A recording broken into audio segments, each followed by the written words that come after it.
we're just watching him play. Like he's going to be on down to the last 10 players. So I think we're just watching to see when he comes on, see how he does.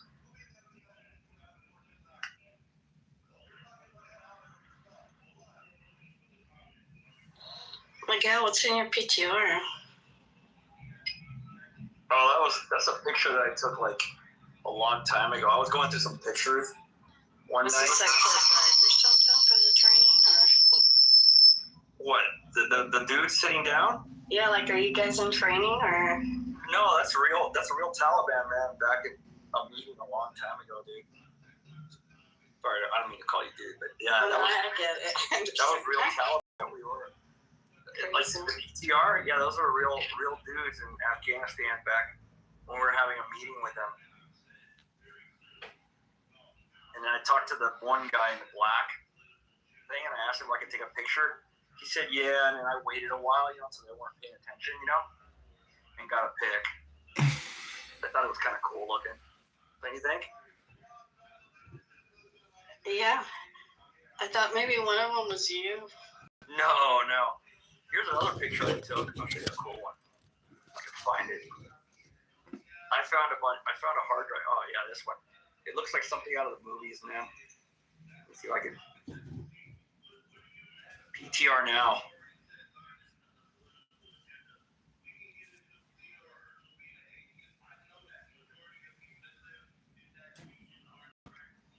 I don't know if you see it, Grace.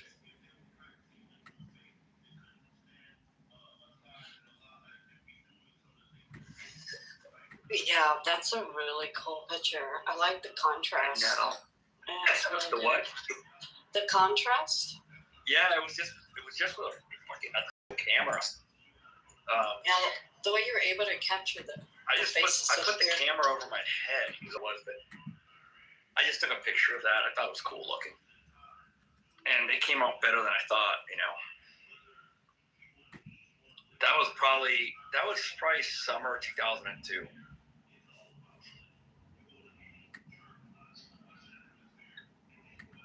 Sometimes.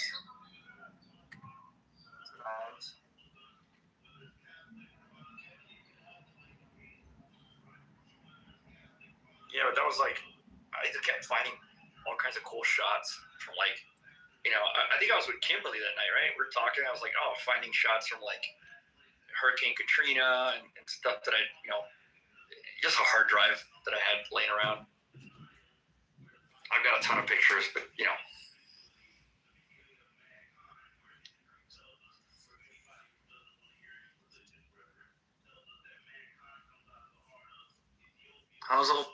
let me know when old boy comes on.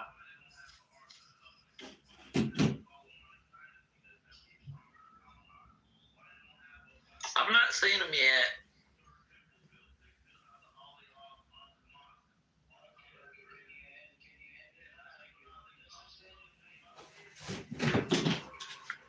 How's skill going, Miguel? It's going good. Today we just had study session. I got clinical tomorrow, so I'm going to like a assisted living facility for like 12 hours tomorrow. That'll be fun.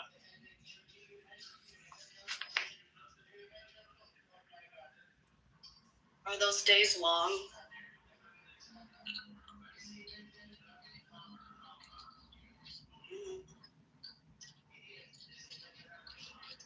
Yeah. You got the adrenaline. Well, yeah, there's so much stuff happening, It's not adrenaline. Yeah. It's just a lot of things going on all the time. In the ICU, it gets slower, but since there's so much to learn there also, it goes quick. You know what I mean? Mm-hmm. The assisted living facilities is mostly like, you hang around and talk to them a lot, at lunch or during chow, and then you go take blood pressures and stuff like that, but it's not really anything that, so far, it's kind of boring. Yeah, it's sad because a lot of them, they just medicate and they sleep all day in a wheelchair. Yeah, there's one guy I treated a couple of days ago. He's on like everything. He's on statins. He's on like HCTV. He's on Lasix. He's on a Tylenol. He's got congestive heart failure. He's got like 12 medications that he takes. And it's like crazy stuff, man. Like, I don't know how these people stay alive with all that shit they take. Because that stuff's like really bad on your body, especially on your liver, you know. So, modern, you know, wonders of medicine again.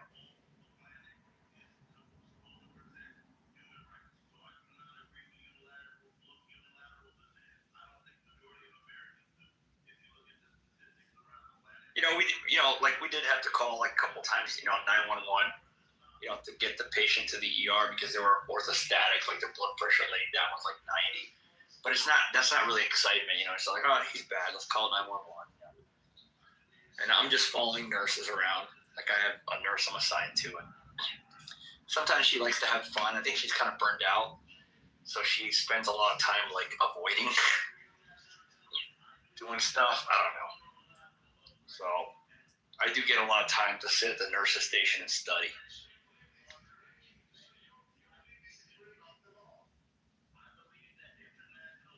And unlike the ER, Grace, or the ICU, it seems like the nurses at the elderly places, they don't like for you to ask them questions because that means they got to do work. Like at the ICU, man, if you ask the nurse, oh, what's this? You know, why are you giving this? You know, they give you a full on 30-minute. You know, they love to talk about it. But it seems like the nurses at the old folks' place, I guess, you know, they're so used to like just, yeah, they don't really seem to enjoy us being there too much, especially if we ask questions. So I just kind of stay out of their way. You know, I just get the signatures, man, on my paper, so I can go on to the next thing.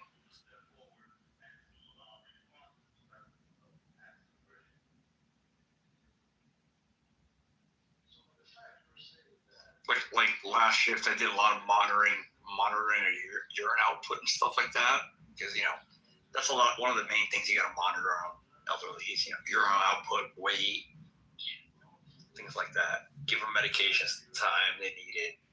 Ask how they're feeling, which most of them aren't feeling good anyway. It's kind of sad to know that we're all going to end up there, or at least at some version of that.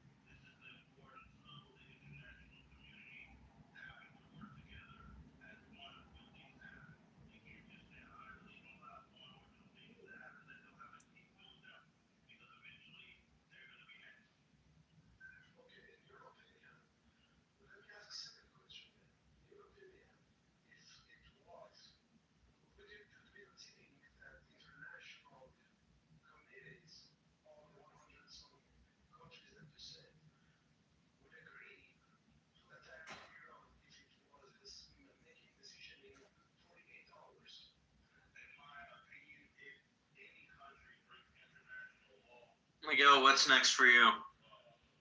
What do you mean? Just like in life, what are you up to? Well, nursing school right now. I still got like just a little bit over a year left. And we'll see, man. Ultimately, my goal is to do travel nursing, just go see the country. Work a couple of months a year, like, you know, work half the year, and chill out half the year in spurts, I guess. Oh yeah. Where are you most excited to go? You know, I like to do some destination traveling, like destination nursing, like maybe do Alaska.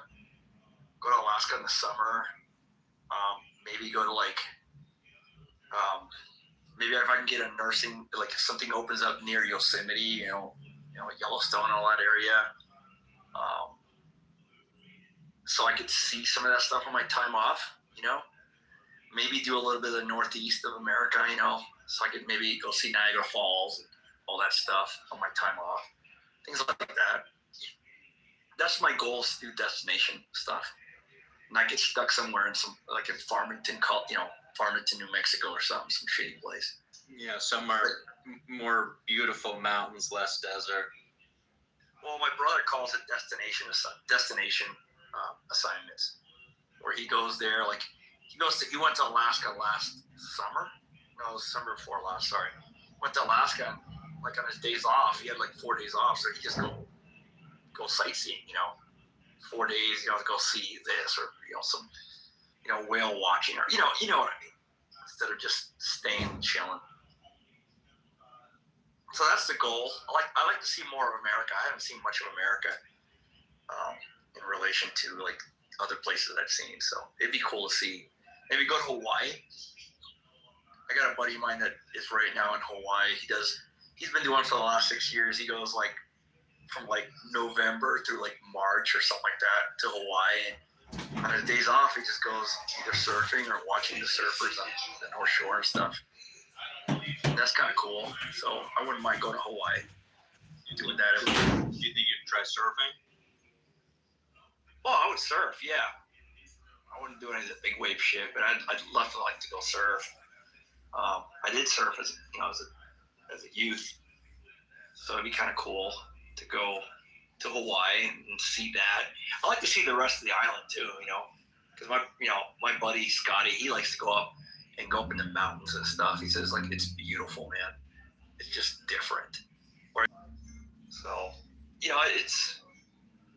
it's a good opportunity, the travel nursing thing for me to go see the country. Maybe like my mom's in Florida, so maybe I can get a job near her and see her like for 2 months straight, stay at her place. It'd be kind of neat. Those are the things I'm looking forward to. But I got to get my ticket first, so. Or I may hate it, Michael, and I might say, fuck this, I'm not doing it. And that's it.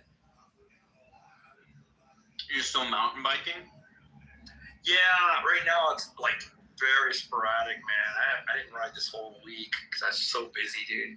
Right now it's like they said, like, if you got work, if you got, wives and shit, or you have fun stuff you do, you're going to put that shit to the side.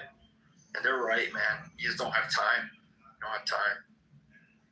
So last time I went mountain biking was last Sunday. I just haven't had time, dude. Like today, we spent from like noon to 7, pretty much studying as a group. And tomorrow I got rotation in the morning. And Tuesday I have an exam, so it's like hard to find, an hour and a half to go for a mountain bike ride, or even an hour. Yeah. Have you ever been to Italy? I've been to Milan, Brindisi, Aviano. That's about it. I never went to the Vatican, dude. Oh, and Napoli. Went to Naples. A long time ago. That was a long time ago, though. That was in the 90s. I had a girlfriend that lived in Napoli.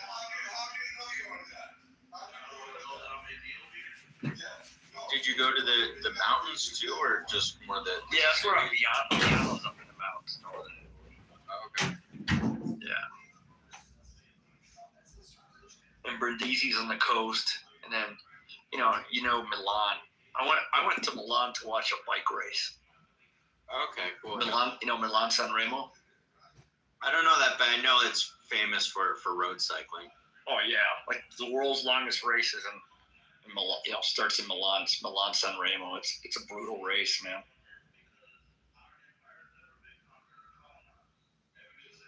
It's like 300 kilometers long. Yeah, it's a pretty decent ride. Well, it's longer than I've ever ridden, man. I've done 256, and I thought that was the longest. How much climbing on that? On the 300? Probably about 11 to 15,000 feet. I'm not really sure. Somewhere between 11 and 15. But they have like at the end, everything is at the end. So I think they have the Cipressa and the Poggio, and they have one more climb, and they're all like maybe less than 5K long, and that's what makes Milan San Remo so exciting. It's like after 280 kilometers, they have like these 3 climbs, and every single one of them is full gas, like everything you got. And usually that race is like goes from like 200 riders before the first of the 3, and by the time you hit the Poggio, you know, it's like down to like 6 guys. You know what I mean? Because it's just carnage. That sounds brutal. Oh, it's brutal. Yeah. Do you still like road biking as well? My buddy raced it, and he said it's the easiest race to finish, hardest one to win. That was his. That's the nature. It's a monument. It's one of the monuments. There's 5 monuments in racing, and that's one of them. And it's a beautiful race because it's in Italy, right, Michael? And like, you know how the Italians are about their racing. You know, it's like you go to the finish of the race and there's like a billion freaking people there. It's not like there's like, you know, like you go to a race here and there's like a couple, maybe 50 people at the finish line. You don't even get close to the finish line unless you get there like 2 o'clock in the morning. Yeah, it did. The people in Italy do seem friendly quite often. Oh, it's a great group of people, people, man. They're very, very emotional, very, you know, family oriented. It's a great time there, man. I loved Italy. Yeah, the mountain biking's quite good too. Oh God, it's amazing. There and in France, it's amazing. And so also in Spain, like Andorra, and around. If you go over to what's the name of that place? Fucking Girona. A lot of really good mountain biking there. Dude, why don't you just go to Italy? Like, instead of being in the deserts, get the mountains today, low cost of living, beautiful women. Well, dude, I couldn't have like so I gotta balance out what I like to do and what I want, you know, and like I like having a couple of cars and like having a workshop and stuff. That's not a possibility in Italy. You know what I mean? That's not gonna happen. And a big city, that's not gonna happen either. You know? They're not a big city. They haven't. No, like I'm saying, even a big city in the U.S., but in Italy, having a house that has a workshop, it's like, yeah, you're not gonna find it because the space, you know. Well, they're already built. You're gonna get what's out there. You know, in Italy, they don't really build much anymore. There's an aerospace industry. I mean, what is it? Dassault? Well, I'm talking like private homes and stuff. You know. Sure, but yeah, I'm saying the sort of the mechanic culture definitely out there. But yeah, in terms of getting a large garage, yeah, it's not going to be the same. Even like private mechanics, they work out of their home in a little tiny garage. You know, it's like, you know, they might have a 2-post lift to get one car in there, but it's not enough to store cars and stuff. I don't know. It's a trade-off. I like having a little bit of land. I couldn't live in LA or New York or anything like that because you can't. Yeah, if I want to have like a Tesla in a garage paying $200 a week, you know, parking fees or whatever. It might even be more than that. A lot of small towns, though, where, yeah, maybe in terms of square footage, whatever it is. But I mean, the cost per square footage, I was talking to a guy who bought a house in Finale, Ligure. It's really great for mountain biking. I forget what it was, but sort of for the size from U.S. standards, it was like, wow, that is extremely affordable. And it's just, you're in areas that are so walkable, so it's it's just like, yeah, you don't necessarily have the same square footage, but it's just so pleasant to just go and walk around. Like, you really need all that square footage, whatever it is. Well, I do have 4 cars. I got a garage. I got to keep them garaged, so yeah, I need that much footage. Are the cars nicer than having the mountains, the mountain biking, beautiful Well, I got the mountains and mountain biking where I live, though. And then I can always travel. Right, Michael? But, like, I can't always, like, have the cars I want, you know, anywhere. And to me, I'm a car guy, so that's kind of important to me. Well, I don't know what the prices are in terms of if you wanted to have enough space for a car to work on. I guess it might depend on the towns. Well, not even work on them, just store them. It's not cheap. Here for me, I'm actually going to build a 40 by 60 storage garage here pretty soon to add on next to the garage I have. That's where I'll keep all my cars, and I can free up space in my workshop to work on shit and tinker and whatever. I don't know if a 40 by 60, depending on where you are in Italy, I bet there's some places where that can be pretty inexpensive. Maybe. I just haven't looked at it. And then I have to move all my tools there and equipment. Dude, that would be expensive.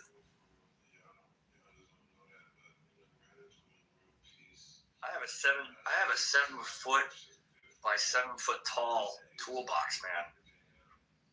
That probably weighs a couple thousand pounds with all the tools in it. I don't know how the hell I'd get that over there. I could figure it out. I'm actually doing pretty good here, man. I like it, dude. I'm pretty stoked. I can take my cars out and open them up, and nobody's gonna be in trouble. A couple of weeks ago, like on Christmas, I got stopped by a cop doing 103 and a 55, and he ended up giving me a warning because he's a hot rodder too, So it was kind of like a cool thing, Where in LA or California am I gonna get that kind of break? True. Actually, he knows one of my good friends, Joe, that's a detective. I was like, yeah, at the end of the stop, I said, oh, Joe's a really good friend of mine. I bought a car from him. And he's like, oh, wait, I can't wait to tell him that because, you know what I mean? It's a small town, man. You can get away with shit here. Yeah, luckily here where I am in Central California, it's not that populated, so there's some good back roads, sort of vineyard areas. Oh yeah. Roads. The problem is I can't take any of my cars to California. Oh, they're not road legal in California? Fuck no, man. My vet would not make it into California, like maybe 20 miles, and some cop would stop it because it's too fucking loud. And it doesn't have catalytic converters, even though it's a 67. And then you might have to also check what guns it has. So, there's so many California gun laws. There's so many laws in California. I avoid California like the plague. Every time I go to California, I rent a car to go there because I'm not going to drive any of my cars there because none of them pass emissions. So go figure. And we don't have emissions where I live, so.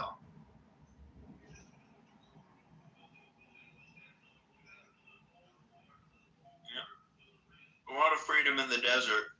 That's where my people went. Yeah, I like the desert, man. It's kind of cool. I like it. Where I live, the temperatures don't get hotter than 100, and they don't freeze. We do get snow up in the mountains. This year, we got very little snow. Last year, we got some snow, like, for half a day on the ground, here, but it's gone.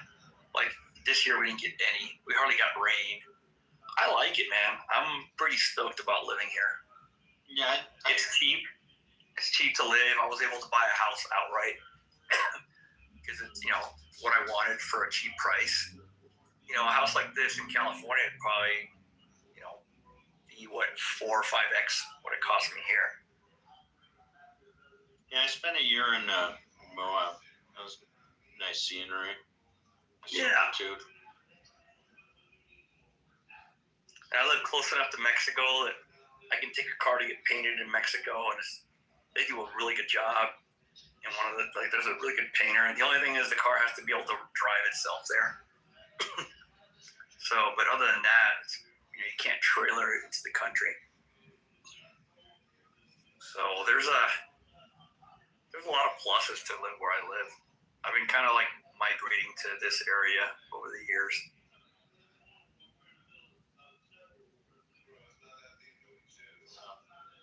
Yeah, I consider it also for myself, Vegas, at times different desert areas. I think I've decided that the desert's not for me. I think things have been going off in the world ever since, my ancestors decided to leave the chains of the Pharaoh and wander out into the desert. I think that might have actually been a mistake. Oh, it's nothing you can do about it. You got to go with the flow. I'm just sort of looking back at it like, where did things go wrong? Yeah, I still got a place in Puerto Rico. It's like I can go there for summer or for winters. But right now, I just got to go to school and get that done. I got to get school done. So once school's done, I can have more options.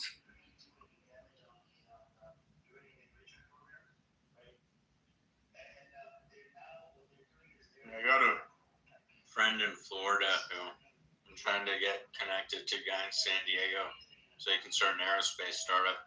And his mom wants him to finish this aerospace school program that he's in.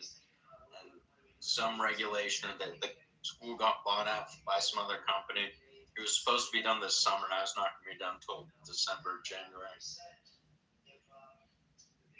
Yeah, it's I don't know, man. Like the nursing school thing was just something to do, and I'm actually finding it pretty good for my mental health. So it's been good for me, keeping busy. And when I go travel, I just shut it down. I got people that can watch it while I'm gone. My dog will be gone by then, I think. She's 14 now. Man, she lives to be 15 or 16. It's like, fuck, that's a hell of a ride for a pit bull, So she's starting to slow down. So I don't expect by the time I graduate, she won't be around. And I won't have a dog. And I just have my cars and the shit that I have in here, I'll go travel, go do an assignment for 3 months, come back for a month or 2, look for another assignment, just keep doing that.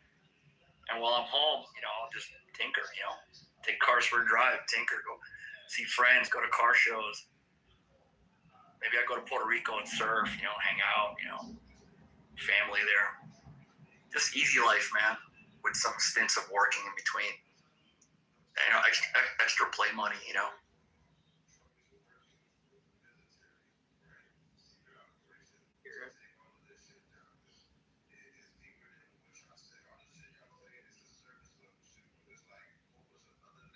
want now for the rest of my life as far as like vehicles. I'm happy with those. And I probably won't sell any of them.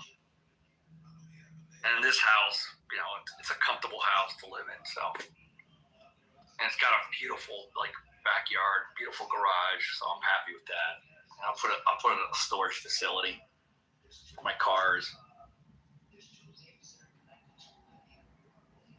And I can just travel, man. I don't need to go to Europe. I've seen all of Europe pretty much. I've seen all of, the only place I really want to go, Michael, is I like to go to Japan. Go to Japan for like a month or 2 and check it out. Japan's always been on my bucket list. And Australia has always been on my bucket list. I've been to Africa a bunch. And I've seen Morocco, I've seen Gambia, Djibouti, Mozambique.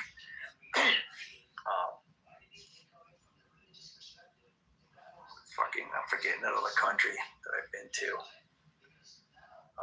It's right next to Egypt. Fuck, why can't I remember it now? Oh well. Yeah. Tunisia, that's where I've been. Oh, and I've been to Mauritania. And even though it's for work, I still get to go see the place and stuff. So I'm not really too excited about going to the Middle East, as you know. But I've been to Kuwait, Iraq, Jordan. I want to go see those places again. I've been to all the stands.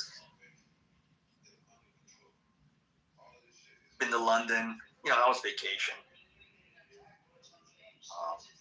I'd like to go to Scotland. I have not been to Scotland yet. So those are 3 places I'll probably go. And I'd like to go back to Iceland. I got, when I was stationed in Iceland, I had an apartment, and the people were really good to me, and I still keep in contact with them. Older couple. They're still alive. They were in their 50s when I went to Iceland. Now they're probably in their 70s or 80s, so I'd like to see them again. other than that, man, I really don't. I want to see the U.S. You know what I mean, Mike? You know, I want to see my country. Yeah. I want to drive like Route 66 in my 1967 Chevy Nova. You know, Chevy 2. That'd be a cool thing. You know what I mean? Route 66 in an old classic. That's my dream.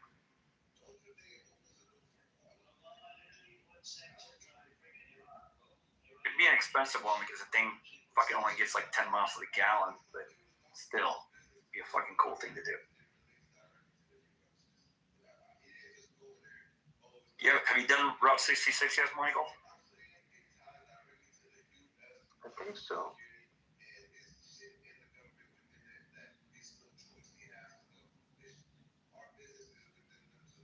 I think it starts somewhere in Illinois and it goes its way down through the country, the Midwest. Ends up going through, you know, eventually ends up going through like Flagstaff and shit.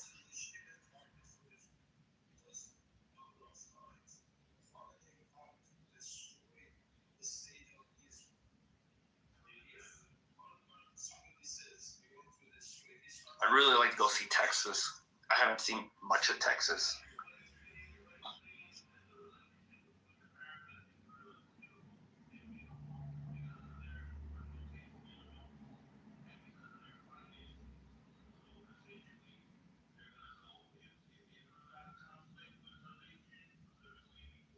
One of my buddies that retired, you know, he had retired and his wife died and became a widow. And he went and did the 50 state. They were going to plan on going and do the 50 states. You know, he did all the 50 states. And got to see a bunch of his old teammates, old PJs, you know, along the route.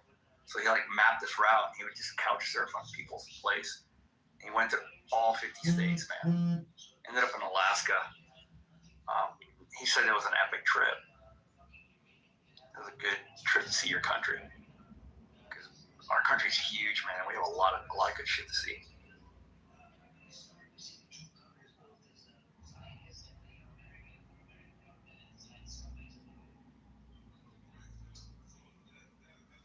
And then I have a buddy in the Philippines. I might go see him too. He's in the Philippines, you know, he's got the Filipino wife and kids now, and he's fucking living large. I think I've seen a lot of America. Not all, but yeah, I might spend some more time in Europe. Yeah, you've done it backwards to me. I've seen not much America compared to you. You know, you've probably been all over the Midwest and, you know, all over the Southwest. I've been all over a lot of the West, just like outdoor areas. Right, like, right. I mean, all along the coast, Utah, Colorado, California, Oregon, Washington, parts of Canada. Yeah, it's a lot like more than I've seen, man. It's a lot more than what I've seen. So. I always took being in the U.S. for granted and didn't go see those places. And now I'm starting to think I need to. So that's the plan.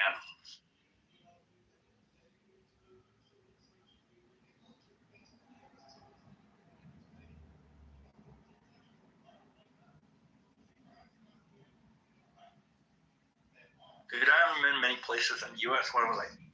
Florida, North Carolina, Arizona, Georgia, and New Mexico.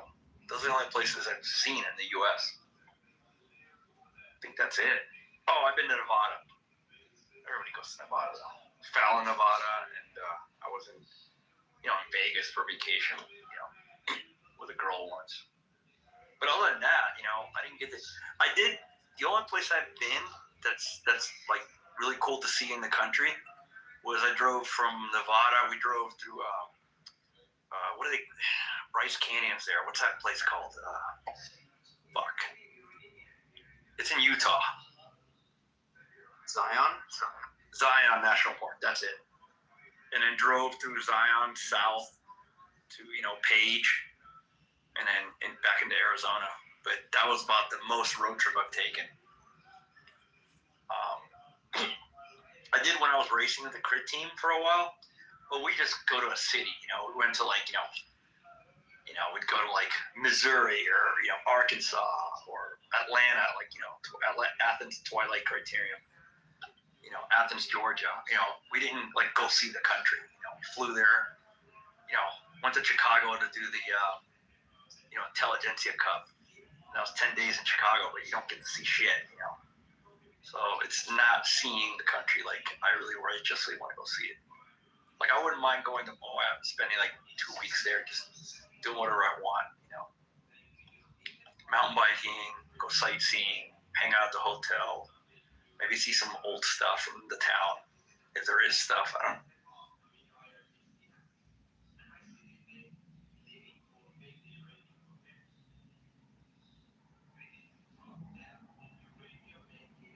Dude, I haven't even been to the Grand Canyon, and I live in Arizona.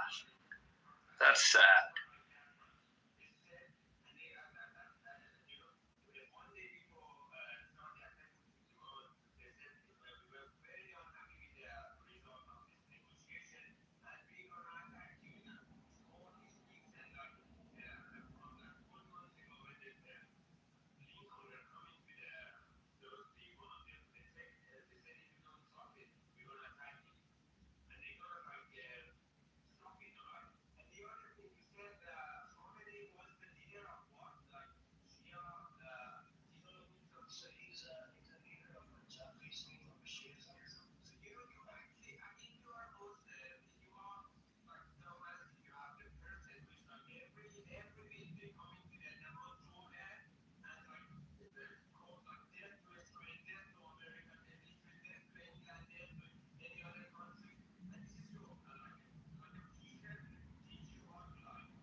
Let's go, Trey. He's out there on the felt. Winning.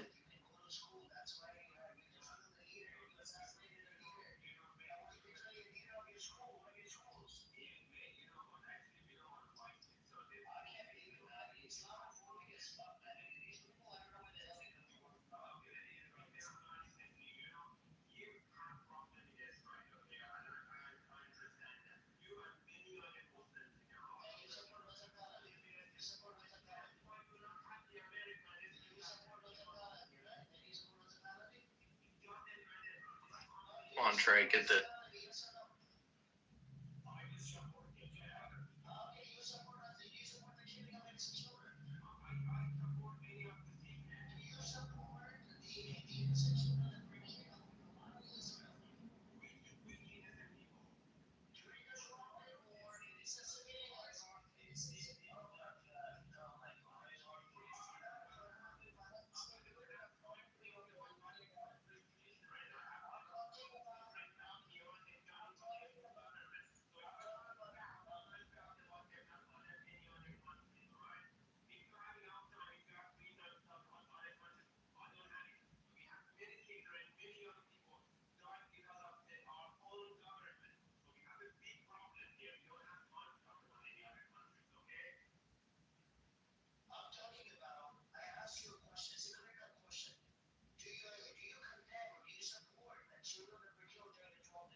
Anybody still here? Just watching Trey get Yeah. fourth. Just watching it too. He's sitting in second place, right? With money, with the pot. Yeah, he's second place in chips. He's playing well. He's got 13,500,000 chips or something like that. It's pretty good. I'm not sure what the conversion is here. I was trying to figure it out. Are they down to the 4 last people? Is that the 5 last people here? Last 4. Okay, 5. Last 4. 5, yeah.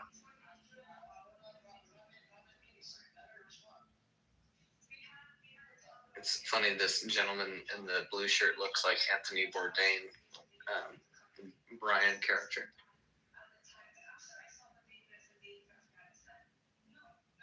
Trey just folded. Did he just fold?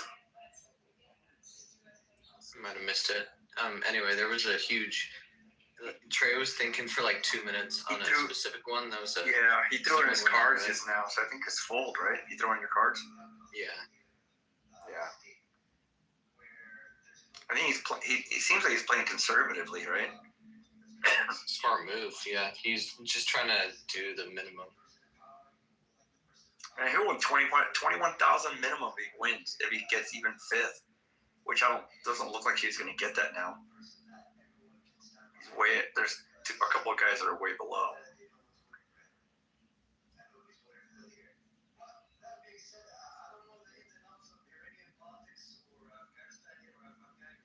Adam's got a big ass pot in there, a big ass stack.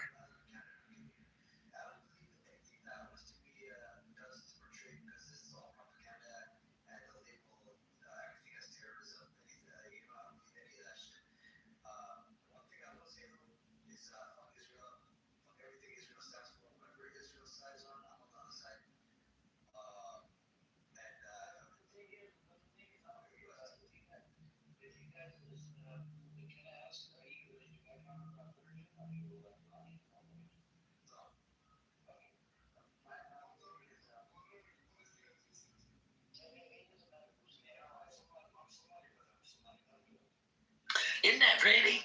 That trophy's awesome. Yeah, it's nice. Beautiful trophy.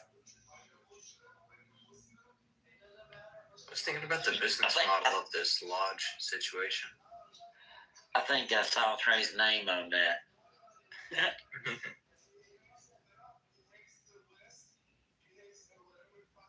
Trey's laughing.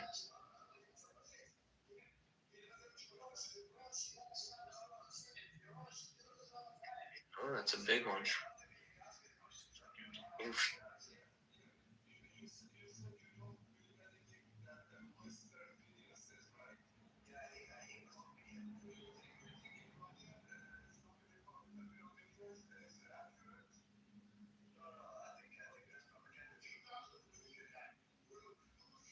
Anyway, I watched with my mother for the last hour. It was fun. It's doing good. Makes it entertaining. And the characters on the stage as well are fun.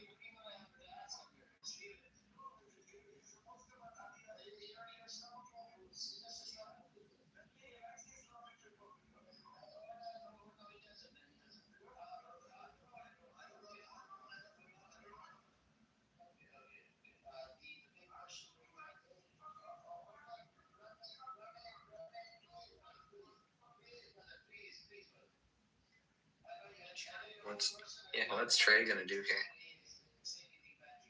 Anyway, we're going out with the lady tomorrow. We're going rock climbing. Should be fun. He'll vote.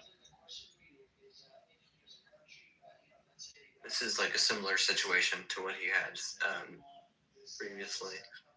He'll probably fold. This is the worst one. If he goes in, it's a bad move. He had a 45 versus a 55% chance of winning, and he folded, and this one he definitely shouldn't go unless he knows what he's doing. Yeah, smart move. He just folded. I saw that. I don't know what took him so long to think about it. The odds were better last time, but this one was easier to figure out.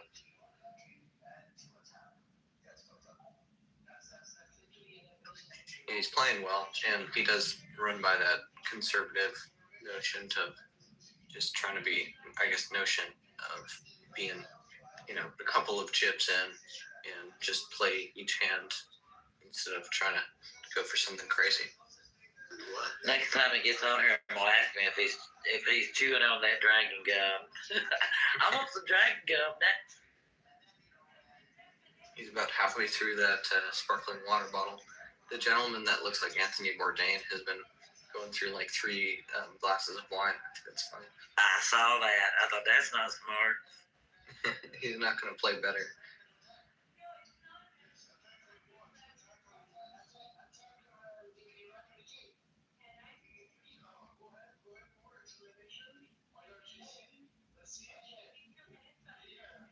This is a high stakes game.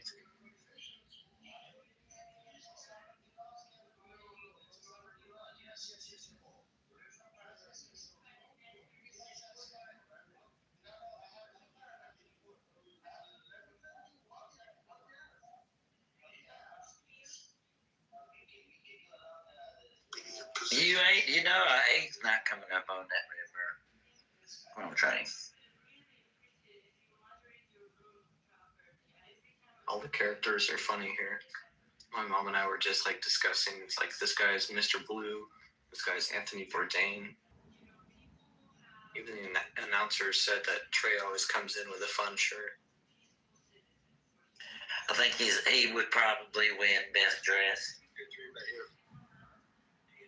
Oh yeah, certainly.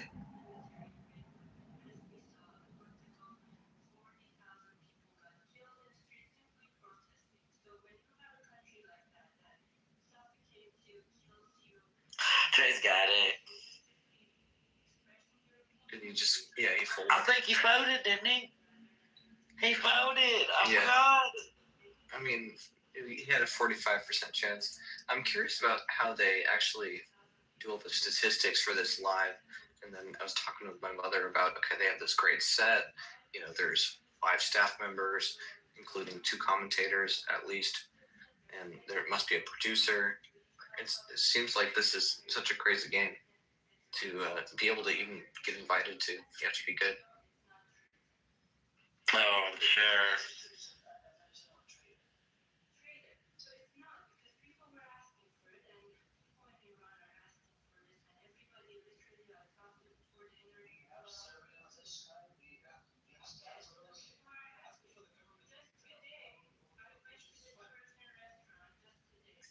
He's going for it, Nicholas.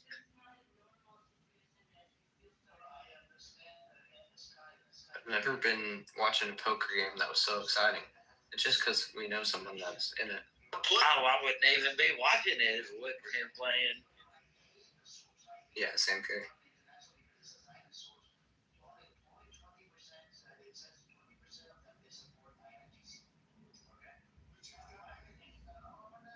Did Trey just fold off the deal? Just like said, fuck it. I think I'm a little slower than you guys. You guys might be. I don't know. You guys might be ahead of me. We see a guy that's in an orange shirt, Adidas sweatshirt on the screen right now, and it switched to. Yeah, Nicholas is all in, so he'll be out of the game if he don't win, which he is going to win. Yeah, he just went all in. Wow.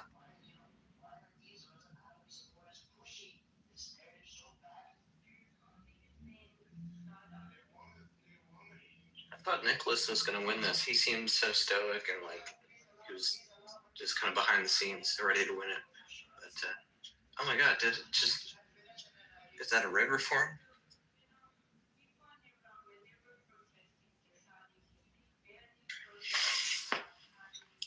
Time to come back to the Laws and play some cash streams with that money, buddy. Nicholas was up from his chair on his way out the door. He had to agree, but it worked out. Yeah, we're on the same We time. play on with 5 players. And Buck Here's plays your microphone. and 141. Oh, I'm sorry. It's all good. Yeah, Nicholas made a good come up there. He went all in and got a bunch of chips back.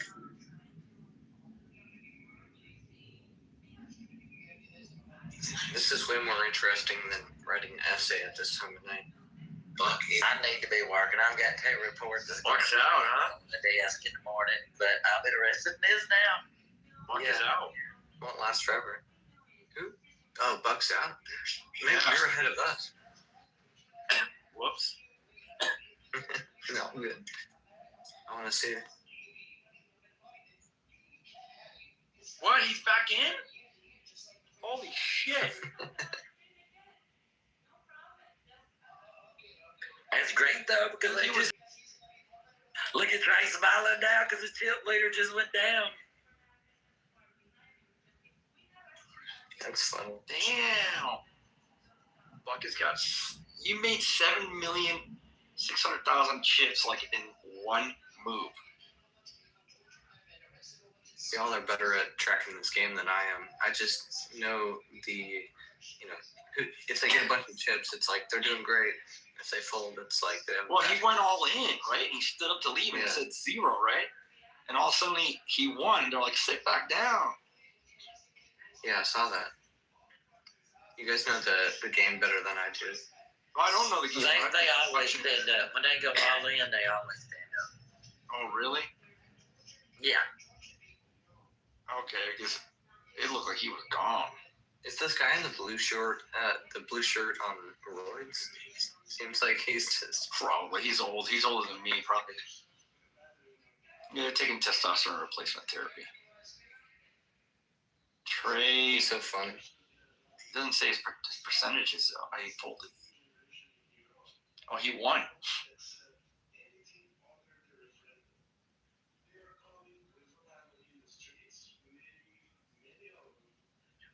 The chat in the comments are rooting for Buck. Oh, he's now back in the game.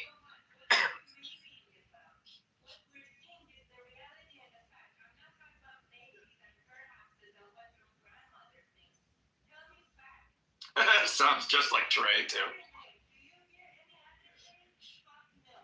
Trey's talking some shit.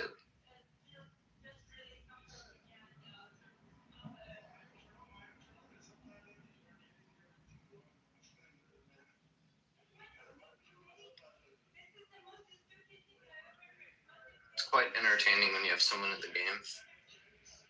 It is. It's so good. Let's see what we got here. Trey just went up. He's gonna win this thing. 75% for Trey. Yeah, he's gonna win this thing. He He's should going to play it light. Oh, he should play it heavy, man. I mean, it's conservative, right? He lost He don't want to run him off, though, right? He wants to keep him in the game. True.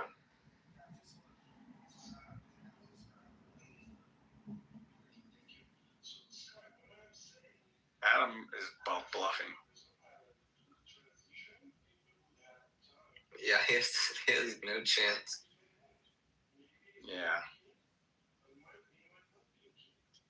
Well, let's see what Trey can get from this pot. 93. Well, Trey will go almost up to 15 million at that point if he wins this. It's done.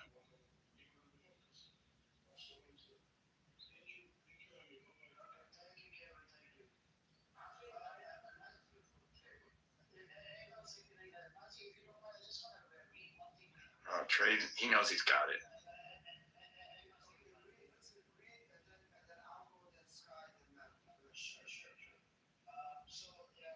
What? Okay, good. Trey's in the lead, dude.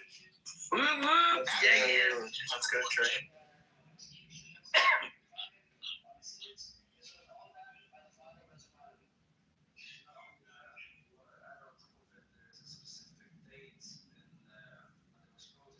He wins best dressed for sure. Oh, yeah, dude. He's got cufflinks and everything. Oh, wow. He has cufflinks, too? Mm-hmm. I think it's cufflinks. I could be wrong. Might be wrong. It looks like, well, he's got custom, what do you call it? Buttons or something, because it looked different.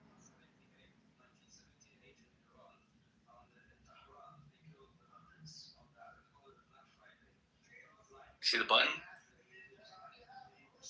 Yeah, he's got something going on there. It's like a cufflink like. He's pounding that water. That was a good hand. Buck is the only one in right now. Tea break. Oh, they're taking a break. Oh, yeah. 17 minutes ran out. They get a break.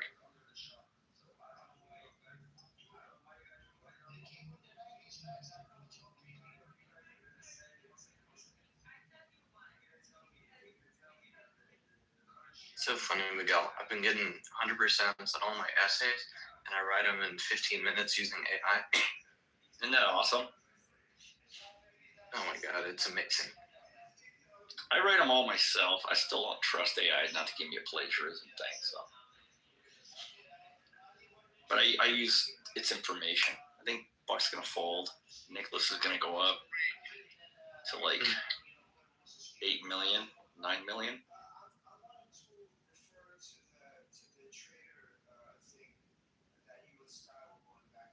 I just want to take a class that says AI is not allowed.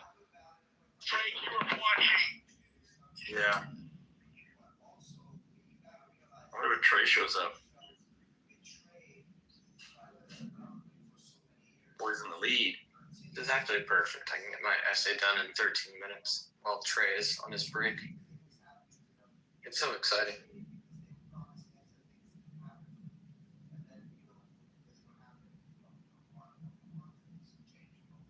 I wish I could use AI for the work I should be doing right now. Dude, he could take $81,000, which is a big deal. That trophy's what he's wanting. Yeah, I think so. It's a neat business that they have this like third-party casino running and are able to like live stream it and hire all the staff. It's kind of cool. Internet. It's very cool. I love it. Well, hopefully he will jump back on here whenever he wins this trophy, and then he will know There you that go. we have been supporting him throughout the I game. just changed it. I just changed the title. Bitcoin watching trade play. There you go. I'm sure he will. If he wins this tournament, or even if he's just driving home on a loss. I mean, he's still in the last he's gonna seats here. He's going to take that trophy. Oh. I hope so. That's right. Is this the losers tables for like the lower placings? No, he got through all that. This is like the final. No, like these players that are playing right now that are showing during the break. Oh, yes. Like the losers bracket. Yeah, so Trey was like playing on this table while he was like waiting to get on the larger one. But I'm not sure what's going on, I guess. I think it's just a different tournament. Oh.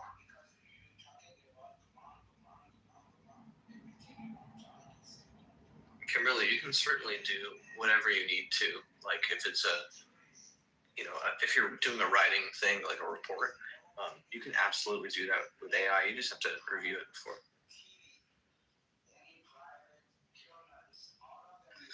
Well, I had to get my daughter over here today. I'm like, I don't know how to get so I couldn't get my printer. I've got a built-in desk thing in my kitchen. I couldn't get that printer to work. Bought a new printer, couldn't get it to work. And I'm like, please come help your mama. And so she figured it out for me. So thank God. I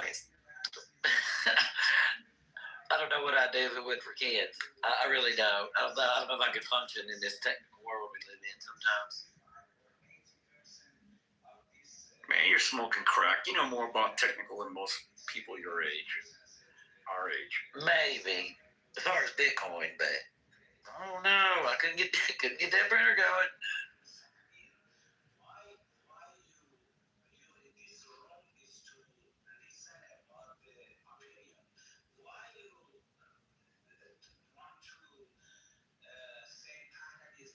It does feel like they're playing money for money here. I think. One for one. Gotcha. Well, it says $21,000 in the pot right now. That's a lot of money. Yeah. Sam, I don't know. I'm not exactly sure about like the house chips or like I know it's not like the millions it says that Trey has. It's not like technically that many millions, but I don't really understand the house chips part. I think it's just winner take all. Like the first guy to get busted is fifth place. The second guy to bust out is fourth. You know, when you run out of chips, you're like whatever place you are based on who you know. No, I mean like the amount of chips that it's showing that you got. Like, for example, if it's a 13 million or whatever, it's not actually 13 million. No, it's each chip has a certain number. Like maybe it's like 100,000 or 50,000 on the chip. You know what I mean? I'm guessing.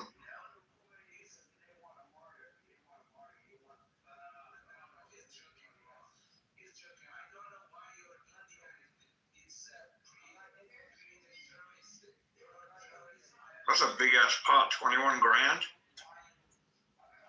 I'd be sweating it for that one. Trey was playing a non-televised game the other week, and he was saying that this 20-year-old came in and lost 20,000 or 40,000, I forget, but a large amount of money, and then just walked off. And apparently, he was like some crypto millionaire. And then Trey was saying, "How do people make any money in crypto? Like this guy, is he scamming people? Like what's going on?" Because all the meme coins and bullshit. He was probably an early adopter, maybe, of something. I know a dude that got he got lucky. I know a guy that got into Bitcoin in 2011, and he got a couple of points. Huh? I said, "Wow." He's like what you would call a whale. He got a long time ago, back in 2017.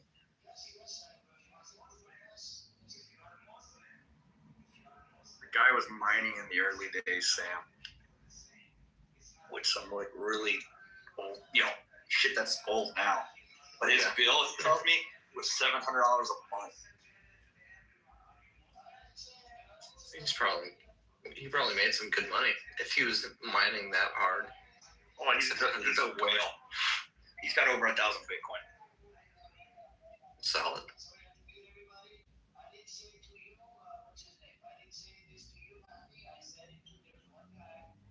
You see this guy with the British bucket hat?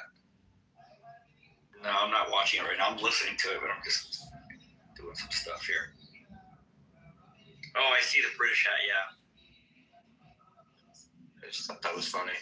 Anyway, I'm putting in the rubric for grading the essay and the essay that I wrote for my rough draft, and then the notes that my professor gave as feedback, and then the student feedback, and just plunking that into the AI and saying, write me a new essay. Is that That's cool. Is that GPT or something else? I'm using Gemini right now, but Okay. ChatGPT works great too.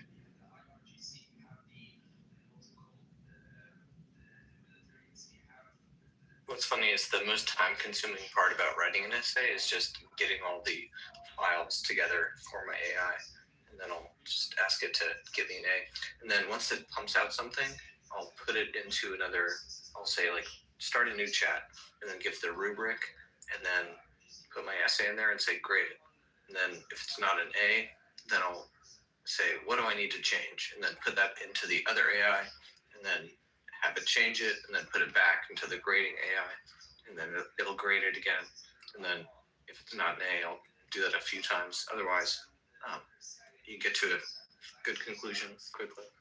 So you ping pong it back and forth, so you don't like, so like the AI's like, I see what you're doing there. That's pretty intelligent, man.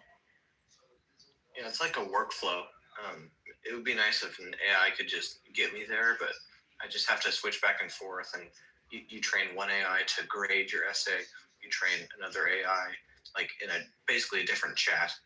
You want to restart and then say that you're supposed to grade an essay, and then on the other thread, you're supposed to write the essay using the feedback and just make a couple changes to what my initial version is, and then it'll go back and forth. You like copy and paste it, and then eventually it'll come out with something that's even better than what you started with.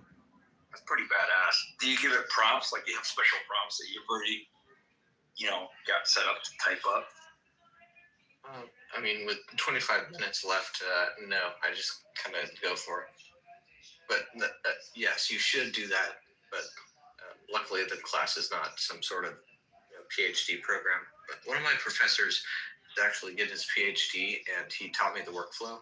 So he puts it into an AI that writes the essay using a bunch of fancy prompts he works on for a while, and then he'll throw it into a humanizer AI, which is like a third-party thing, like Shadow AI or whatever, blah blah blah AI, and then he'll put it back into the original, have it rewrite it, do that a few times, then have it grade itself with a separate AI, just in a huge workflow loop. It's pretty fucking cool. Yeah, you can't just do it on a single one shot yet. Or zero shot, whichever you want to say. I've never felt confident in terms of writing an essay in less than 20 minutes and getting an A on it. Damn, still, how many word essay is it normally? It's a 800-word essay. I have an outline, or I guess a rough draft together. I have feedback from my professor and classmate, and I'm just going to upload all that. And I'm trying out Claude as well, so but I'm normally using Gemini, so it's kind of an experiment. But I've done an essay doing this exact method and got 100%. Yeah, that's badass, dude.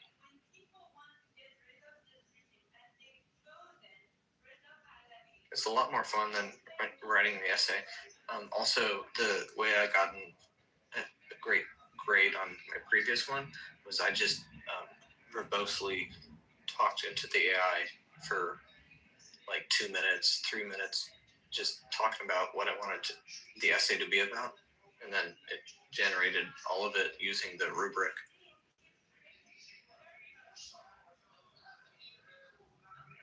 Good shit, dude. You go through and remove the M dashes, and it makes like when it uses words like very, pretty, really, you have to get rid of that because that's like the death of prose. You want to make sure that it's ready to rock, but otherwise it's quite good.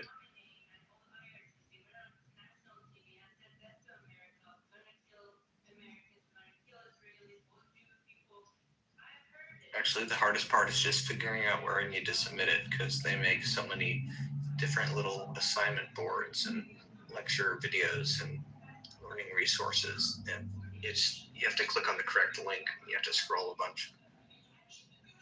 That sounds complicated. You don't have like Turnitin or something where you turn it in, or something like that. No, I wouldn't take a class that uses Turnitin. Are you still doing that? I mean, it might be required. Most colleges use that shit. That's the worst. Why wouldn't you take a class? Oh, because they check for plagiarism and shit. Any college class that would do Turnitin.com, I just think it's antiquated. But I just wouldn't take that class. Yeah, most classes were on that. Yeah, well, I'm not in tech. We teachers not really, advanced. They're just the nurses that are teaching. So they don't. I'm sure there was a science ways, but this is just basic. Regular academic teachers.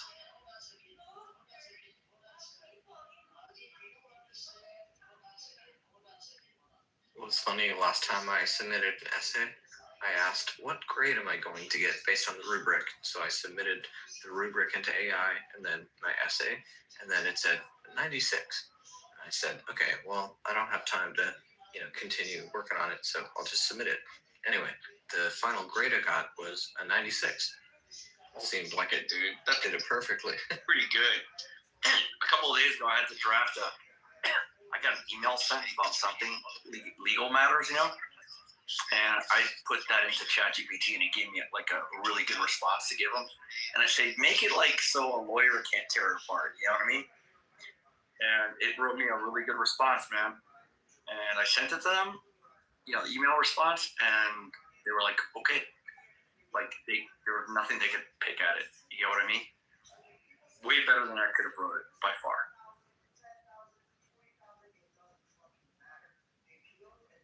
Yeah, that's the best part, when it's better than something you could have done yourself. Looks like Trey's back on. Well, the way I sent it, it looked like my lawyer wrote it. You know what I mean? Like I consulted a lawyer. They kind of like said, okay, you know what I mean? Fuck it, we're not fucking with that. Yeah, that's perfect. Looks like the game's back on, huh? Yeah, pretty fun. Let's see what Trey does. He's gotten in the top 4 or 5. He's first right now. Yeah, he's holding all the chips. 13 million of them. Almost 14. It'd be so cool if Trey won this. Yeah, while we're watching.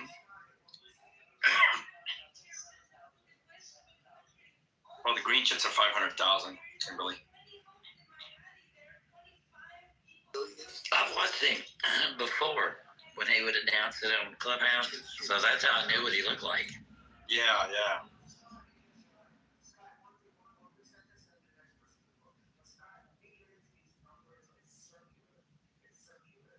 Anyway, all this fun stuff with AI means that I can get an internship at Bitcoin Policy Institute. So that's the fun part. It's pretty badass, dude. It's all about just being like ready to rock with, retrieval augmented generation, diffusion models, difference between like Claude, Nano Banana, Seed, and Gemini and ChatGPT. Like if you can, switch between these and use them and do something that takes someone else 8 hours and 5 minutes, it's perfect. Yeah, because I'm about to do something that would take someone 8 hours in less than 5 minutes. That's fucking awesome, dude. It's just And when you get an agent, right, it'll even be quicker, man. You can just say, "Hey, here's a rubric, here's a paper, do it. I'll see you in an hour." You know, and the agent can fucking knock it out. Or is that something that they can't do yet? Potentially. I'm not quite there yet, but anyway, it's like I just do like 5 different retrieval augmented generation things and put them into different AIs, and then have another AI review the information and then grade it, and then put it back into the regular one, and then submit the assignment. Get it done. This is a big pot, dude. Oh fuck, this pot's big. Buck is all in. Yeah. Oh, wow. Nicholas, Buck. Okay, that's a big one. Trey's playing conservative. He's done well. I've learned all the things I've been able to from his poker playing.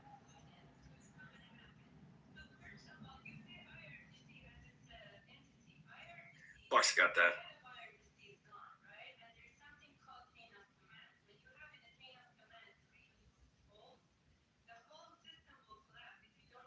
Damn, Buck came back from the dead.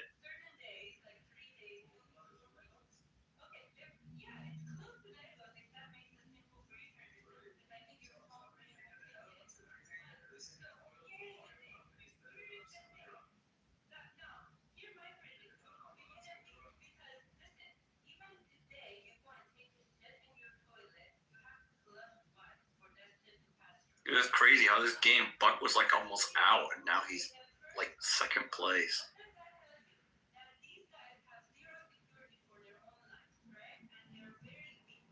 Oh, he's a dealer, huh?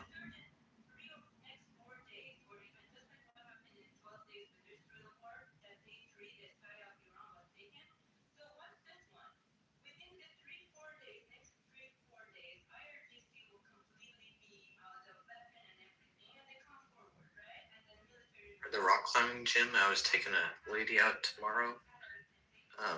Anyway, the gym has halved their hours and their staff as well.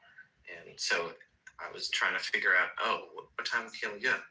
And they moved it back based on the hours that they actually operate for, like day passes. So it was a big change, and they just halved their staff and half their different lady. At least she's in computer science and studying STEM classes in different clubs. Nice. You're going to have to come back and tell us all about this. Well, what's unfortunate is I have to let her down easy tomorrow. Oh, no. What's the best way to operate around that? Because I said I would let her take her at rock climbing. What do you mean, what do you mean let her down? Buck's starting to heat up. Because he can't go, apparently. Well, I guess I let her on, but she'd never been rock climbing, so I wanted to take her. So I decided to do that, and now we're going rock climbing. But I kind of let her down, like break up with her, or tell her, "Hey, yeah, I got no time for you." Yeah, I'm not gonna ask her to be my girlfriend, but it's something I have to just let her down easy on. She's into me, so it's difficult. Well, you are busy. I have a whole script that I worked out with my parents. Oh, script. That's awesome. You gotta bust that thing out and read it. Just joking. No, for real though. I mean, I have like 3 points. Anyway, I got 13 minutes to do an essay. I can get it done. Oh yeah.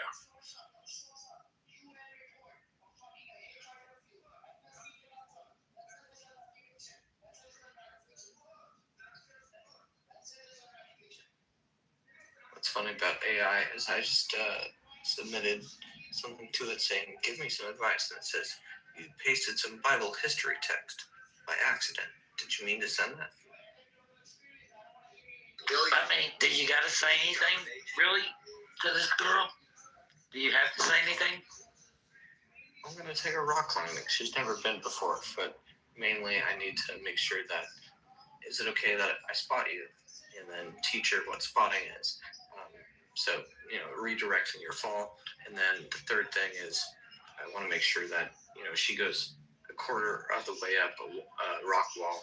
And then there's a bunch of pads at the bottom of this bouldering gym. And I'm going to say, okay, we'll fall off from there so you get used to it. And then after that, it's like I got to let her down easy. But I might go to coffee with her afterward, after the rock climb.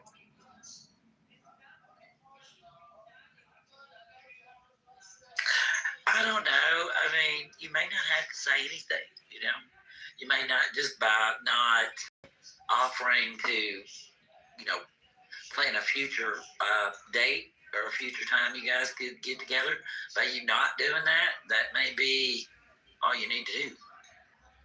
Yeah, that's good. I respect that. Dude, Trey's in the lead now.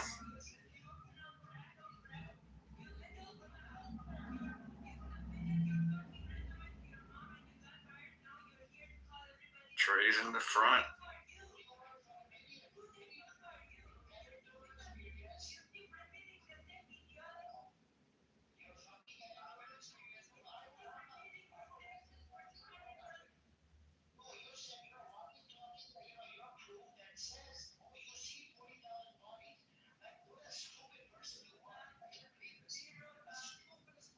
This game's gonna last a while, man, because these guys. That's what I was thinking. This could go to 5 in the morning.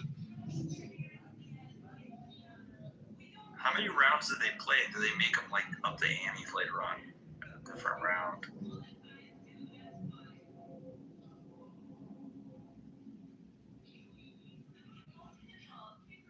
I think they just play it out till, last man standing.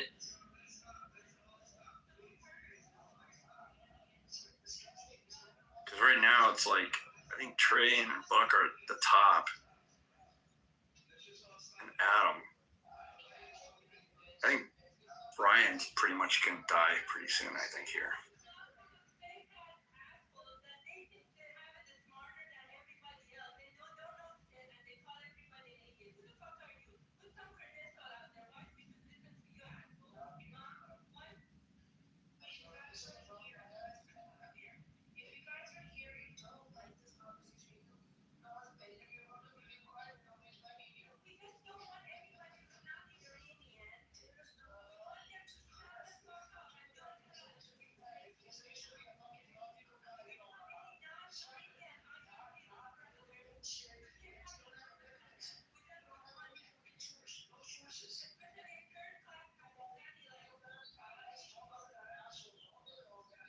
Okay, with 7 minutes left, I have to totally switch up my topic because I chose UC Davis, and that's not on the roster here.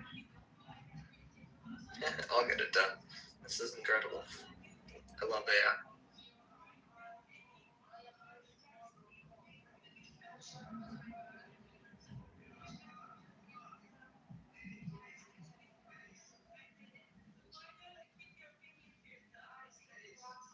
Nicholas lost.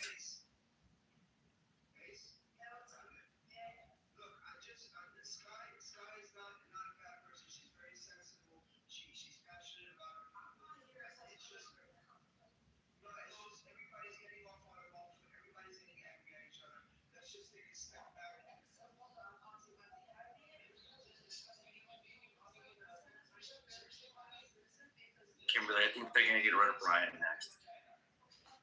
That'd be great. Because the three guys are like at 14, 13, I think, right? No, it can change really quick. Somebody gets too confident, We're seeing that already. Yeah.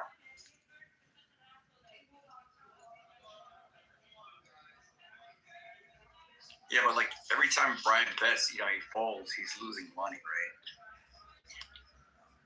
I'm thinking.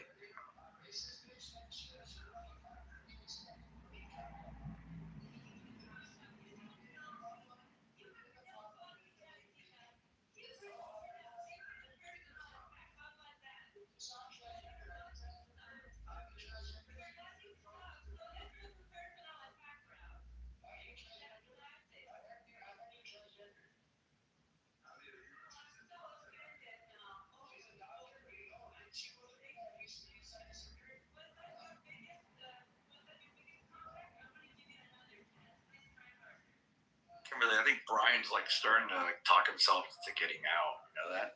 Yeah, I hear that. He's tired. Yeah. Oh, he was drinking. He's been drinking alcohol too. Oh yeah. I think Trey's got the upper hand here. He's on a 7.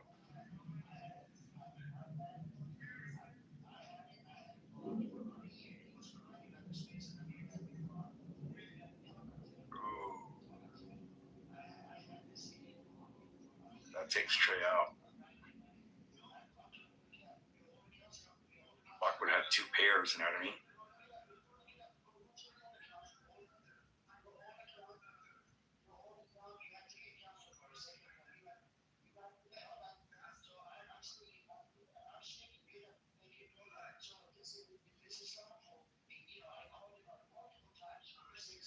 Yeah, it's a smart move, Buck.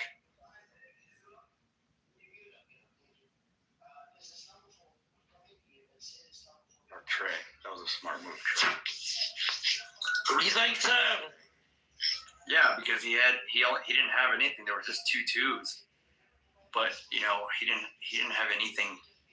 Don't you think? Ace 2 with the ace 2, ace 5. I didn't see it. Yeah, he didn't have I think it was ace 7.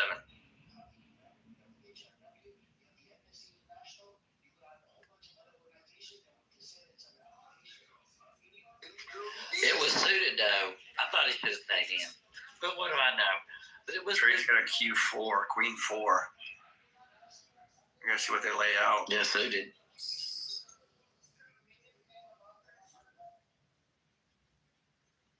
Apparently they know. Maybe they know what the Trey's out. Or no,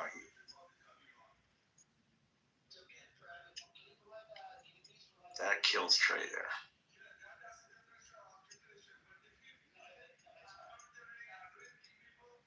Okay, I just wrote my essay in less than.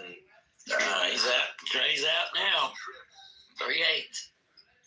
Yeah, he's not gonna. Got a 9% chance. If he gets a 6, it might help him.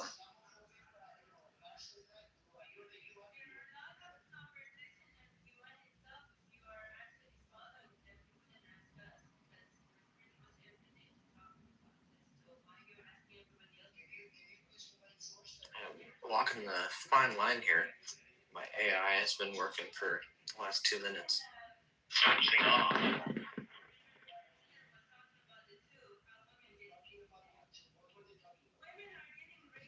I got this. I still have 3 minutes. You know, we're clear.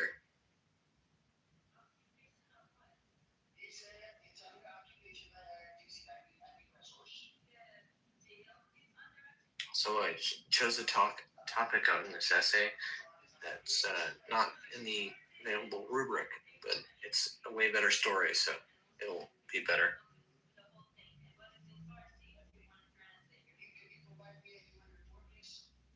Brian's out, I think. Could be wrong. Brian's out.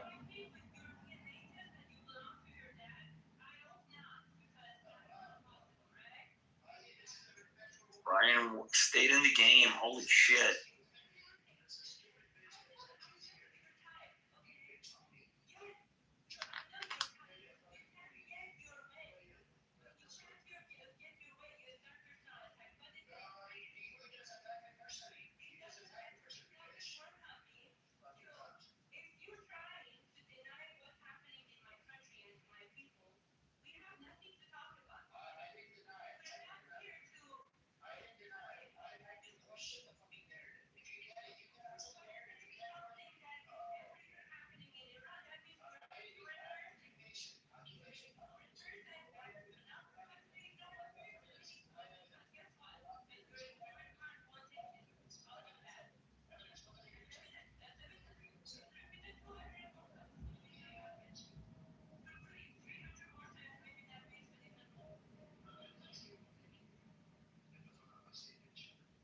Ooh, look at that.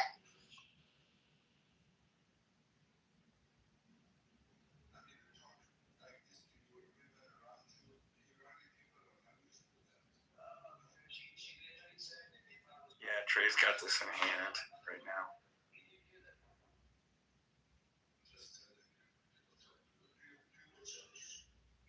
Brian's out.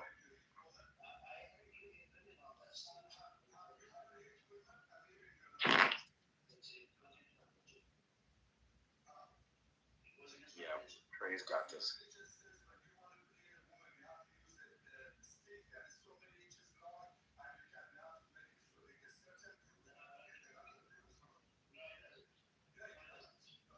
Holy shit.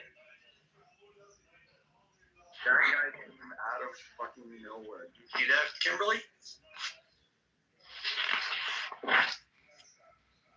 Brian just came to life from the dead, man.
Frustrated from that last hand, Kimberly. You can see it. You don't see it? Yeah, he's pretty shook up.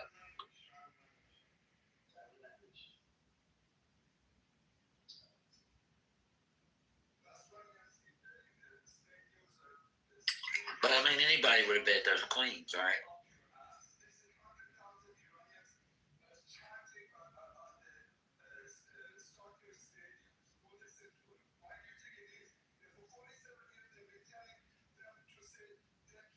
Dragging gum. I think Trey was chewing it earlier. He needs to chew some more. What's it supposed to do? I don't know. It's just some kind of gum for bad breath or whatever. They were advertising it. Dragon gum. I don't know. Never heard of it.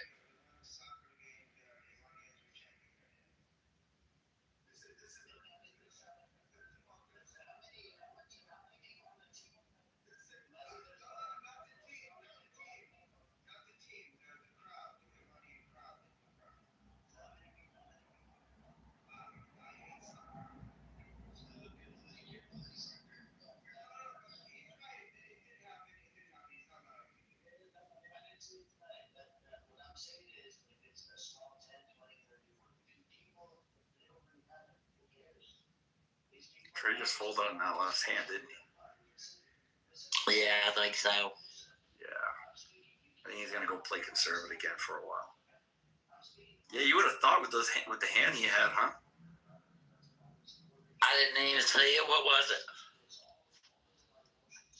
Oh, you talking about that last hand when he lost on the pocket queen? Yeah.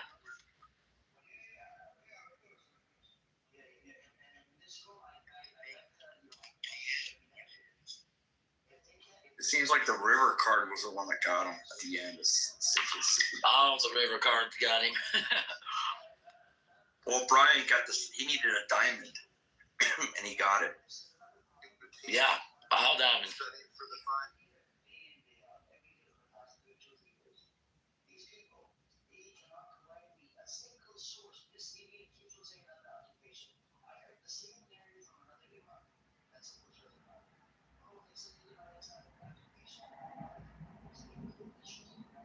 He's not looking too bad here, is he? Gotta have a 4.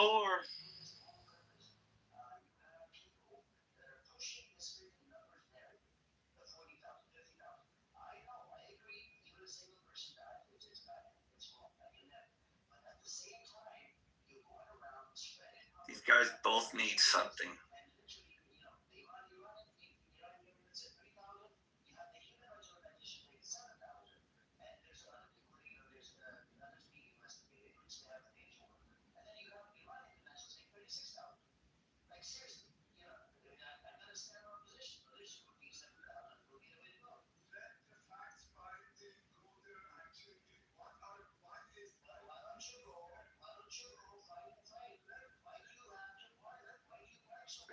He's got a good 3 mil chips, so not bad.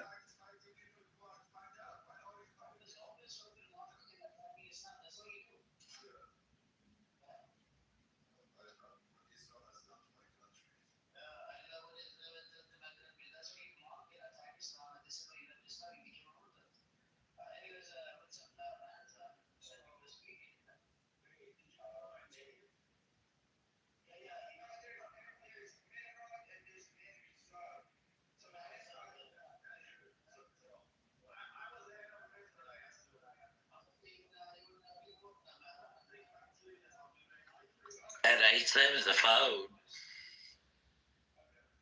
Okay, my bad. Not there's an ace. Not Yeah. now. That Two birds down. ace, yeah, that's a done deal. The river card. I don't think there's anything that the buck can do.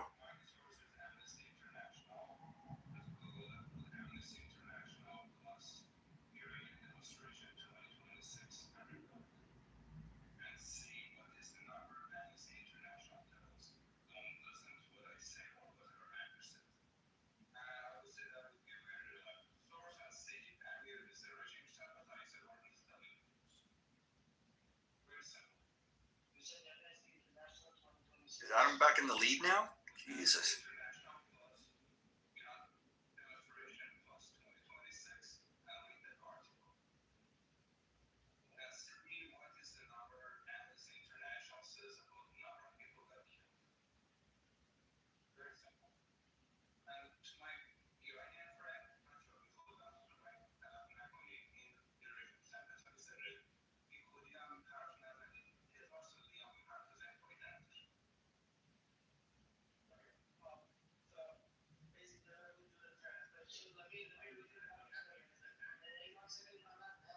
Buck's gonna win that hand, guaranteed.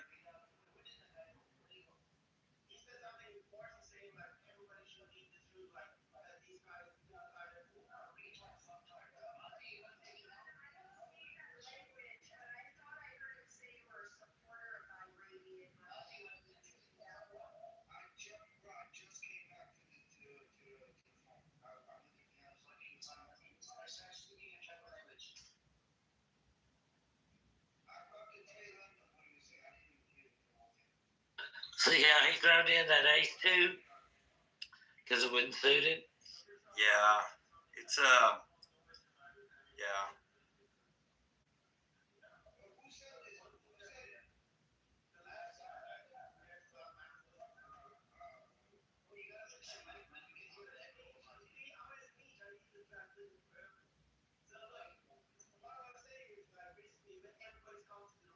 My God, this is pitiful. Jack High's going to win it. No, dude. It's bad.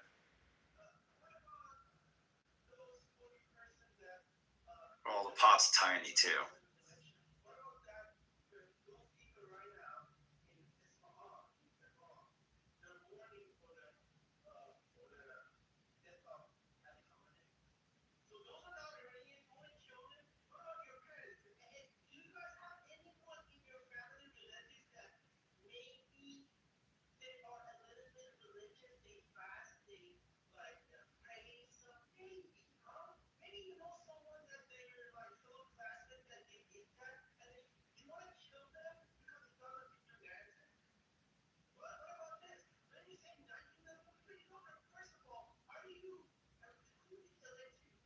Yeah, Trey doesn't look good here.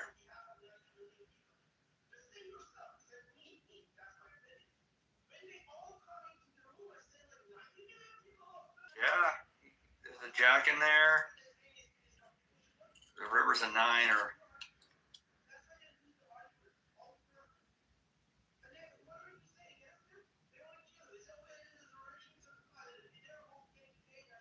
Did the pot just go up?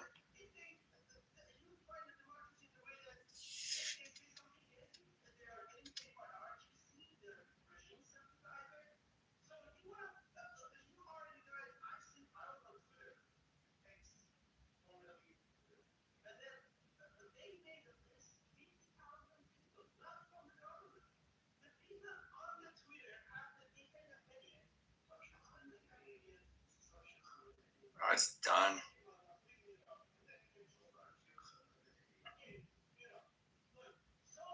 I was fixing to say, bet it up. He is. Bet it It's up. done. Trey's already. Oh. Bet it up. Come on, He Dave. got Come on, 2 Dave. jacks and Come 2 on, Dave. 6s. Ah. Yeah, the guy folded. 2 jacks and 2 6s, man. Yeah.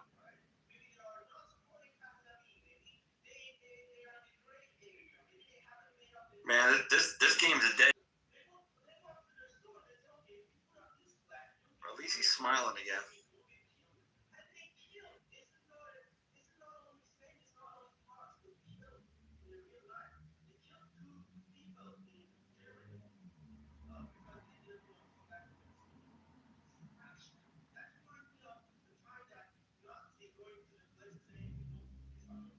What's up, Dave?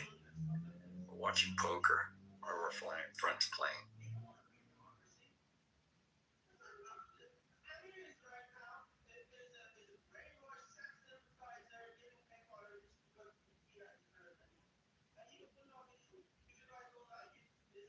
Ace 9 doesn't look as good as an Ace King, huh? Yeah, Trey should fold here.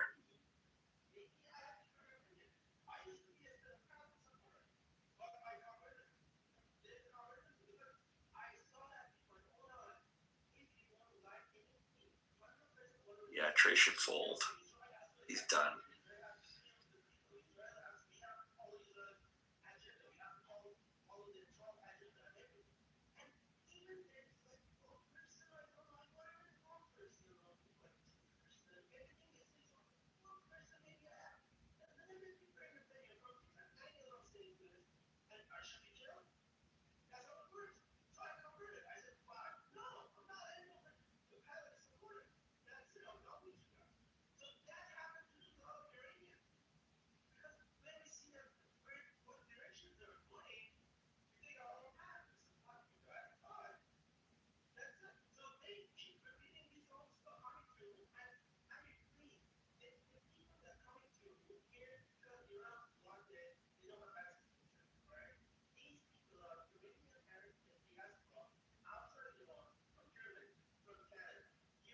I'm probably going to stop watching this, man. It's getting late, Kimberly.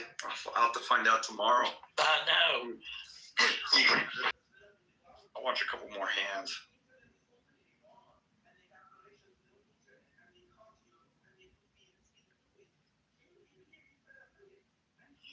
It's what, 312 in Texas? They're in Texas? 212. 212 here, but I think where they're at is No, like Austin. Well, I could be wrong. I think that's in Austin, isn't it? I think so, yeah.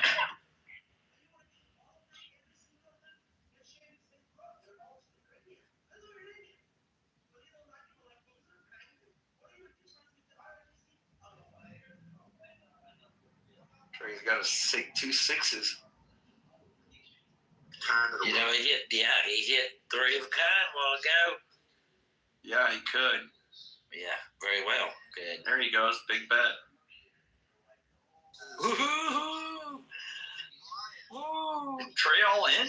Yeah. Oh, shit. 19 million on the pot. Oh, my God. Come on, Here's 6. 6. Come on, 6. Oh, Trey's got a good one. The other guy didn't get anything. got Nothing. anything. Nothing. He still got it. Yeah. Trey's Come got on, it. 6. Guaranteed. Trey's They got got it. He got it. He got it. I love it. 19,800,000 chips, dude. He's done hit on them 3 6s twice. He's about to clean out Brian. Brian's down to 75,000. This is exciting now. Oh man, it's so good.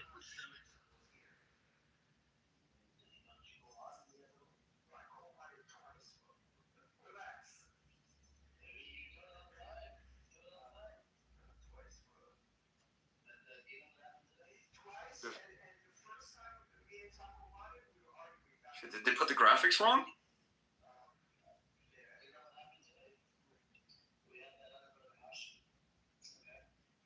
Nope, it's right. Brian's about to be out next. Well, he did come back from the dead last play.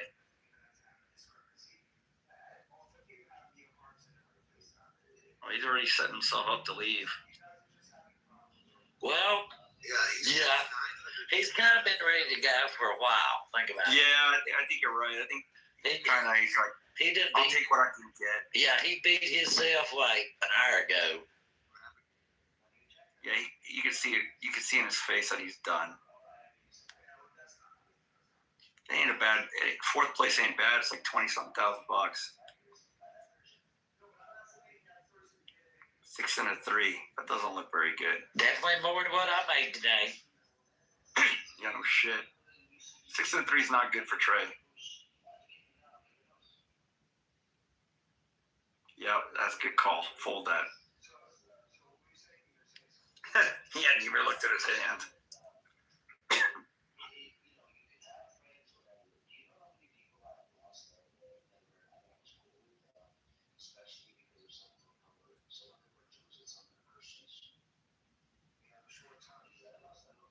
Brian's all in. He has to be.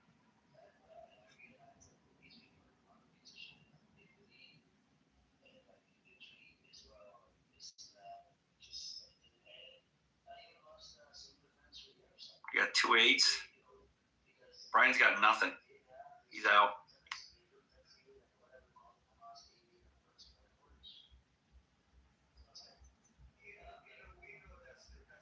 Nothing. He's out.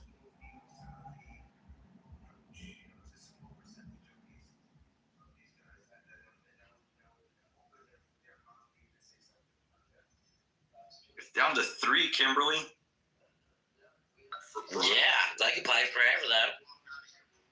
Yeah. I think Brian's happy he's out.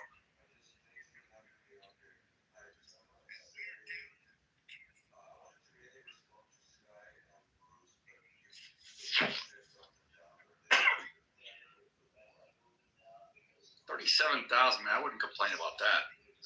I wouldn't have complained about the 21. Yeah, no shit. Trey's looking good. You got a king and a king. Are you through that?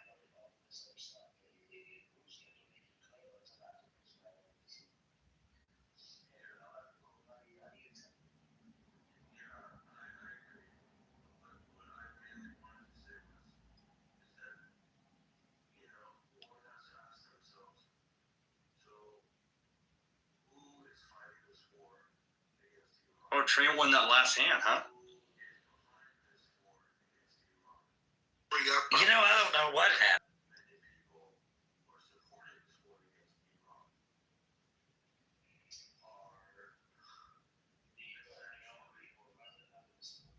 Here we go.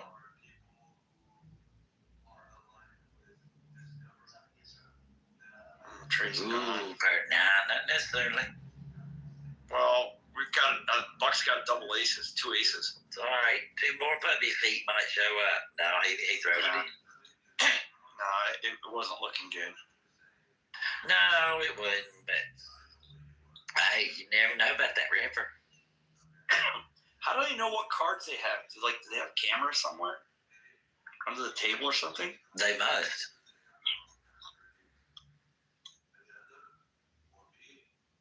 Maybe it's like where those spades on the board are, or maybe the board sees through the cards. I don't know.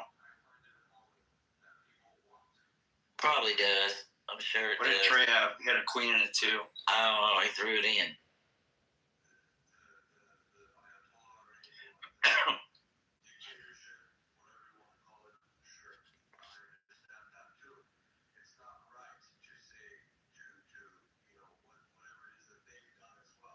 a queen and a 2 from different suits, right? Yeah, it was. Looks like Adams got 2 4s. 2 4s has got it though. God. Wow.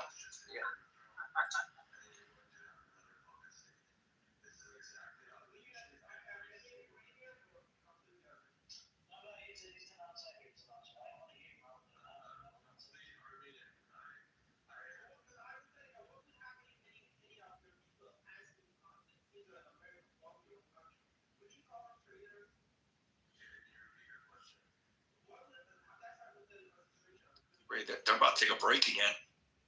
You know what's crazy is, like, of course, as the table gets less and less people, that's when they need to be, like, sharper, like, on their best, and that's when they're just tired. There's some 6s up again. Adams got 2 6s. Like, Trey, what does Trey have? I don't know. Queen 10. He doesn't have anything here. Trey's not looking Not different. yet. Nope. What? Did he fold? Did Trey win?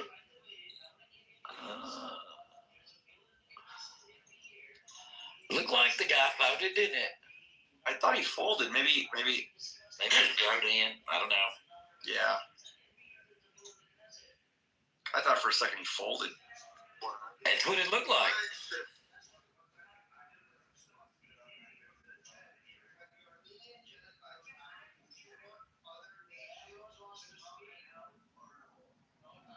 Oh, so you got to bet more now. You know that? Yeah, it goes faster. A lot faster now.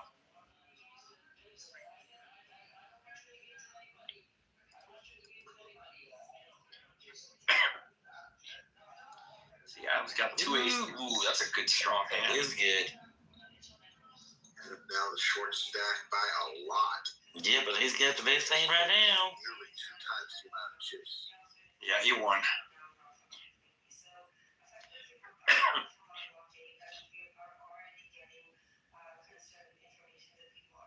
Bucket's been playing very conservative lately, you know that?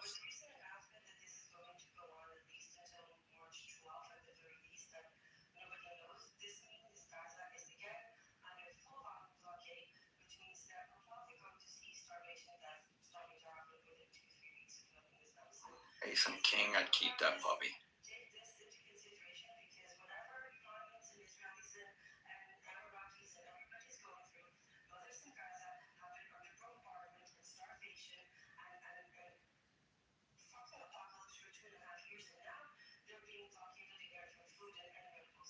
Trey just won that hand, huh?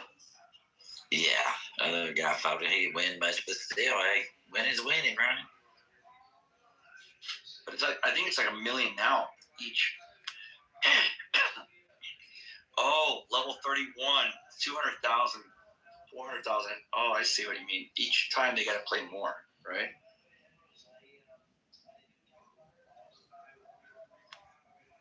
Well, the blind. So I don't really know what the blind is, honestly. Adams got 2 7s. Ooh. What is Trey had a 8 and a 5. That's nothing. Is it better for Trey to stay out of as many hands as he can stay out of? It's gonna be better for him. Yeah, Adams all in, dude. He won.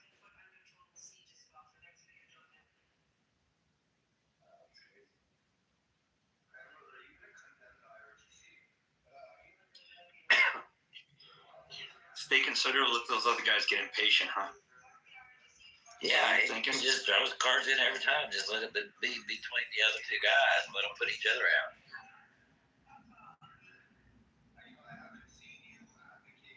Adams got an ace and an 8. What does Trey have? Ace and a 2. Okay.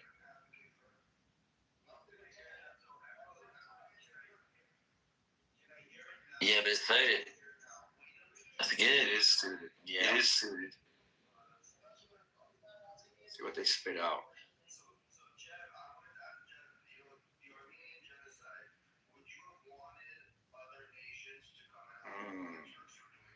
They're both suited, though, dude. Yeah, they are. Adams got better. Yeah. Yeah, he'll win. I don't know. If Depends on what shows up. we'll see. Ooh, Trey's got a. He's done.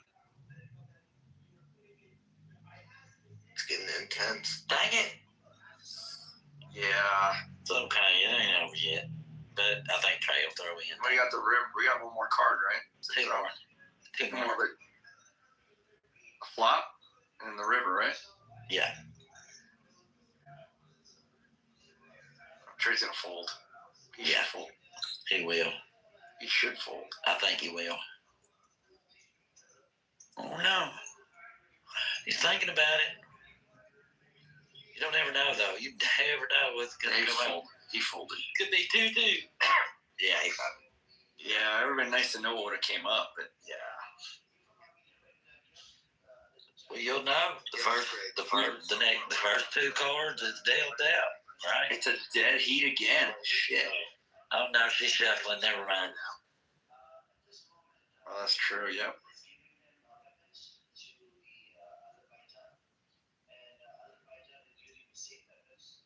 Trey's out. I wonder what he had. Got a 4 and a 2. No wonder. Ooh, Adam, look at that shit, dude. Ooh, the mazes is pretty. Talk about luck. Luck will fold.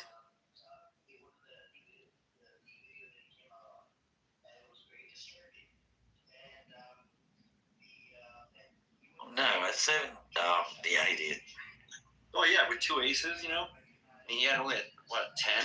Yeah, but he didn't know the guy had 2 aces. No, he did not. So Trey's at, what is that, 41? Lodge light stream. Well, Trey's a chip later.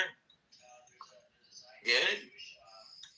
It's not by much, though. It's like they're all pretty much tied. I know. I think he ought to stay out every hand. I swear I do. He should just stay out every hand, let the other 2 guys go at He's it. going to fold. He's going to fold.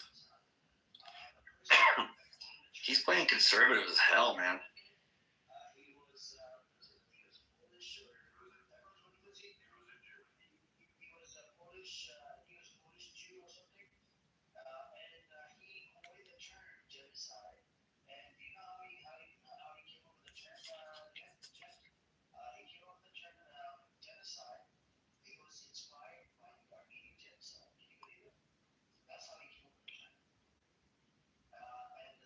He's folding it again. 7-6.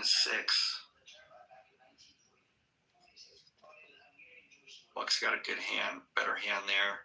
He was shaking his head, but I think that's his advantage to get out and let's let the other 2 go at it. I think that's his advantage.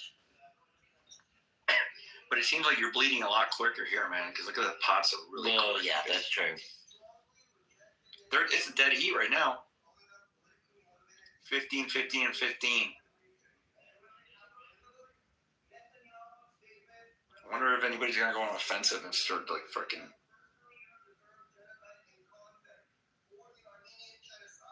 Sorry, that commercial just was really loud. What did you say, Miguel? Oh, I said, I wonder if they're going to start going on the offensive. We got an 8, it'd be nice. Like if they drop an 8. Ooh, Adam's got a queen and a jack. Queen of hearts and jack. I can't believe he stayed in on that 7-6. What is he doing? Same suit, right? Yeah, but He's still. flipping. Yeah, that's not. Yeah. Let's see, they got to throw another card here, I think.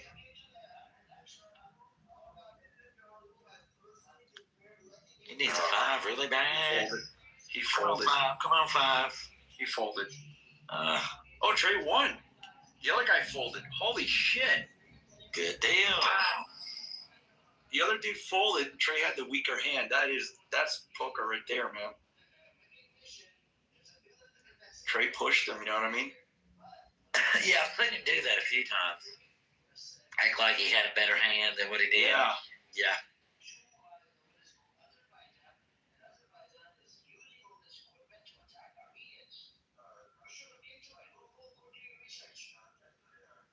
Four to seven.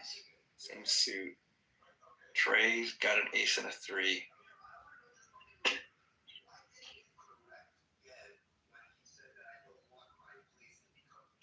Adam's got 2 7s. Ooh! It just. Wait. It just Trey's flipped. got him now. It just flipped. Yep. I'm looking for a 4 or 7. Get him.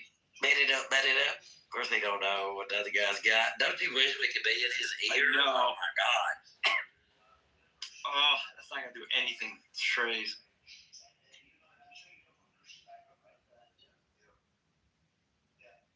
It's Trey's.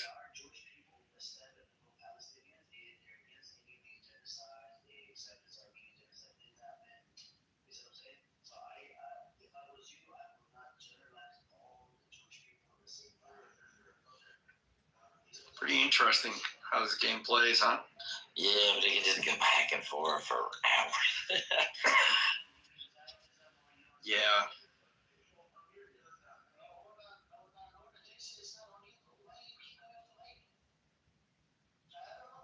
He's out. What's Trey got? Oh, ace and a 4. The same as he had last time almost. Yeah, and an 8. And he's staying in with ace 4. But He's becoming more, I think, like aggressive. Yeah, more aggressive. Yeah. Yeah. He won. Because 9 times out of 10, he would have just threw that ace 4 out. You know, he wouldn't even played it. Oh shit, Buck's got 2 8s. It's a done deal now. He fold.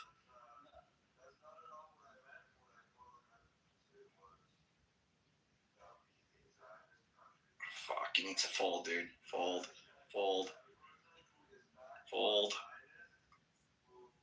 Good call. That was a good call. Yeah, he should have folded to begin with. Yeah. But he doesn't know what Buck had, you know what I mean? Oh, no. It's poker. I know.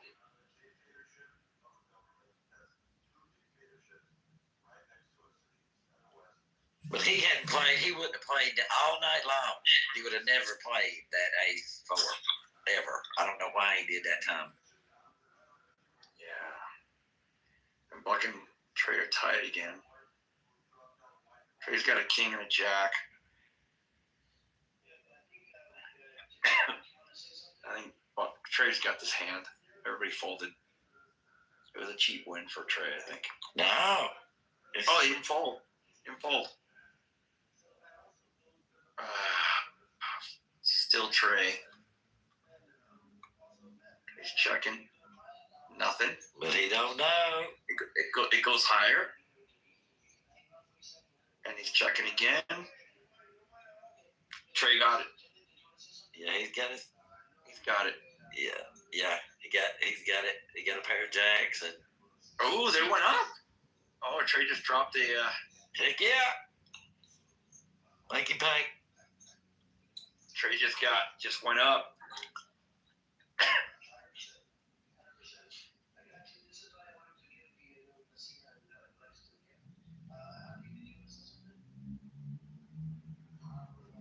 What's when he throws like all the way to the side? What is that? Oh, you meant the chips? The chips that get moved to the side. I don't get that. All right, so Buck's in it. We didn't have any. No, he threw them. Throw them to that girl. Yeah, but for what? Because you got to pay the pot every time. Well, that's in the middle, isn't it? I thought. I didn't know what Trey has yet. Oh, Trey doesn't have anything. Compared to, unless. Oh. Buck's got it. He's got 2 8s.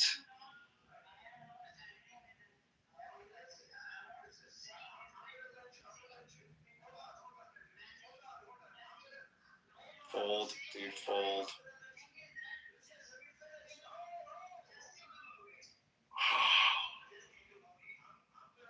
No, He's going for it. Oh, nothing. It's even worse now. He's going again. Yeah, he'll get out this time. Nothing. Trey lost. What? He's pushing it? Oh, he called it. He didn't think the guy had anything. Trey tried to make Buck fold. You see that? Yeah, he did, but he didn't think the guy had nothing either. And he didn't really have much. Wow, dude. Trey he's getting more aggressive, you know that? He's definitely playing a little more aggressive. Yeah. Yeah, since he won that big pot, he's been playing aggressive.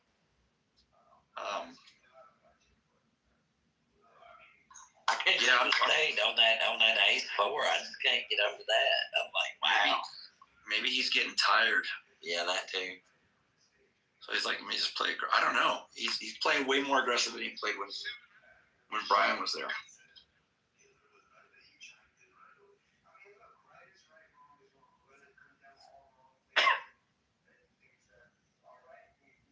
Ace, 7-5. I think Trey didn't have anything. 3-2. Jesus Christ. That's about the worst hand you could have, isn't it? You're just a tad bit faster than me. Oh, am I? You're just a tad bit faster than me on live. Yeah, just a little bit. Shit. My bad. No, it's fine. Maybe hit the live button. See if you hit the live button on the thing. See if it brings you to the same as me. Okay, let's see. There's a little because it might be backed up a little bit. I don't know. I don't even see the live button. The thing about Oh shoot! tipping. I think we're about the same place now. I paused it. I probably slowed it down more.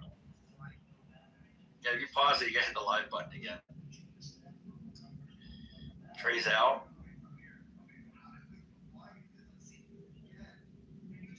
He's going back to conservative playing again. You know that?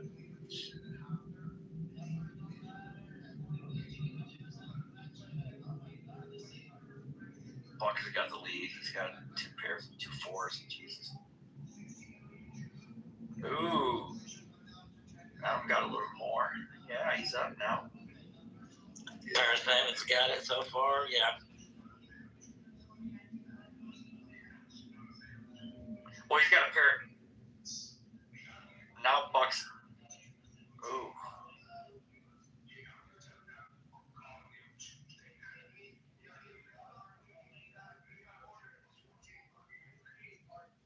Paris Simon's got it. How's a pair? Okay, I got it. I got you. Yeah. Pair of 7s beat pair of 4s.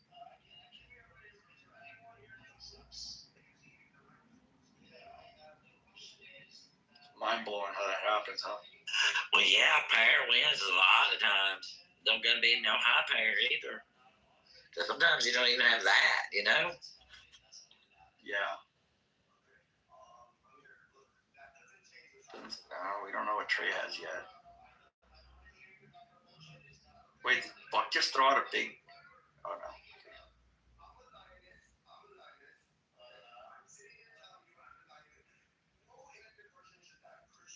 They haven't showed Trey yet. Here we go.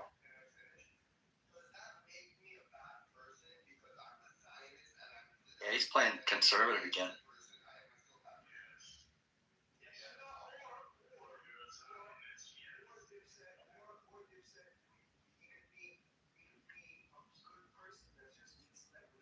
I wonder if they're trying to tire each other out mentally, you know what I mean?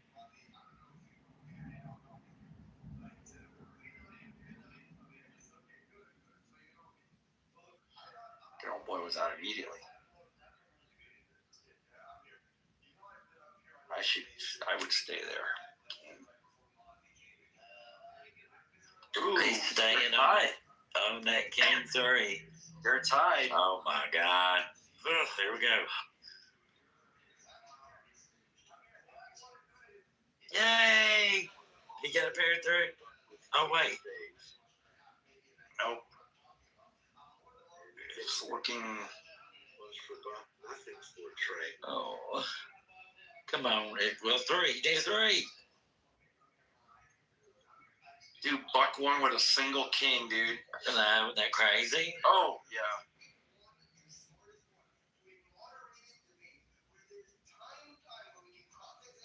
He should have never even stayed in that with what he had. Yeah. It's kind of weird. Well, on our side, we see everybody playing, so we know what to do immediately. You know what I mean? Exactly. Yeah. But when these guys are like, it's kind of hilarious. I hate these fucking commercials, man. Yay! That's good. Ace 4. That's good that time. That's a good ace 4 that time. Yeah, it's not a bad hand. Ah, ace. Another ace. Trey's got this. He's got it, but he needs to believe them a little bit. You know what I mean? No, he knows he has the ace, so he's going. I think it's done. Trey won.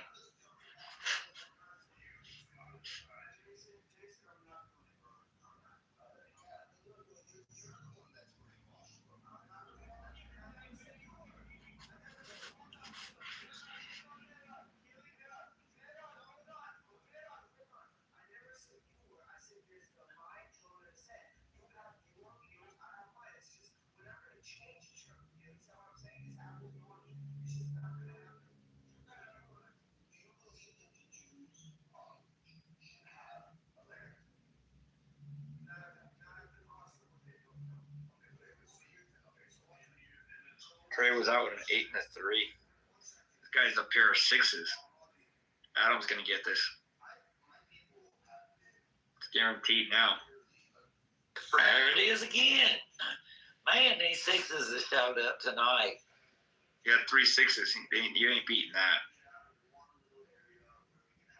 Third time tonight, 3 6s have showed up. Because Buck doesn't even have a 5 and a 4. There's no way he can win.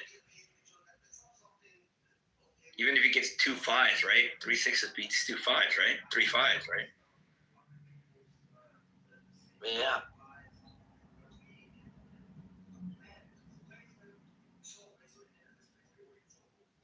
Yeah, Buck finally folded.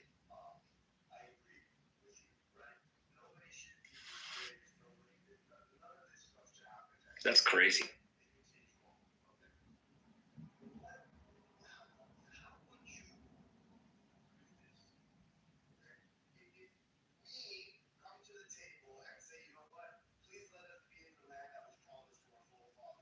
You know, they're all tired. Gotta be. Yeah, they've been there since like, what, 10 o'clock at night? I mean, look how long we've been watching. They was there a long time. Yeah. When he was on Clubhouse earlier, that's been a while ago. Trey's got a good chance of winning this hand here. Well, not really, with a king. Oh, now Trey's got it. Yep.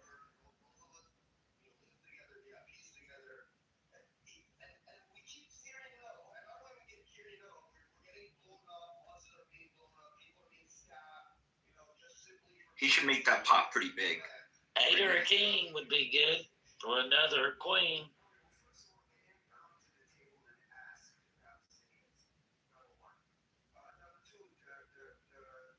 Adam, play. Come on, don't quit. There we go. Fall for the trap. And it looks like it's Trey's. Straight. You got a straight. With the straight hat.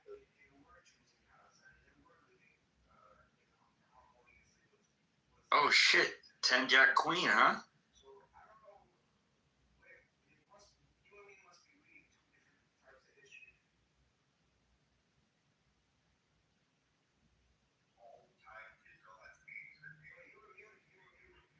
Don't fold, Trey. Don't fold. You got this. I know. I wish we could talk to him.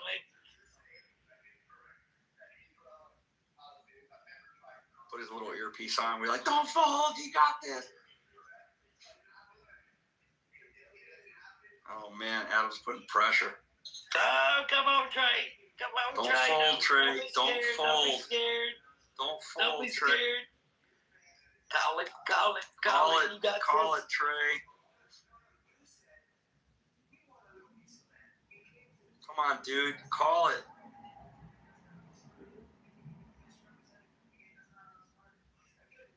He's guaranteed to win it. Yeah, baby. That's what I'm talking about. And raise them. And he may have just did that he may have just did that trying to make He the won. guy. He won. Yeah, he definitely won. Fucking A, dude.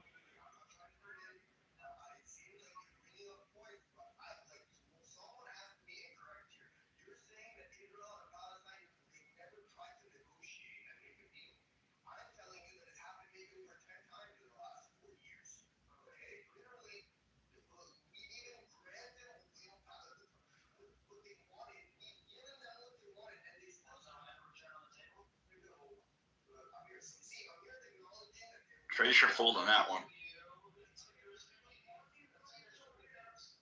I have wondered this whole time what that little white square box that Trey's got in front of him. What is that? Yeah, I was wondering too.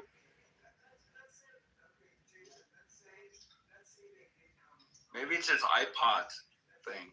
I don't think so. I don't think they'd have that in there. I don't know.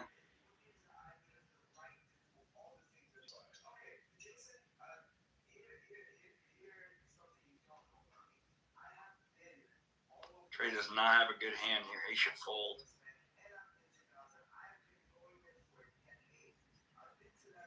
Definitely out. He needs to fold. It just got worse for him. Yeah, he'll fold. Well, it's only 1 million too, so he's okay. It's not like, I think if he gets pressure, he'll quit. He's gonna throw his cards in, I think. Yep.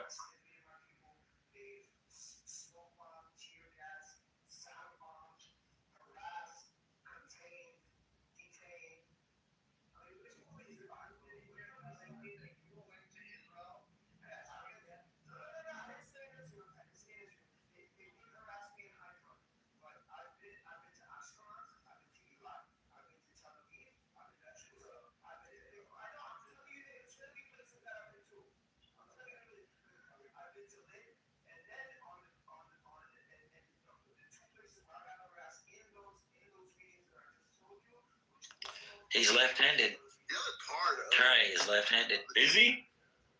Yeah, watch him.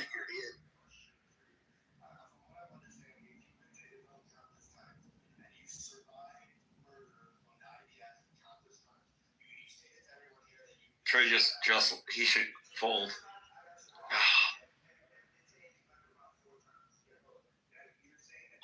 He's betting on them spades.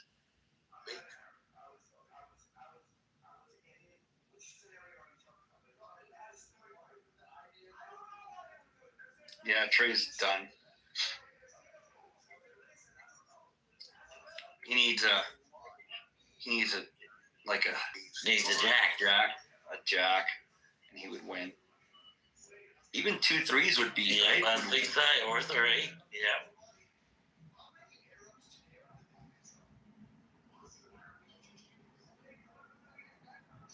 Ooh, he's gonna fold. Yeah, he should fold.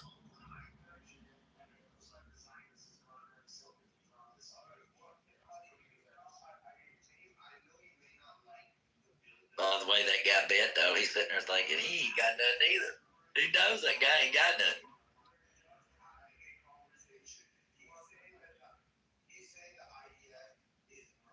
He didn't like you taking it that high. You know that? You can tell he was pissed about that. Yeah.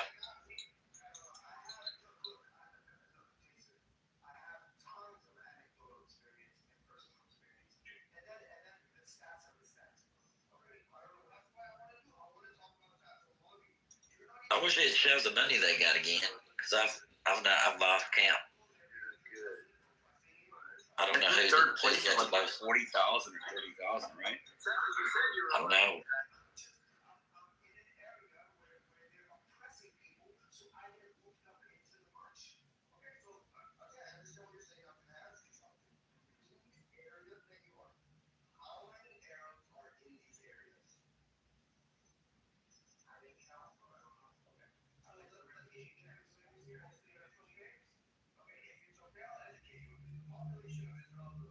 Buck and Trey are tied, man.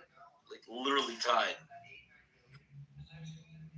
See, I don't see that. I don't see where it's showing the money or the chips. Oh, at the top, doesn't it? Oh, I see it. I see it. Okay.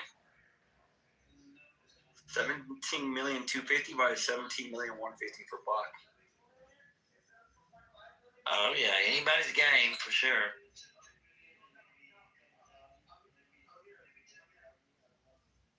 Adam's starting to play more conservative. Yeah. Kings is pretty. Trey must be out there, right? He's got a 6 and a 3. 6-3. Why is he staying in? Nothing. 2 kings, dude. There's no way he's gonna. You should fold on 6, dude. Oh, it's even worse now. There's no way Trey can win now. He'll fold. He better.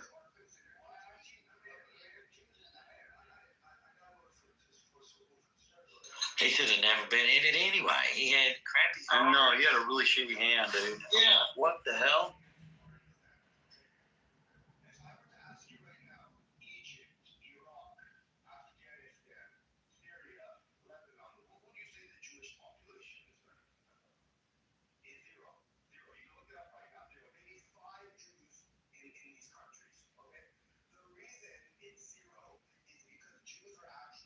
What did Trey have? Didn't even show. Oh, queen and a 4? Gosh. Flop. And he stayed on that. He stayed a while ago and folded on that. Queen 4. It's That's crazy. true.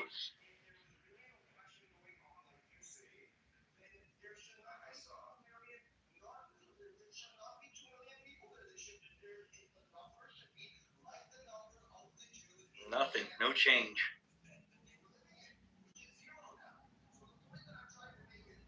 Nothing. Still the same. Buck is going to lose, though.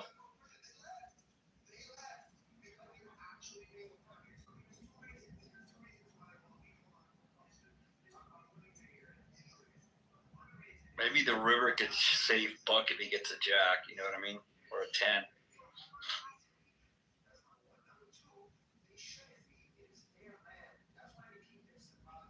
Oh, Adam got it. King high got it. Oh, Buck? How did Buck win? Oh wait, pair of sevens. Pair of sevens. Adam got it with a pair of sevens. Yeah, but it's showing Buck winning. No, it's not. Oh, it's got He's got all diamonds. No, he don't. No, Adam's got it. Oh, that's what it looks like to me. I'm missing something here. Oh, there's four diamonds.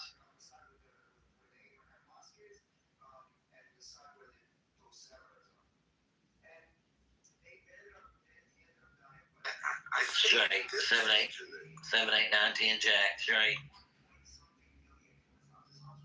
So Buck won it with the straight? Yep. That's why. I was wondering. It's like, fuck, dude.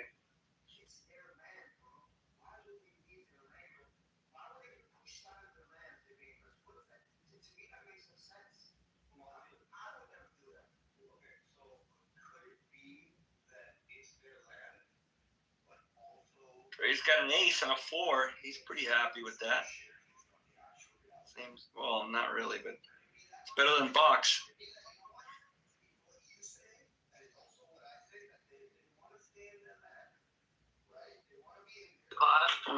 We have our. Gets rid of the few jacks on it. The jack ain't coming there. That's Oh shit! Is that 3 6s? No. Trey's. Oh, 9. No, but he just needs. Got it. Oh, He needs one more puppy foot. Nope, that ain't it. oh, Adam got it. Parrot King. One more puppy foot. Come on, Trey. It's gonna be there. It's gonna be there. I call it puppy foot. Adam's got Clubs. I call clubs puppy foot. He's got 2 kings and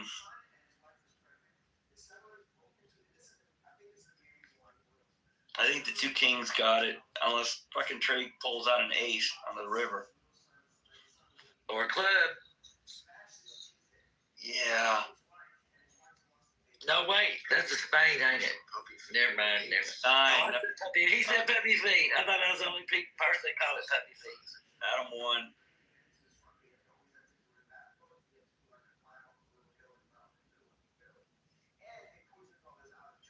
But he's gonna make Adam fold, maybe? I don't know. Oh, Adam's calling it, so Trey's gonna have to throw the cards. And he knows he lost.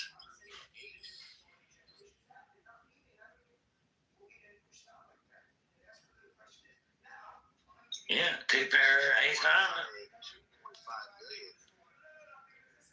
The question is, Trey gonna push it to make him fold, or he's gonna pretend he's got better than he does?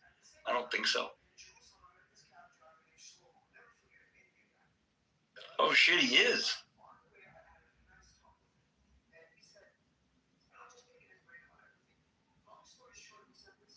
Is not happy about that.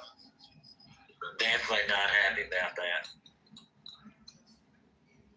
Why did he keep pushing, man? I guess he was trying to make him bluffing. Well, there was 2 pair on the river, and he had an ace high, so he was betting on that.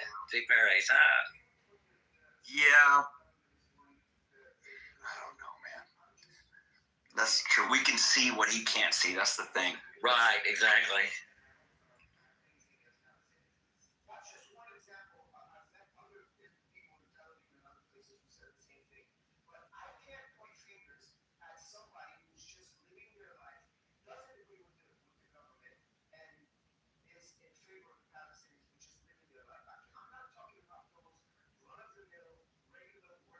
Trey's got an ace king. Never mind. I was thinking he should fold. That was the other guy that folded. Buck's gonna fold, and Trey wins the pot.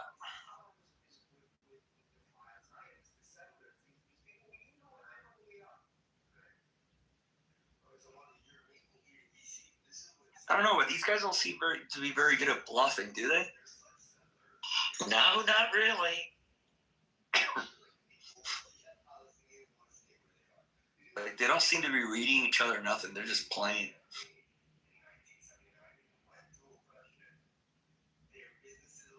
That ain't nothing. He should have folded on an ace 9. He folded. Oh, that Adam has got the ace 9. He should have just folded on that. Ooh. Yeah, Buck got a flush, dude. I hope he takes his money. I want him to take that guy's money. Yeah, Buck needs to push this.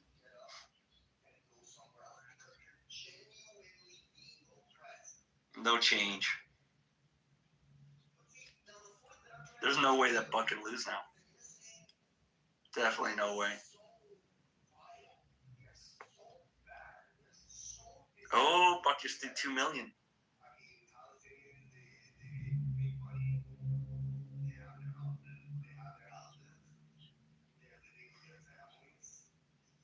$202 hands, dude. That's a lot.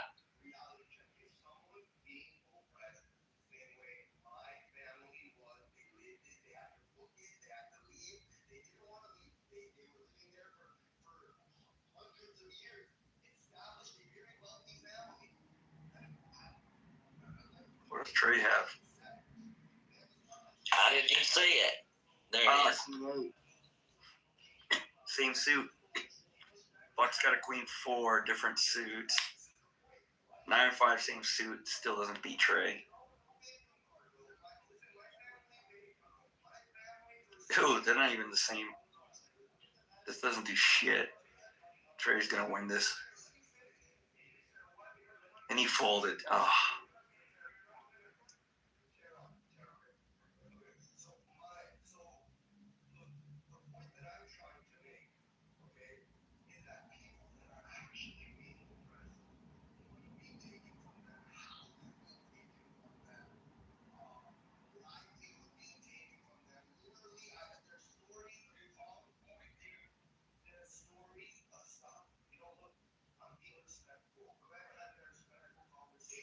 Ooh. I'm away from the Well, we TV. know What's it's not happening? this one. What's happening? I'm away from the TV. Oh, Aces, pocket Aces. Wait, for Trey? No, for Buck. No, I wish it'd been Trey's. Oh shit! That people are gonna fold quick on that. Well, they already did, right? It's done. Yeah, they did, but because he bet so high. Yeah, you pocket it. See, that's the thing. He gave it away, man. He should have bet low. Yeah, that's what I You thought. know what I mean? Yeah, And that's what suckered I think. everybody in, knowing he's gonna beat the shit out of everybody. Which doesn't make sense to me. Why he'd have bet so high? Like, it's like people could see right through that, right? I mean, that's what I think, yeah. But that ain't how the pros do it. I guess. I don't know. That's how the pros do. I gotta turn off my computer here. I'm done for the night. I just want to watch Trey.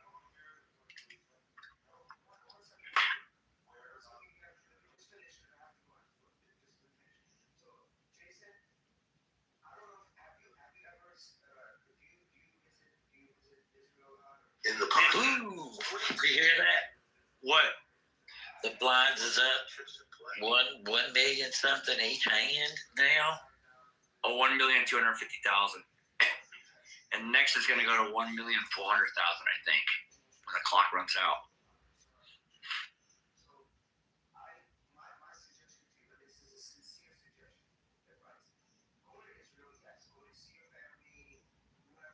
Trey's in, but we don't know what he's got. Yeah, that's weird. Maybe we'll show it in a minute. Oh, it's the hand was over.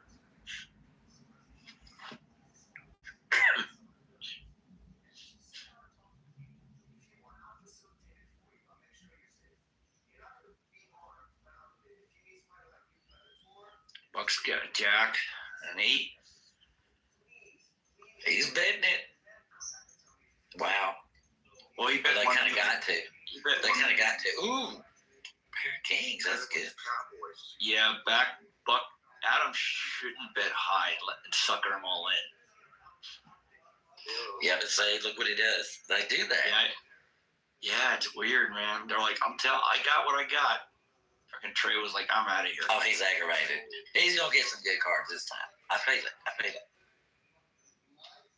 Dude, Adam just increased his pot to like 20 million, all right? Oh no.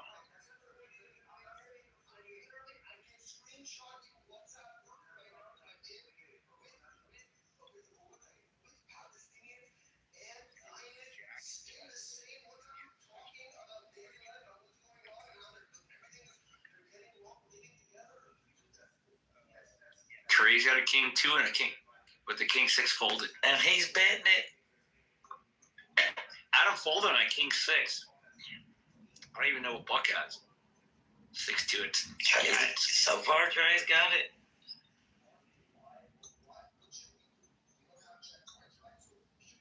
Yeah, Trey's got it so far, and Buck folded. He only collected $1 million though. Yeah, I know. Only $1 million. All right. But he's trailing right now.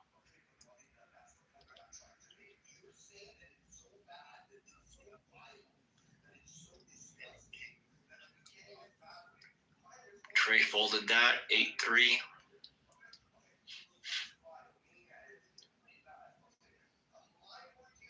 Sometimes if I just keep getting bad cards, they'll just A nice trophy.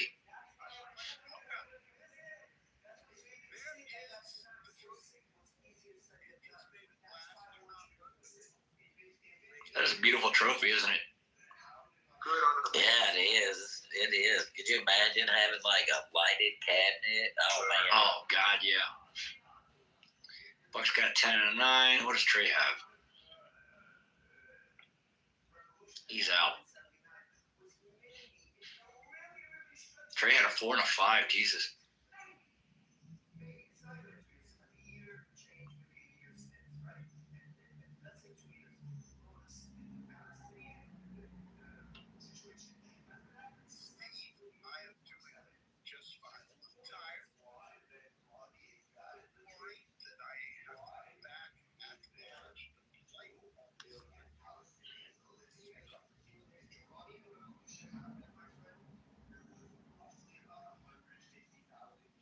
got an A5. He should fold that.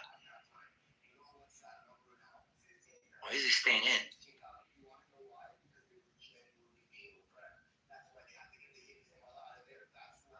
So he wins the pot. That was like basically.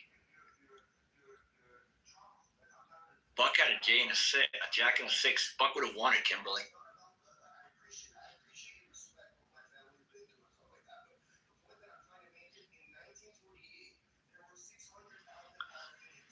He's got a big break.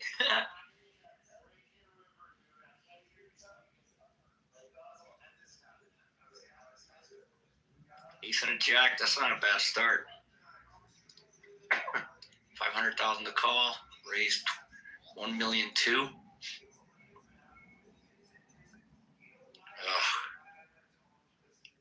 They haven't thrown it. They haven't thrown the cards out yet, right? Here we go.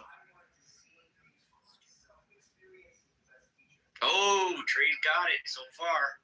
Oh, Buck. Yeah. Trey, but Trey. No, Trey's got it. Trey's hot, ace high. No, he's got 2 jacks, a pair of jacks. And ace high. Oh, and an ace high. That's right.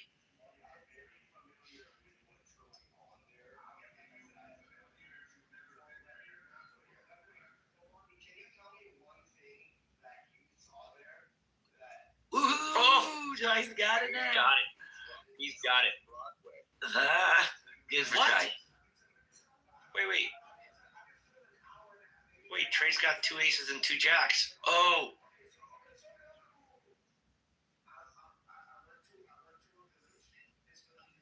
Oh, Trey's going to clean up. Trey's going to clean up. No, Buck is going to win this. How? Because he's got 10, Jack, Queen. Always got a straight. 10, Jack, Queen, King, Ace. Yeah. He's got a straight. Oh, my God. Trey's about to get liquidated, maybe. Yep, he is. Fuck. I just got the commercial. God damn it.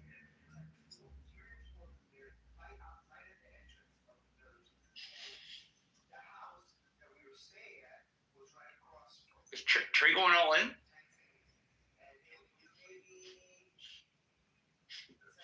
I hope he gets away from it.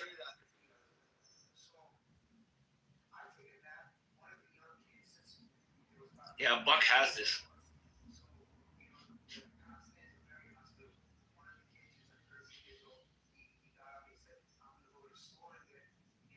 He's got to know that Buck's got a possible straight. He's got to know that. Mm-hmm. Yep.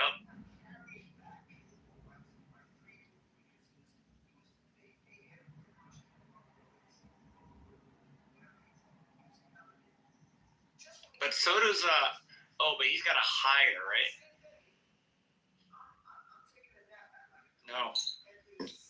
No, Buck's got it. He's got a straight. I think he's going in. He's got 2 pair, but that ain't gonna do it. That ain't enough. Well, he's got 2 pairs. It's definitely not gonna beat the straight. yeah. Right. 10, Jack, Queen, King, Ace. Damn.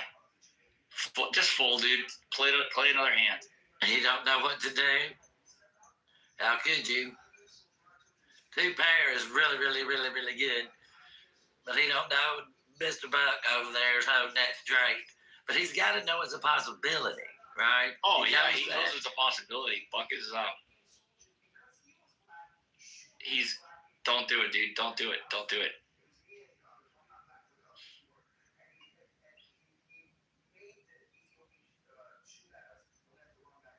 I think he knows it. You know what I mean? Well, that's a tough decision. Hey, T-Burns is on again. Is he? Oh, that's right. Did he play? Is he out? Oh, no.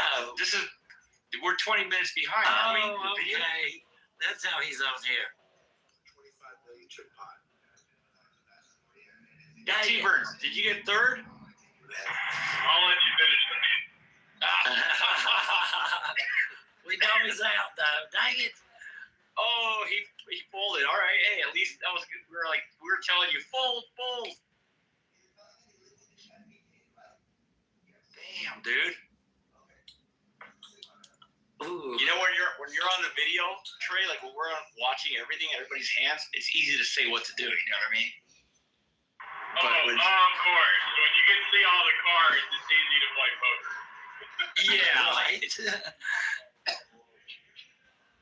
We're like yelling fold, fold. You know. I think I heard you. I ended up. Is the hand over yet? Yeah, the hand's over. That one, you folded. I don't last much longer.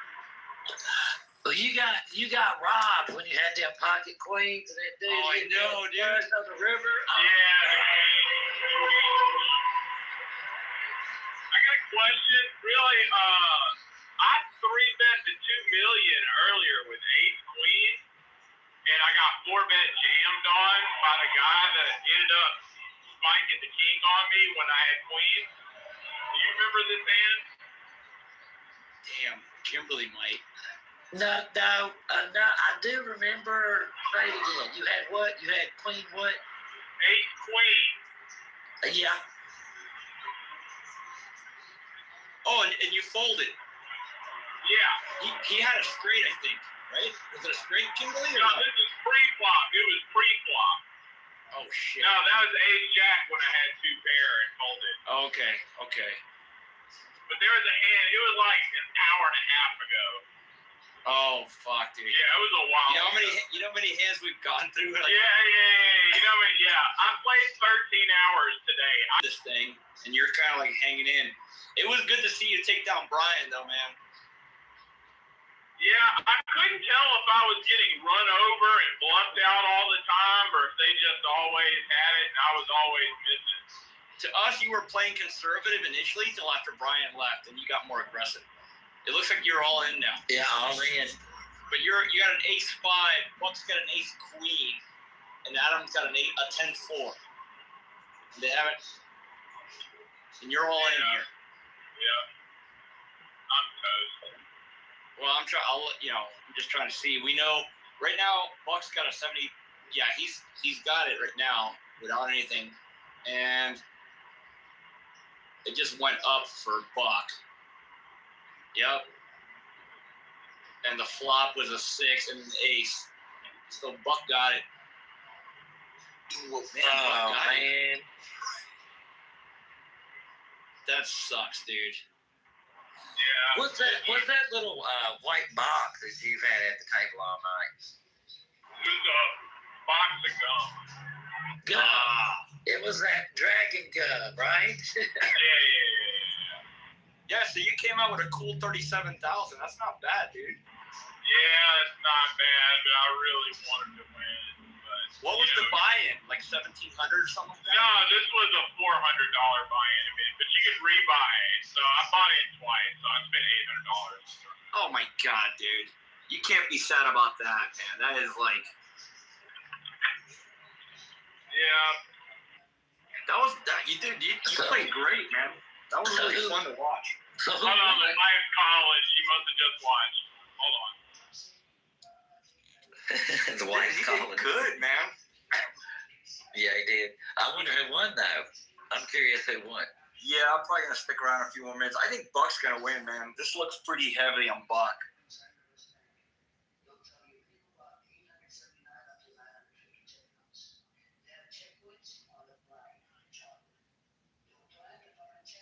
So out of 1,460, Kimberly, Trey was third. That's pretty badass.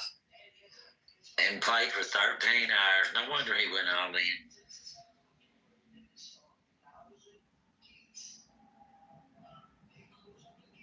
I see he did good, man. He made it big He winner. did. He did real good.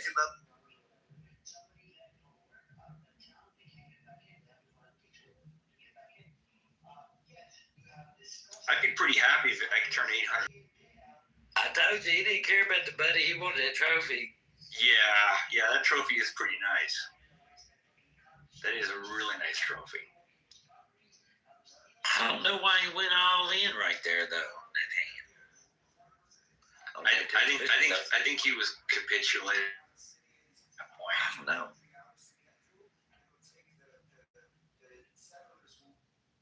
Yeah, I'm trying to remember what card he was telling us, but that was when Brian and the other guy were still. He said Queen 8. I don't remember that at all.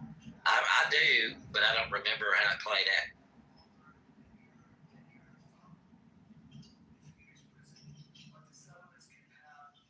He did get a lot of shitty hands though. A lot of those guys got a break. Yeah. I can't believe the big guy in there with the blue sweatshirt. You know, he was bowed out a couple times. Yeah, he was like Come down back, to almost nothing.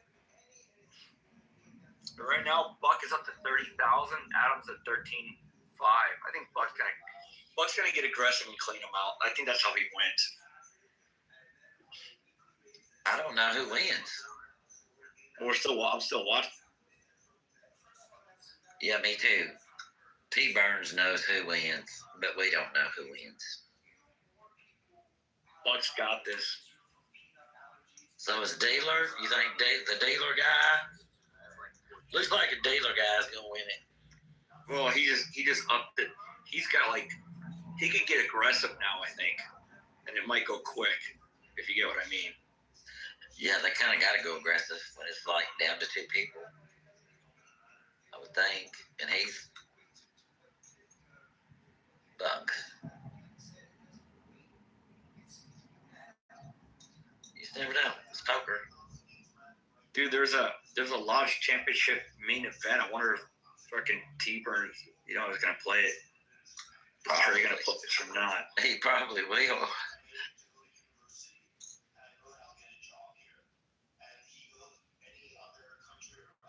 Dude, they're at 218 hands already.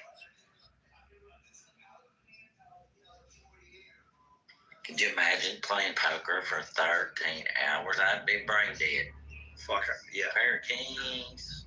I wouldn't even know how to play anymore. I wouldn't either.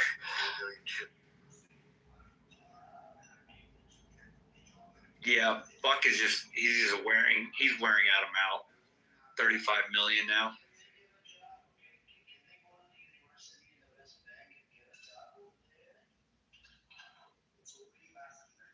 See how it gets flipped though? Like it's just anybody's game, just different leaders all throughout.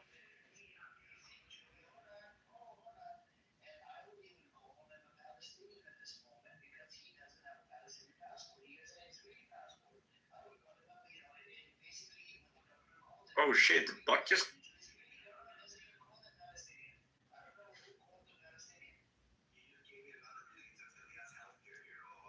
Buck's gonna lose his hand. Yeah, he lost that hand. But he's playing aggressive. You see that? You can see what I mean, Kimberly? He's like calm. Oh yeah. When did he show his hand? Oh, he folded. You see?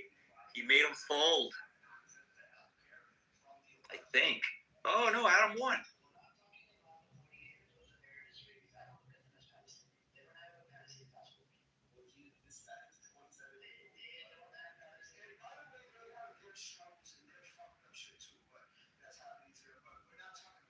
That's a pretty cool playing room, isn't it? Yeah, it's pretty neat.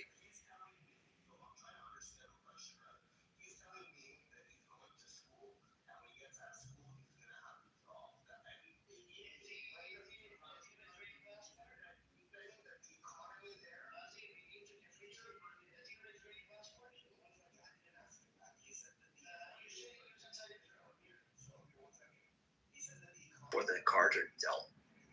Isn't that weird?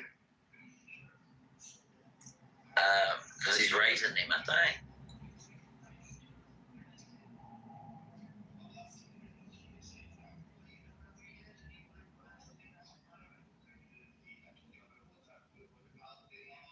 He folded.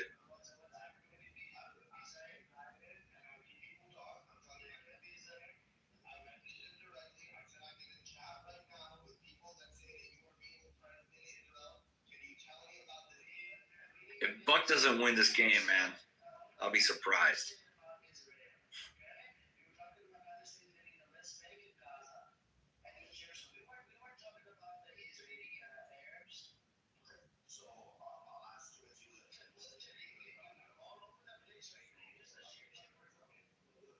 Gotta give me some of that dragon gun. See what it tastes like. I know. I want some. Buck's got this hand. Oh yeah, two fours and a king. He's definitely got this hand.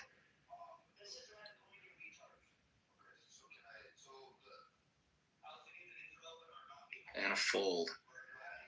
Looks like little by little, Adam's just getting dwindled.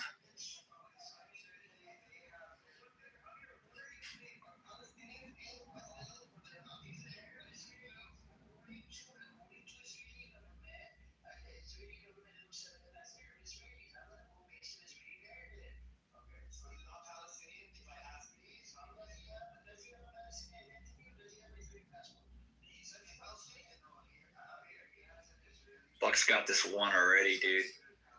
A 5 and a 3 isn't good. Did he fold?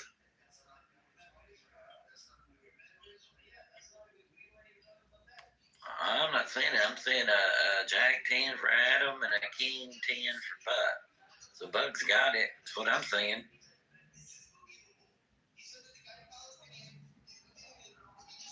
I might be a little behind now in my video. Fuck. Did Buck just fold? I won again.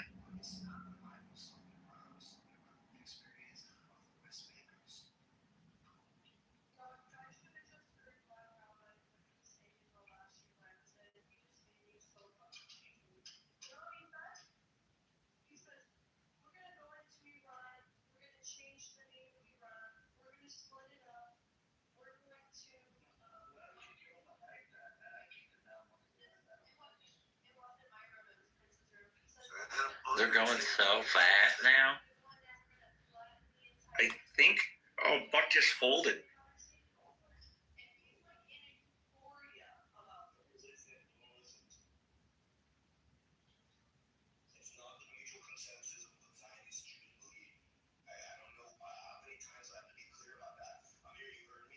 We have to see a good hand here pretty soon, like where somebody goes all in, you know.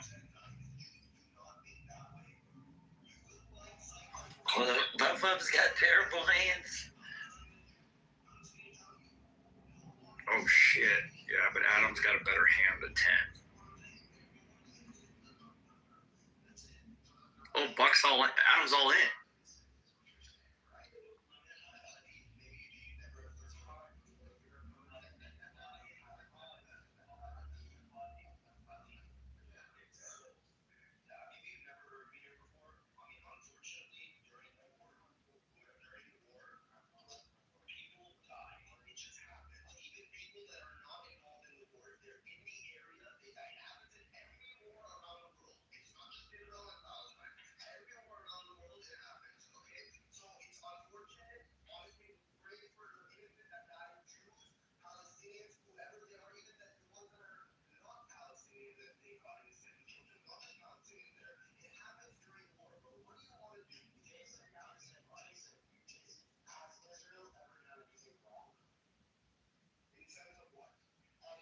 Adam's gonna fold, I think. Even though he has a good hand. No, he's raising. Raise the million. Fuck. Adam's got this one. Are you watching the same one or are you ahead or behind? No, I am. Okay, right now there's just nothing. No cards. Okay, it's showing just the dealer. It's not showing anything right now. You must be behind me, man. Or ahead of me.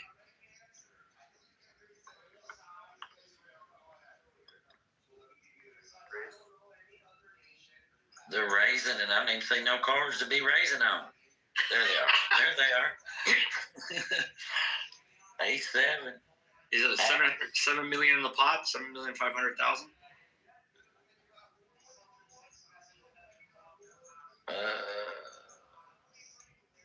It says it in the middle of the screen, I think.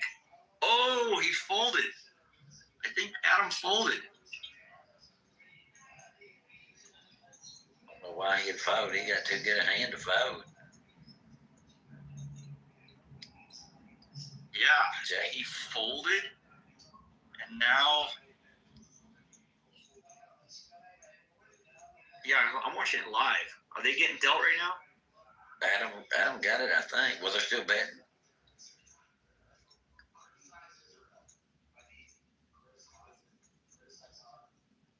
But Adam's got it. He folded, right?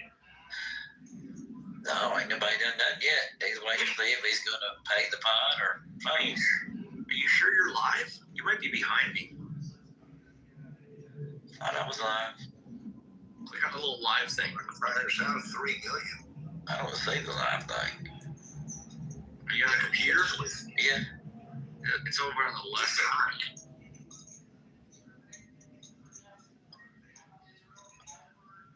They just sitting here waiting. Yep, he threw it in. Gets it through. So maybe I'm behind. Yeah, you're behind. Who threw in? Adam? Yep. He folded? Yep. Yeah, you're behind me.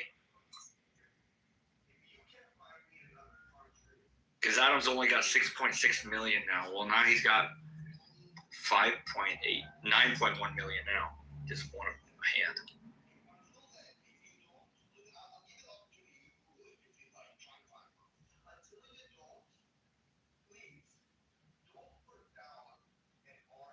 Is that all that Trey does is gamble?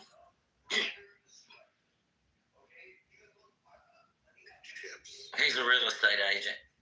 Oh, okay, because that's not a bad career, man. If you're making $30,000. I know, right? He does both.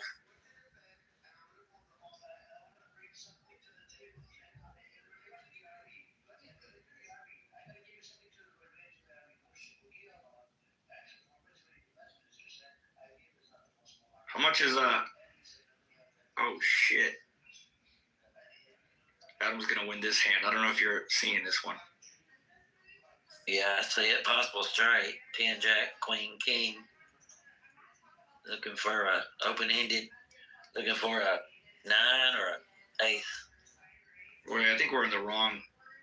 How much does Adam have right now in his little thing over in the left-hand corner? I don't see anything in the left corner. He just won. Man, you must be watching a different one than I am.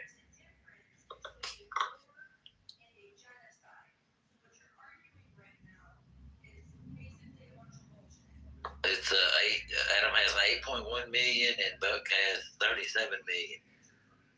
36.8 million. So King 9 and Jack 4.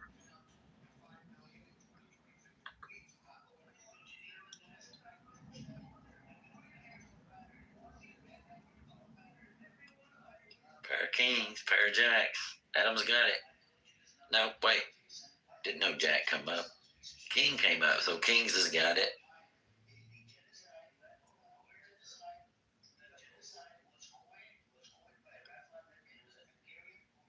I can't even imagine playing for. I would be brain dead if I played for. See, right now, Adam's got 2 10s and Buck's got 9 and a 2. Is that where you're at? Nope. Yeah, you're behind. I'm way behind. Well, darn, I don't know how that happened. They just turned it off and opened back up. They're in hand 233.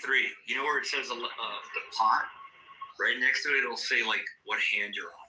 What I'm watching is doing it like above, overhead, looking down on the table. They used to not. They changed that. They still do it. Yeah, it says on there. Just noticed that when they fold, it says fold. I hadn't noticed that all night.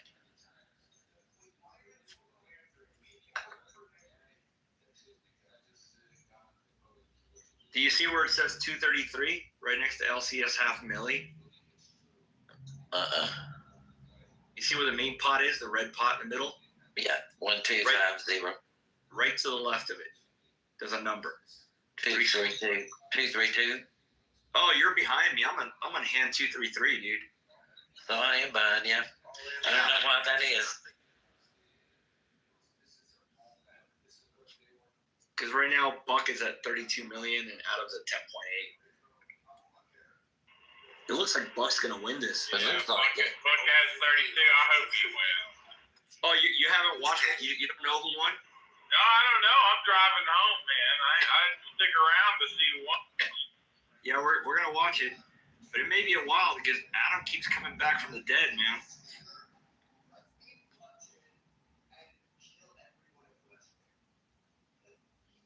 Adam's got a 10 and a 4. Buck's got an 8 and a 5.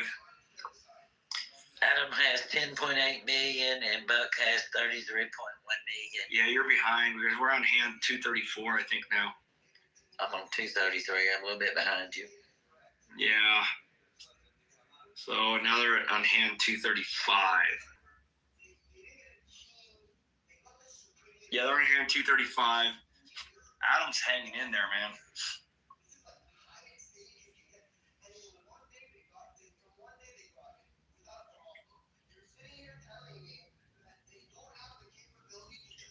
Adam's got a queen 8.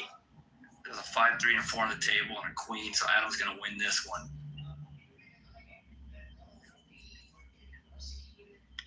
Think the dealer's gonna be the winner. He's a dealer there at that lodge, right? Isn't that what they said earlier? I don't know. Yeah, Buck is a dealer. He works there at that. Yep. At that place. Buck works at the lodge. He's a real nice guy. Yeah. Adam just won that hand, I think. But Buck's got so much freaking chips right now. It's gonna take a while to beat him. Yeah, especially him. It's gonna be hard to pry those chips out of him. He's fairly tight.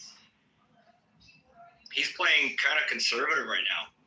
Yeah, he's fairly conservative.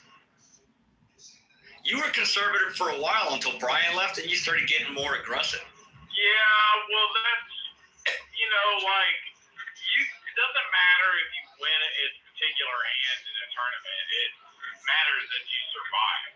And, Right. like, where does your chip stack, like, stand with the other players? Like, I shouldn't be gambling with the biggest stack at the table when I got 5 other players shorter than me. Right. You know what I'm saying? Yeah. Yeah, you had a couple of good hands there, man. I was pretty stoked. Why did But you got a shitload. You got quite a few like a sequence of really bad hands for a while. Like you just get it and throw it. You know what I mean? It was shitty. Yeah, that happens, unfortunately. The timing couldn't have been worse. I would rather a run home. Why'd you go all in right there? Well, of course, when you lost and you left the game, why did you go all in on that hand? What, the ace 5? Was it ace 5? I couldn't remember for sure. The very last hand I played? Yeah. Yeah, I mean, like, there's 43 million chips in the tournament. And I had like 7 million chips left. Back at the table, I'm on the, it's 3-handed. I have a ace. Like, it's pretty reasonable for me to jam in that situation. Okay.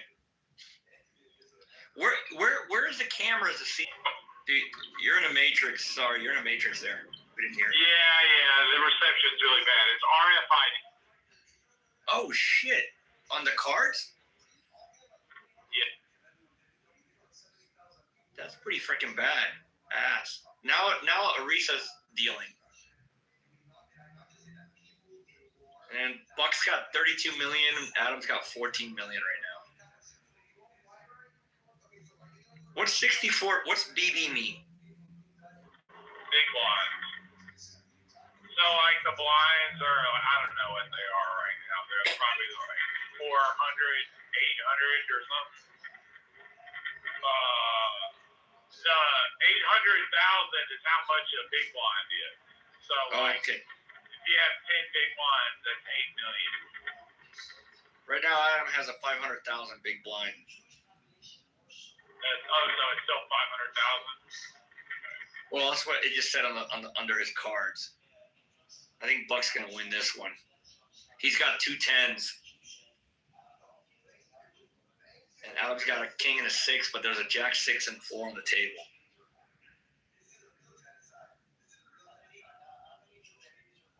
You are way ahead of me. The new dealer just came in. Yeah. She's been in now for a little bit. Yeah. So you're way ahead of me. Buck's got this one won. Buck's got this one won if he can like bluff him into folding. Go out. I'm gonna go out and go back in. Yeah. Yep. Adam folded. Adam's now down to like 11 million.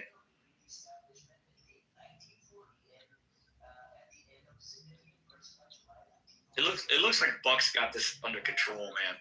His stack is huge.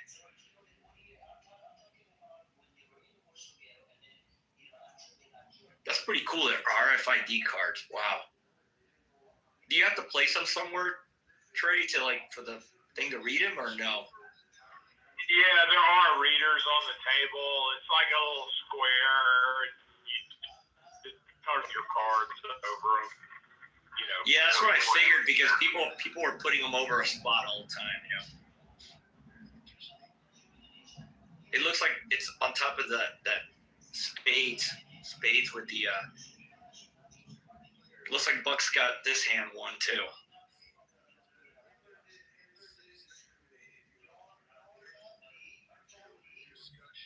There's them sixes showing up again.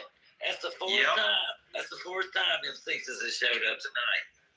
So Buck won on two threes and 2 6s. He's chopping that tree down. I'll turn it up so you can hear it. Are you matching with me now?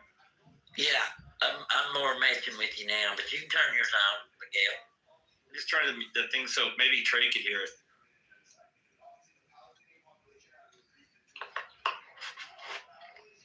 Can you hear this, Kimberly?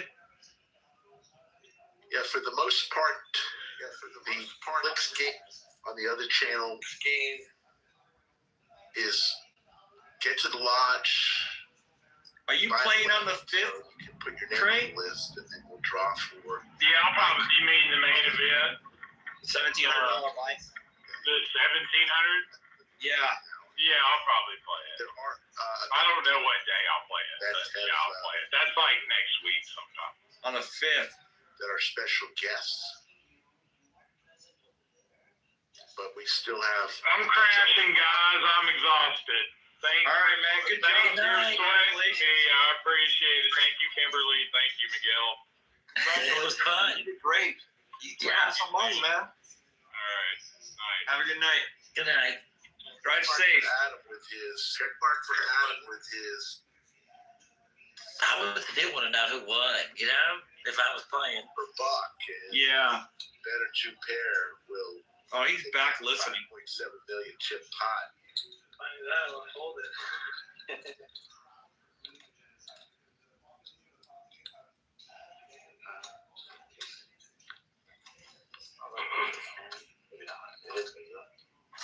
Oh, so that extra chip is for the blind, Kimberly, looks like, right? Yeah.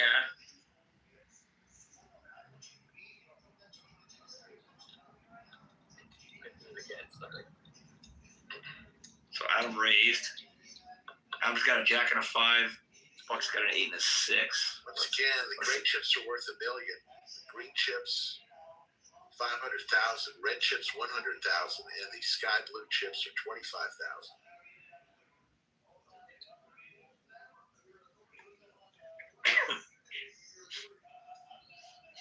Open ender for Buck.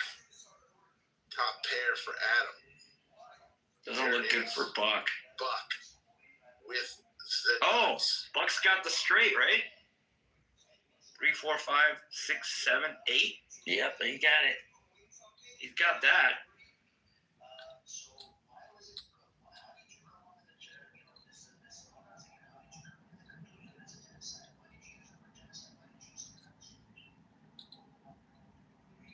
Adam's thinking, I want to get out of here.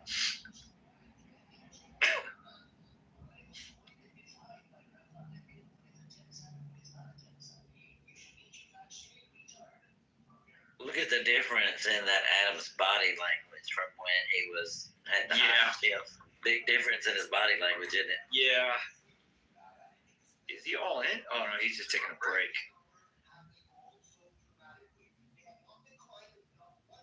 So the players are going to go on break. Oh, they're on break. All right, dude. I think I'm not gonna watch this anymore. I'm tired. Okay. Schedule. Well, good night. It was fun though. Are you gonna watch it some more? I think I'm gonna watch it for a little bit longer. I'll stick around. I'm gonna go make a coffee. I'm gonna go make a coffee, a decaf while they're on break. Maybe I'll warm my belly up. It's 2:41 for me, so I'm tired. More than likely, it's 3:41 for me. More than likely, Bucks gonna win, but it's hard not to watch to the end. Watching it this long, it's like, okay, I want to see who wins. I know. I'm kind of like, fuck. But I'll definitely watch Trey on the 5th. Yeah, that'll be fun. I'll log into that and watch it. Because it'd be cool seeing him. Well, I probably won't watch it until he gets to the higher rounds. Dude, I wish I could play poker. Like I knew how to do that shit. We used to play all the time on Clubhouse. Did you not ever play on Clubhouse? Yeah, I remember. I sucked at it. I loved it. That was that poker room that what's his name used to run, right? Well, we started out on like a different platform where we were playing with SAS, for the longest time, and then they changed it over to that Poker Bros. And I only played a couple times, but I won when I played. Didn't you clean the house? Yeah, I did. I absolutely did. Yeah, that's pretty badass, man. It was just luck, though. The river was just really good to me. It was just luck, but it is luck. I mean, I guess there's skill, but mostly luck. Online is different. You can't see people's expressions, you can't see a lot. Exactly, yeah. You have to just hear it in their voice or whatever. And I used to love playing with John. I had him figured out. Oh, my God. John, the real estate guy from California. John Bell. Yeah, that's the guy that I think was running it initially, right? Sometimes he did, Well, but I had him so figured out. I knew exactly how he was going to play his cards. It was crazy. Like, the more you play with somebody, the more you know how they're going to play, right? Yeah. You figure them out. Clubnet Poker, I remember that. Yeah. I think it's still in my bio thing. I'm pretty sure it is. Yeah. I played a couple of times and I got my ass whipped because I had no idea what was going on. I said, fuck it, I'm out of here. I think I played one time. And I think I had 5,000 sets. Kimberly and I got cleaned out. Yeah, it didn't cost back then. It wasn't $4 or $5 to play. And then you could buy back in, So it wasn't that much to play. Some games would get a little higher than that, but not too much. Anybody can play, Yeah, I usually don't gamble because I hate losing money. Yeah, me too. I'm not a big gambler either. If I go to the casino or anything with a friend or something, because I have a buddy that plays a lot of poker and gambles a lot, I go play a couple $20. Sometimes I'll win something on slots, but I went one day, I was like, I'll play $5 blackjack, and I played it. 4 hands, I was done. I was like, fuck it. Oh, yeah. I'm going to get a spectator from now on. Blackjack will wipe you out quick. I like walking Dude, it was quick. And I'll have I don't know, whatever, 100 or, maybe 200, but mostly it's going to be like $100 limit. And I'll go to the highest machines, the $20 machines. That's what I go to. Sometimes it hits. If it don't, I go home. I don't spend over whatever my limit is. Yeah, I wonder how long it's taking Trey to get as good as he is. I don't know. He's played a long time. Yeah, years. There used to be a girl on here, and she was supposed to be pretty good, but she. Oh, you're talking about she used to show up for Club Net Poker as well. Yeah, she was playing. Tracy? Tracy. Yep. Yeah, she was really good. I didn't think she was that good. Well, that's what everybody said. I don't know. Well, you're probably better than her. Well, she talked about going to Vegas and throwing out some names, and so she knew people, and she played at Vegas and stuff. But I didn't see that she played that good myself. I had a buddy in the fire department that went to the World Series of Poker and came in like 5th or something. Came back with like, I don't know, 100 grand or something like that. That's awesome. But he was on my fire station for a while. But I'll be honest with you, I don't know anything about poker. Yeah. Well, you don't have to know to play. You learn as you go. Yeah, like when Trey was saying, saying all these kings over or whatever he was saying, I had no idea what he was talking about. Oh, yeah? When he was asking us earlier, when he had this. So he had a queen 8 hand is what he was talking about. A queen ace what? He had a queen 8 is what he was holding. Right. Queen 8. I couldn't remember. Hey, John, we just watched Trey play. The airport, but I'm listening, man. I'm just rushing. Nah, he got 3rd place, like 30-something thousand, was it? 37,000. Fuck, it's not bad. 13 hours of playing straight. That's hardcore. Sleep. Don't you just love coffee, Kimberly? I do, but I don't drink it at night because it keep me awake. I already stay awake half the time anyway. I was going through tonight, and then I got interested in watching that poker. And here it's I am. Like Ritalin for me, man. It puts me to sleep. I know, but it's decaf, right? Partially, yeah. I still fall asleep. Look at that bitch.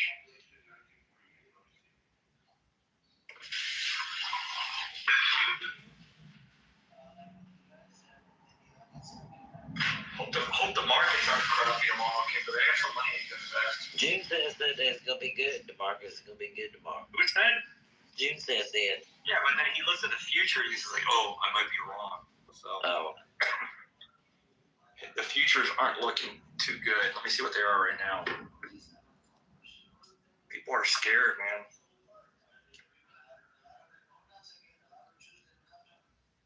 Yeah, the futures are 500 for the Dow. Down. 500 down. That doesn't mean anything, though.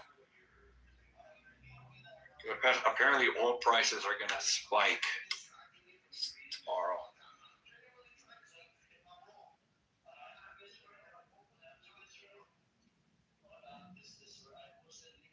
I was looking at Bitcoin. It's at 66. I hadn't even looked today.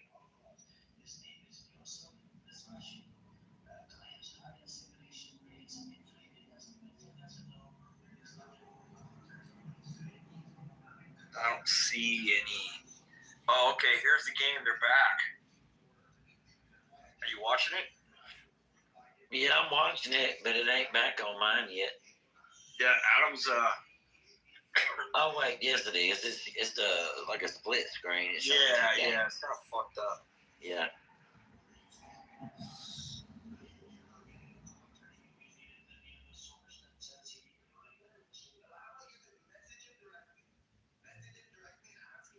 There we go. Now it's back right. Yep. It looks like Adam's at 30. Adam's down to 8.6 million. Freaking Adam's got pocket 8s. He's out. This is it. Oh, he's all in. This is the end of it right here. Oh, he folded. Yeah, he had to.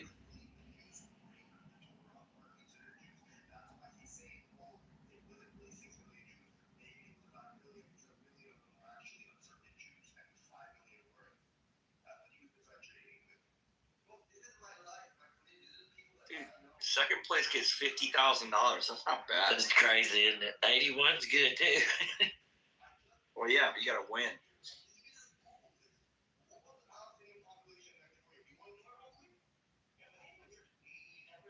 It looks like the betting's higher now, Kimberly. You have to do it.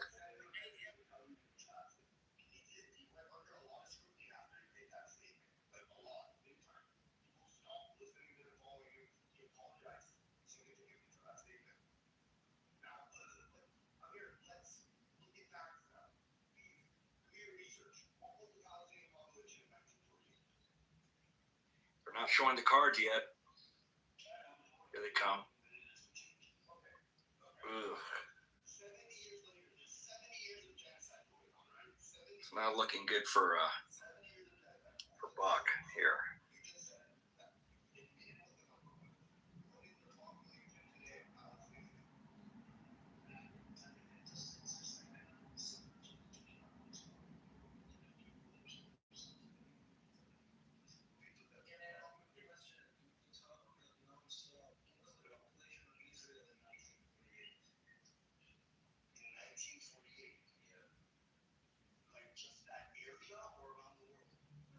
Is Sam still awake?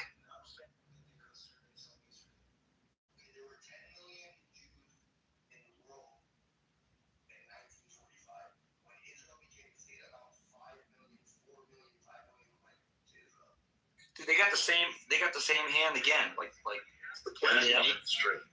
Jack So 6. why not so?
Don't they say that the same shit over and over? Yeah. They'll impale you. Don't get your fingerprints on that. Same exact. Well, I don't imagine anybody be running with it.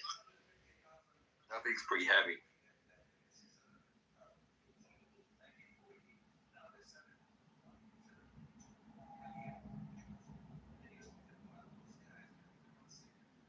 Those were two quick hands. Buck folded, Adam folded twice quickly.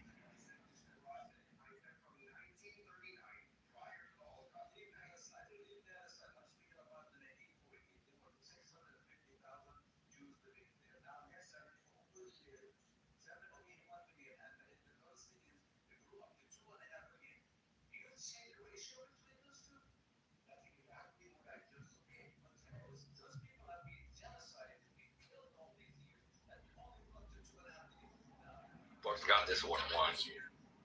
Definitely won.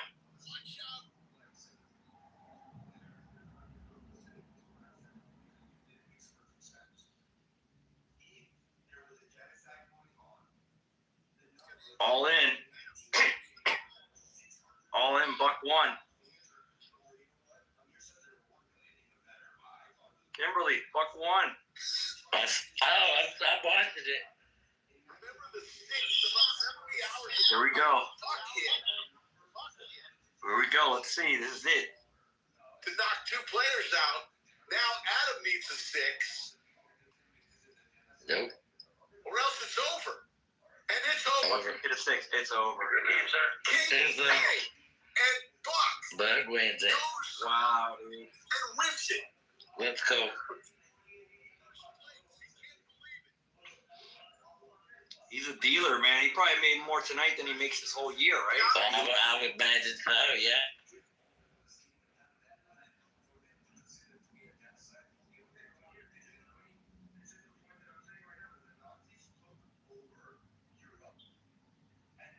Well, the trophy looks a lot smaller in real life than it is. Yeah. The dealer at the lodge. Fucking crazy. Congratulations, Buck. That's awesome. 81,758. 81,000. For everybody here at Oh, I guess he gets to keep the chips. And you gotta go cash them in and get that money.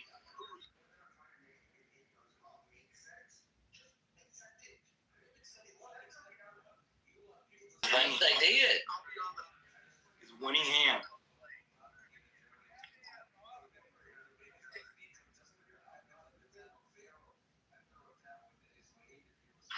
I got one of my girls up. The alarm ain't went off yet, but it will go off in about an hour, and she's already up. So I probably need to get off here.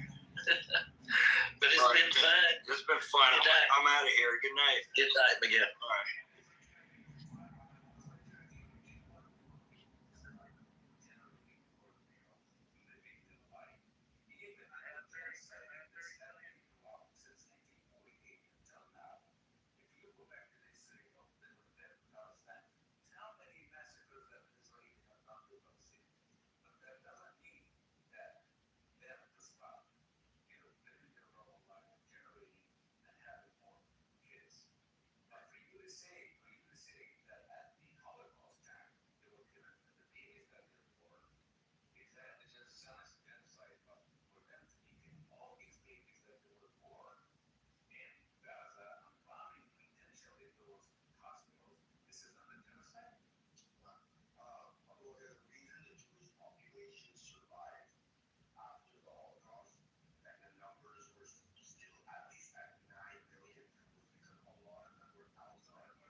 Morning. Good morning.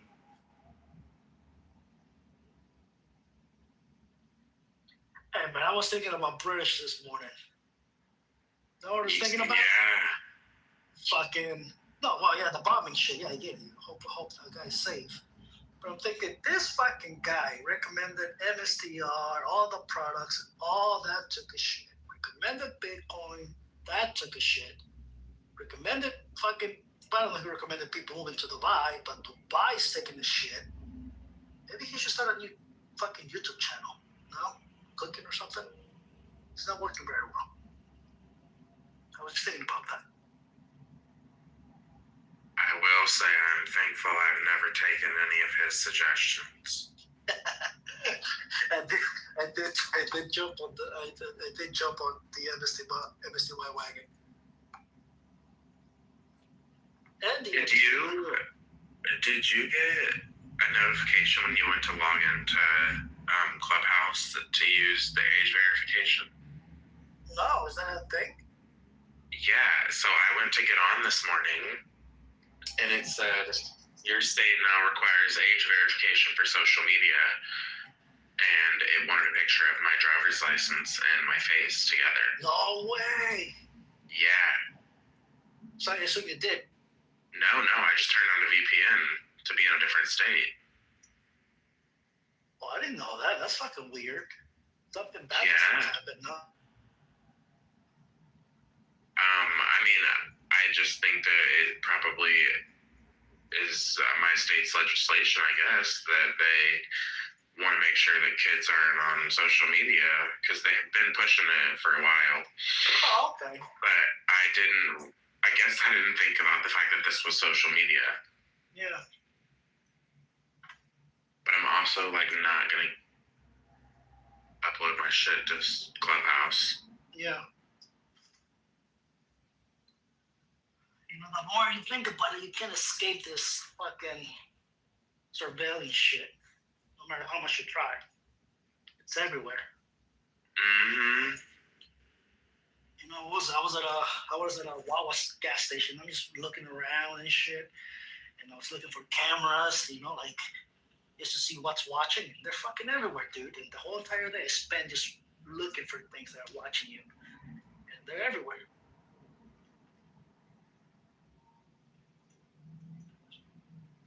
I also learned, Brittany, that green card holders can be fucking drafted into a war. You know, I didn't know that. I thought it was just U.S. citizens.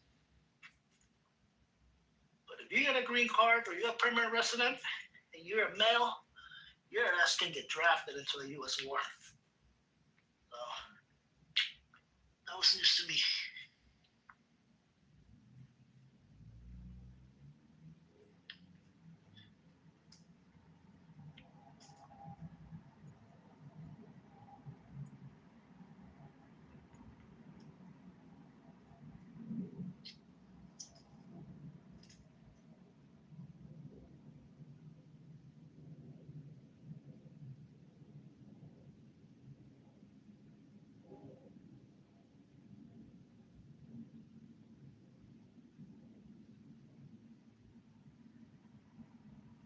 Listen to this, Chorizo.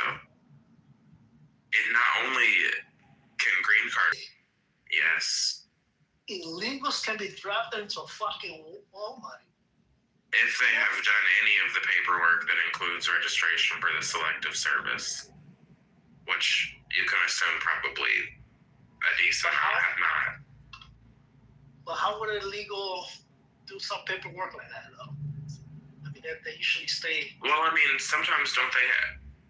I mean, I know that a decent amount here that complain have driver's licenses. So if they've been able to go get a driver's license, they've been able to sign up for the selective service. Oh. You just do that at the time of getting your driver's license. Well, wait, I don't remember ever doing that when I got my driver's license, like selecting a service or something. Is that you don't? Well, maybe not in your state, but like when you go to sign up, well, when you go to get your driver's license, it has the option. It has a few options. It's got organ donor, and then it's got the option to sign up for the selective service. I just renew my license. Yes or no. Seen that. Oh, I didn't know that. They claim they do not, but there has been outrage that people have had them. And then certain states just give them openly. I know Chicago's one of them. Yeah. That's crazy, dude. I also would wonder, like, because, I mean, I don't think we offer any benefits to immigrants if they go and serve. I don't think they get, like, any sort of citizenship for it. I think in certain places, if you serve, you get a fast track to citizenship. Getting deported. So I don't think there's loyalty there either. Well, not currently, yeah. Who knows what the next person will do? But it's starting to look like the stuff is getting crazy.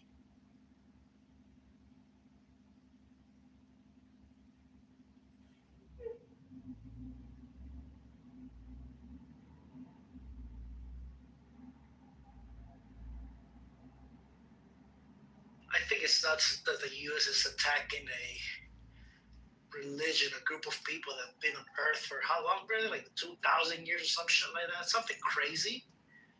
And I'm thinking about it, like, these motherfuckers are not gonna Killed the new leader. already.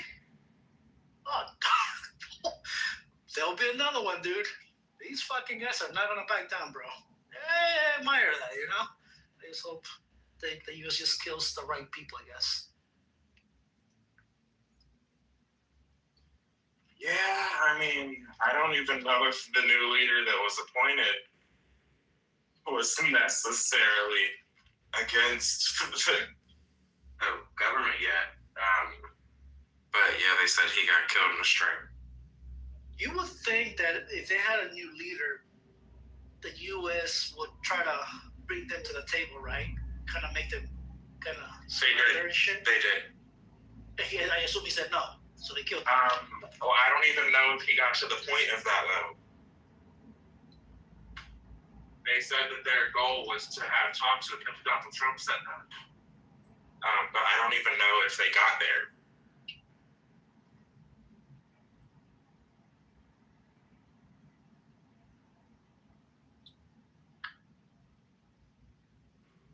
And the UAE. Yeah, I saw the video, man. It was nuts. Dude, Yeah, it's so hard to distinguish what's AI and what's real. Oh, like going through X and shit like that. You know, this guy Trump, dude, he's gonna, if he pulls this off, he's gonna leave a massive fucking legacy. You know, he took down El Mencho, he fucking took down fucking Venezuela guy, he's gonna take down this. And the thing is, like, we know if he ends up doing it without a year's long war, it'll be pretty fucking crazy.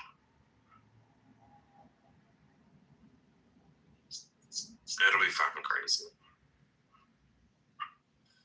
You think he'll slide into Cuba next? Possibly? Probably, right? You said what? He'll slide into Cuba? I mean, I don't know if they've been hostile towards us in the way that the Iranian leader have been hostile towards us.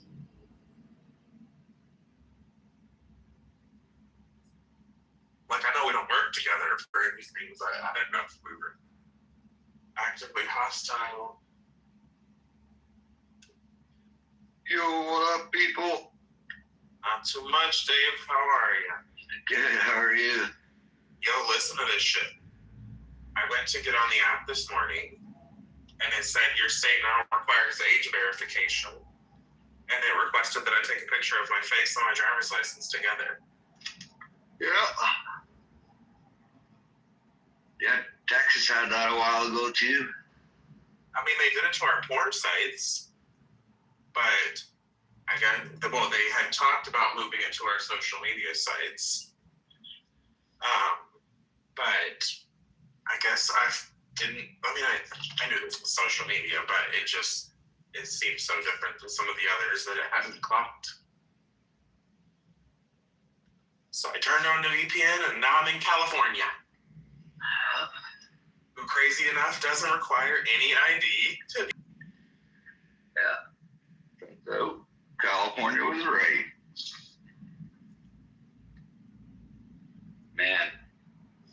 seems to be popping off with Iran, eh? Yeah, you see they had an oil refinery in the UAE, the largest one. Yep. Yeah, I Filled think up it'll your start tanks yesterday. Yeah, I think it's going to start getting worse and worse. But we knew that. All I can think is like this is not good. All the shit is not really good. But like the oil prices going up might be good for Canada. We need something. Is that why gas was like $3.79 yesterday, and then this morning it was like fucking $4 or $5? Yeah. No, really? Just like that? Holy Oh yeah, dude. Oil's crazy. Especially since they're hitting other places in the Middle East. Yeah, I saw this morning, Dave, that there was a ton of strikes in Lebanon and Beirut on a lot of Hezbollah leaders. And they tried to kill Netanyahu. Yeah. If they were to kill Netanyahu, I feel like it would be, even though they're already sending bombs back and forth, I just feel like it would make it a bit more problematic. I wonder how British is doing. Yeah, at this point, they've closed down a bunch of the airports in Dubai, and they're not willing to fly people in or out. The government mandated that all hotels extend stays, and the government will pay for it.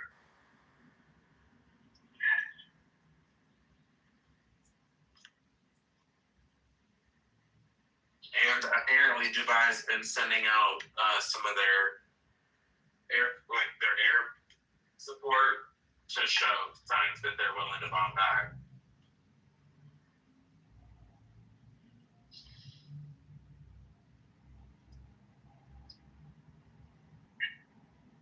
Definitely got me a little on edge for my Disney trip next week. Where, like, to Florida? Uh-huh. What? You know, I mean, like, I just don't want to be in large crowds. Especially during something like this. I already don't love them outside of stuff like this. But, yeah. Hey, who is this Punch the Monkey? Is that Dr. Patrick? I don't know who it is, but that was racist. No, it's Will C. Yeah. Shit, fucking Will C. Yeah. You just look at his name, click on his profile, and then you'll see it's Will C. Oh, wheelchair C. Wheelchair C. Oh.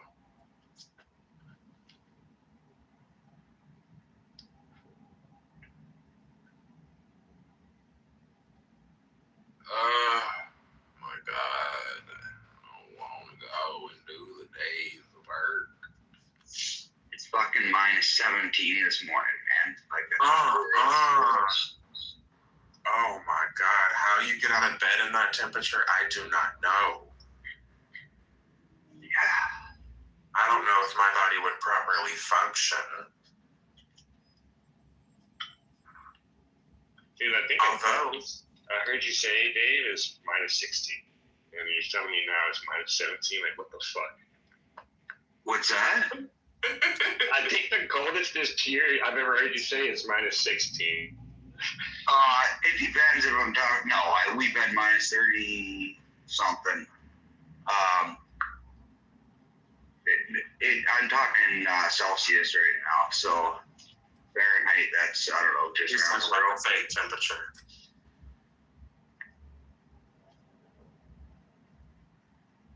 Yeah, probably just below zero. It's very real. Temperature is very real. Celsius as well. Yeah, honestly, Dave, I would have a really hard time enjoying life going out under zero. Yeah, it's not ideal. But you do what you have to. True. I did some manly work yesterday. I had to take out the caulk from around my shower, and I had to take 2 tiles down, and then I re-put them up and filled in the cracks and the grout lines with this new grout shit. Then I had to re-caulk the whole thing, which now that I said caulk 3 times, I don't know how straight. How manly it is. How manly of a task it feels like. But I'm looking at my shower, fucking stoked to use it later because I have not been able to use it the last 2 days. It's actually pronounced caulk. Caulk? Caulk. Caulk? But we say caulk because it's funner. My thoughts exactly. Everybody loves to yell, "Get me the black cock" on job sites. I was second guessing myself on how to say that shit. I'm like, is that right? Is that how you say cock? Oh, yeah, it's pronounced a little bit different, but nobody does it. Dolphin. Yeah. I will say, like, after the second wall, I realized, like, there is a skill to it for sure. Oh, yeah. Not as much the actual pumping part, but, like, the smoothing part. Yeah. You spit on it and use a finger? Yep.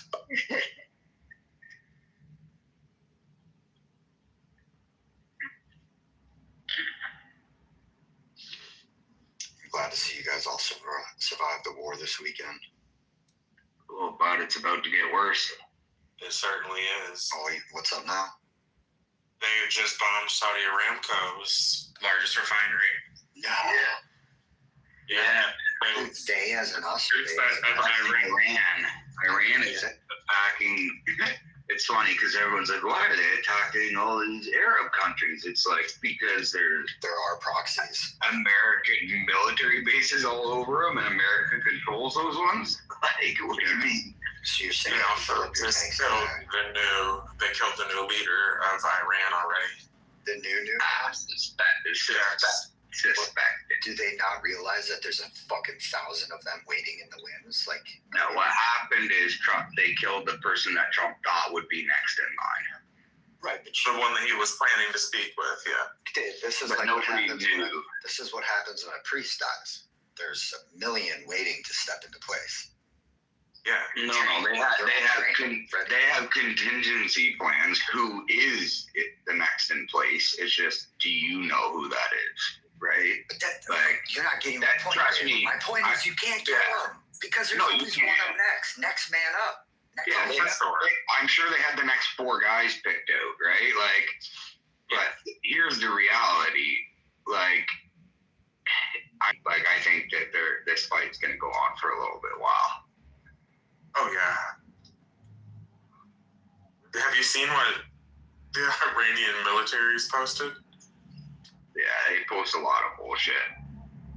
I know, it's kind of funny. It's like, I know it's bad in the middle of this, but like, some of the stuff they post is so fucking funny.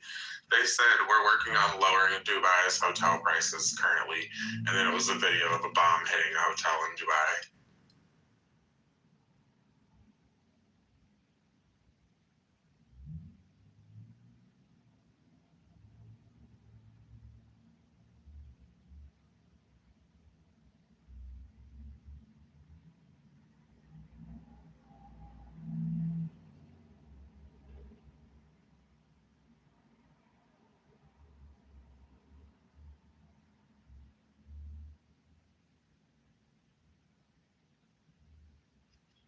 I saw somebody's post and it was like Iranian missiles are anywhere from 25 to 35,000 a piece, and military missiles cost $1 million. They're going to be able to keep this up longer than we are going to be able to. And all I could think was,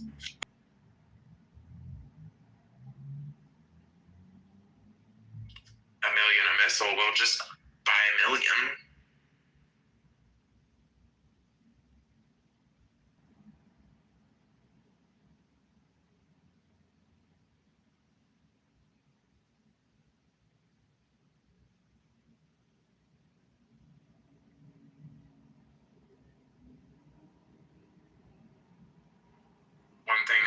find notable is how quickly they're pulling in other parties and how quickly other countries are starting to deploy military.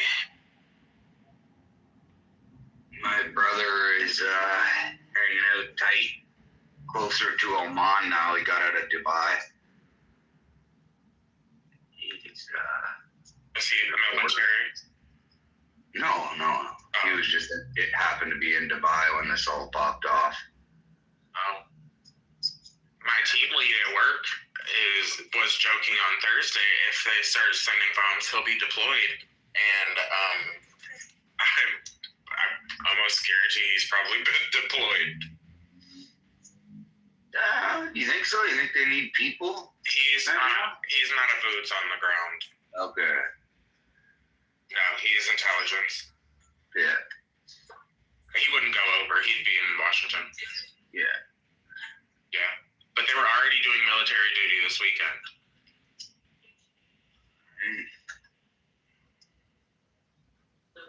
It's going to be a tragedy because he is so fucking high, and I'm going to have to sit in the office and not see him.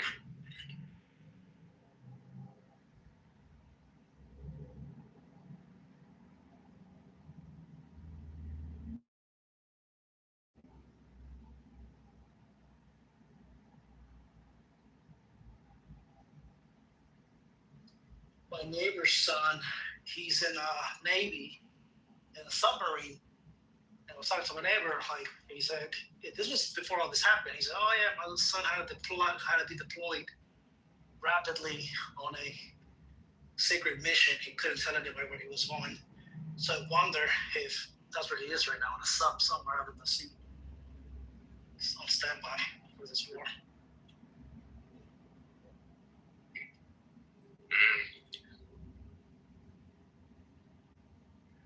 My husband's brother is stationed in Japan, so we're interested to see if he has to end up over there.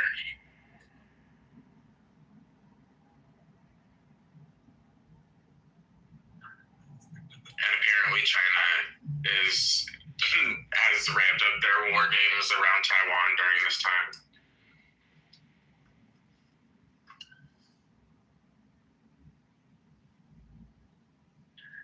Yeah, it's very possible this is World War III moment. Yeah, I was completely thinking that, especially watching France already starting to deploy military, and a few other countries are talking about it with their leadership, and it just, yeah, I completely agree.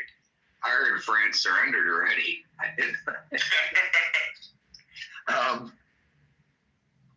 Germans are going nuts right now, though, eh? We're not going to be responsible for World War III. They're like, we're not going to be responsible for World War III.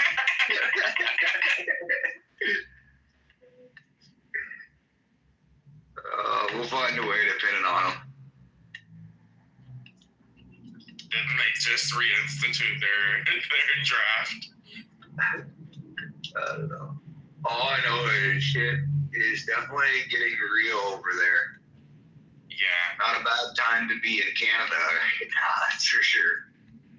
Like, economically, not so great, but like, I don't know. You're just talking to my wife last night. Like, this is one of the benefits of being here. Like, you know, shit's popping off over there. And we're not really, like, we support the U.S. and Israel right away, but we're not really, like, you know, doing much. Don't really have anything to offer.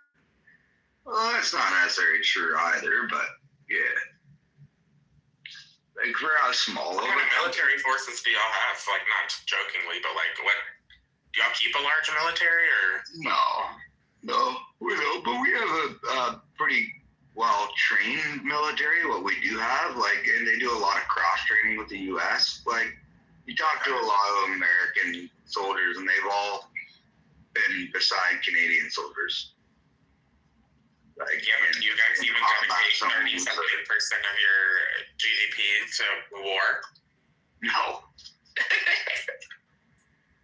No, like, that's the thing. Like, I don't know. I knew this one guy who's like in the tank division here in Canada. He's like, but we don't really have anything for us to drive. Not trained on a tank, and then they don't have a tank. I think they had training shit, but they don't have, I think they call it like the armored division or something, but like we don't really have that much. Most of our missions are peacekeeping missions, right? Like, So are ours. yours are quote unquote peacekeeping.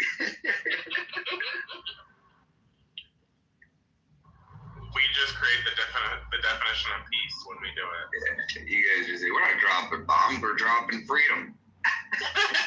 These are called peace missiles. They blow you to pieces. Yeah.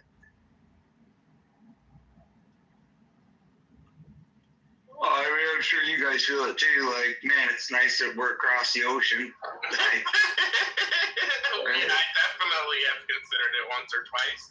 yeah, like, And like, I also have considered that, like, if there happens to be a single missile that enters our airspace, that they would just bomb that shit off the side of the planet.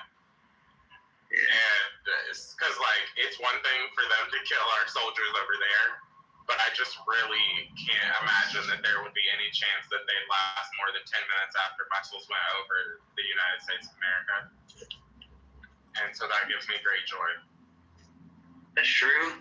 Now, it's always, they are aware of that too, right? So you never know what kind of sneaky shit they're willing to pull. 100%. I would feel. Or like, if China was to get involved and Russia, China, and Iran are actually fighting, now you're talking about a legitimate threat, right? Yeah. Like if it went that level. But even look at World War II, man, the most massive armies ever. The only thing they got off was Pearl Harbor, and they kind of let them.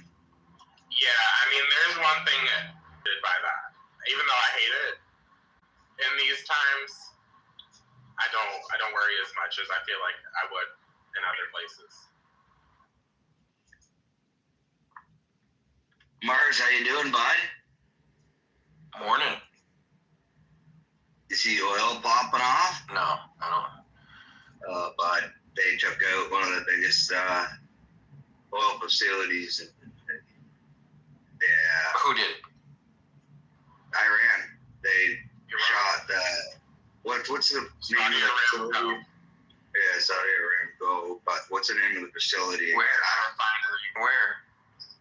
In Saudi Arabia. Was it UAE or Saudi Arabia? I think it was in Saudi Arabia, but I could be wrong. Yeah, it's one of the biggest. I think it's like 17% global supply or something. Yeah, there's ridiculous goes through there.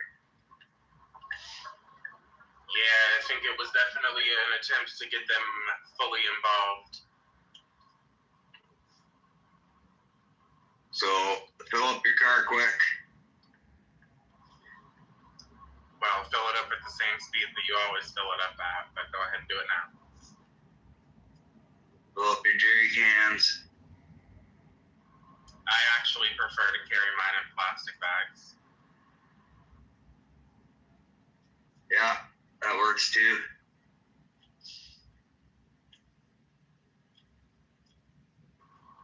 Do you remember that there was one of these storms, or no, it was the pipeline, I think, when it got shut down.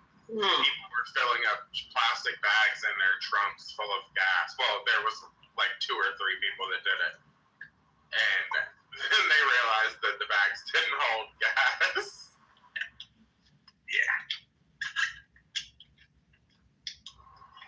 Oh, you can start seeing that the time has changed. Well, the time's not changing, but the sun's coming up earlier. Yeah. Oh, yeah. The sun is up here, just peeking over the horizon nicely. I love it. Beautiful. Warm this shit up, man. It's fucking freezing. can't wait to do some work on my driveway this week. You gonna wash it? No, I mean, it's not the front part, the long part. It's all gravel, but got some nasty potholes from the frost this winter. I hate potholes. Yeah. Do you guys still have snow on the ground? Pieces of grass here and there. Like, the areas that get the most sun are kind of bare, and then like the other areas got, a couple inches. It's crazy because the other day, it was on Thursday actually, I was parking at my work parking lot and there was still snow in the fucking parking lot because they had piled it up into a huge pile. And it had been like 65, 70 multiple days in a row. Yeah, it takes a while for the piles to leave. Snow's a good insulator, eh? Yeah, I guess so.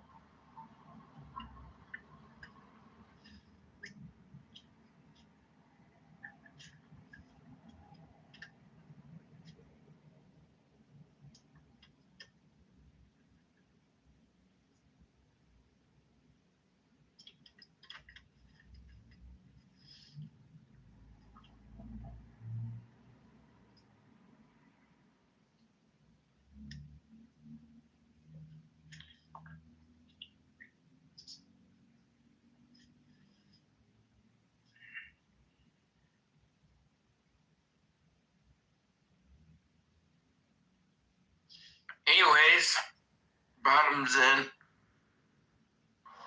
I've been here all morning. Mars, you're just saying that because you want it to be true. You don't want it to be true. Exactly. Here's the thing, inflation's about to skyrocket. Oh, yeah?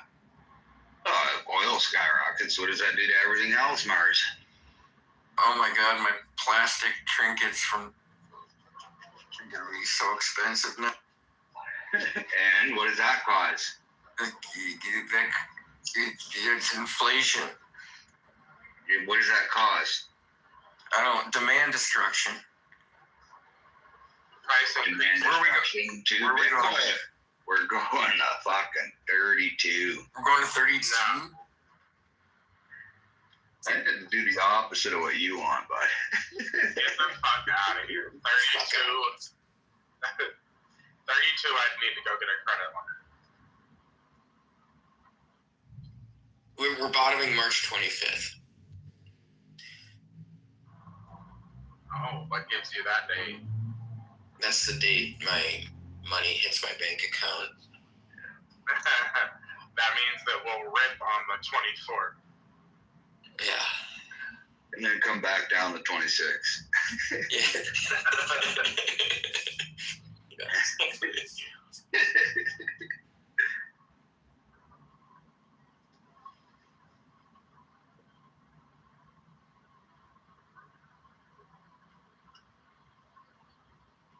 Yeah, we'll see, man. It's gonna be an interesting year, shaping up to be. It's the year of the fucking horse, that's for sure.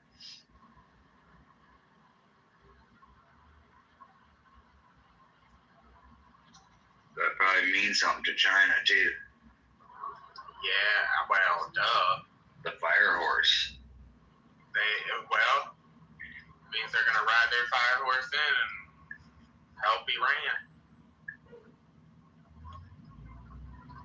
Okay, school buses should not be allowed on the fucking highway. I don't care where you gotta take these motherfucking kids. Sorry. That's aggressive. Was. I mean, I swear to God, their lights were blinking, they're going 45, and the fucking speed limit is 70. It's okay. Yeah, not if they want to live, like... You know the speed limit is the maximum, right? We do have minimums. Yeah. Our signs do say minimum 45, which is probably why they're at 45.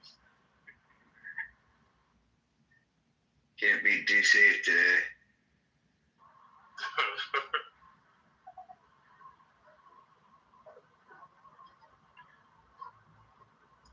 Hezbollah joins Iran. Oh no. They picked up Hezbollah. Yeah, did you see what happened? They came out in like massive support, and Israel bombed like 18 of their locations at the same time, like within the same 2 hours. They're like, shut the fuck up. No, literally, in like Lebanon, Beirut, in all different countries, they blew like the Hezbollah headquarters to smithereens.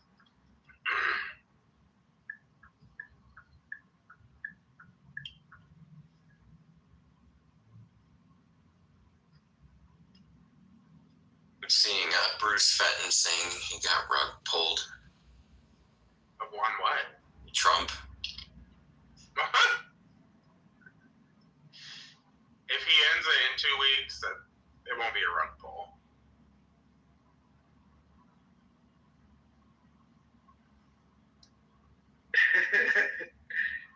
Oh man. There's a meme of like all hell breaking loose in a city. Missiles and shit. It says, me drinking from the soggy straw to save the planet. World leaders.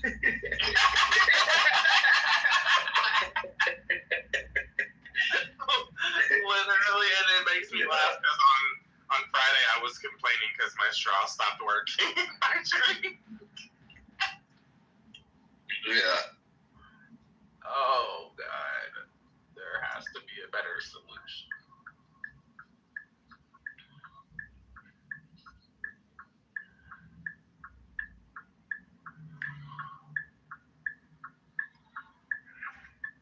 I do not want to work out this morning.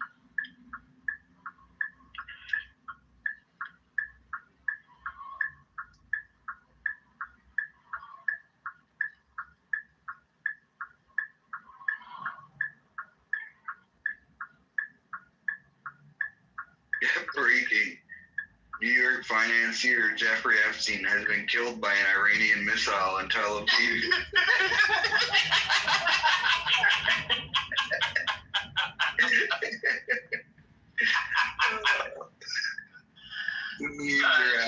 That should not be as funny as it was. Are we gonna meme our way out of this war? Like this is a crazy time where it's like, oh, it's giving bomb.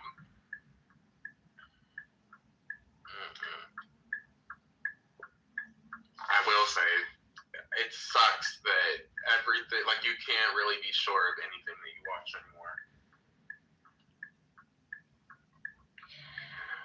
What up, guys? British, how you doing, bud? It's amazing. Yeah. Good. Are you still in Dubai? Of course. Okay. The UK embassy put out a post on Instagram, and they were like, we may start evacuation flights. My comment on that was, who's trying to go back to the UK? I was gonna say, if anything, you're safer.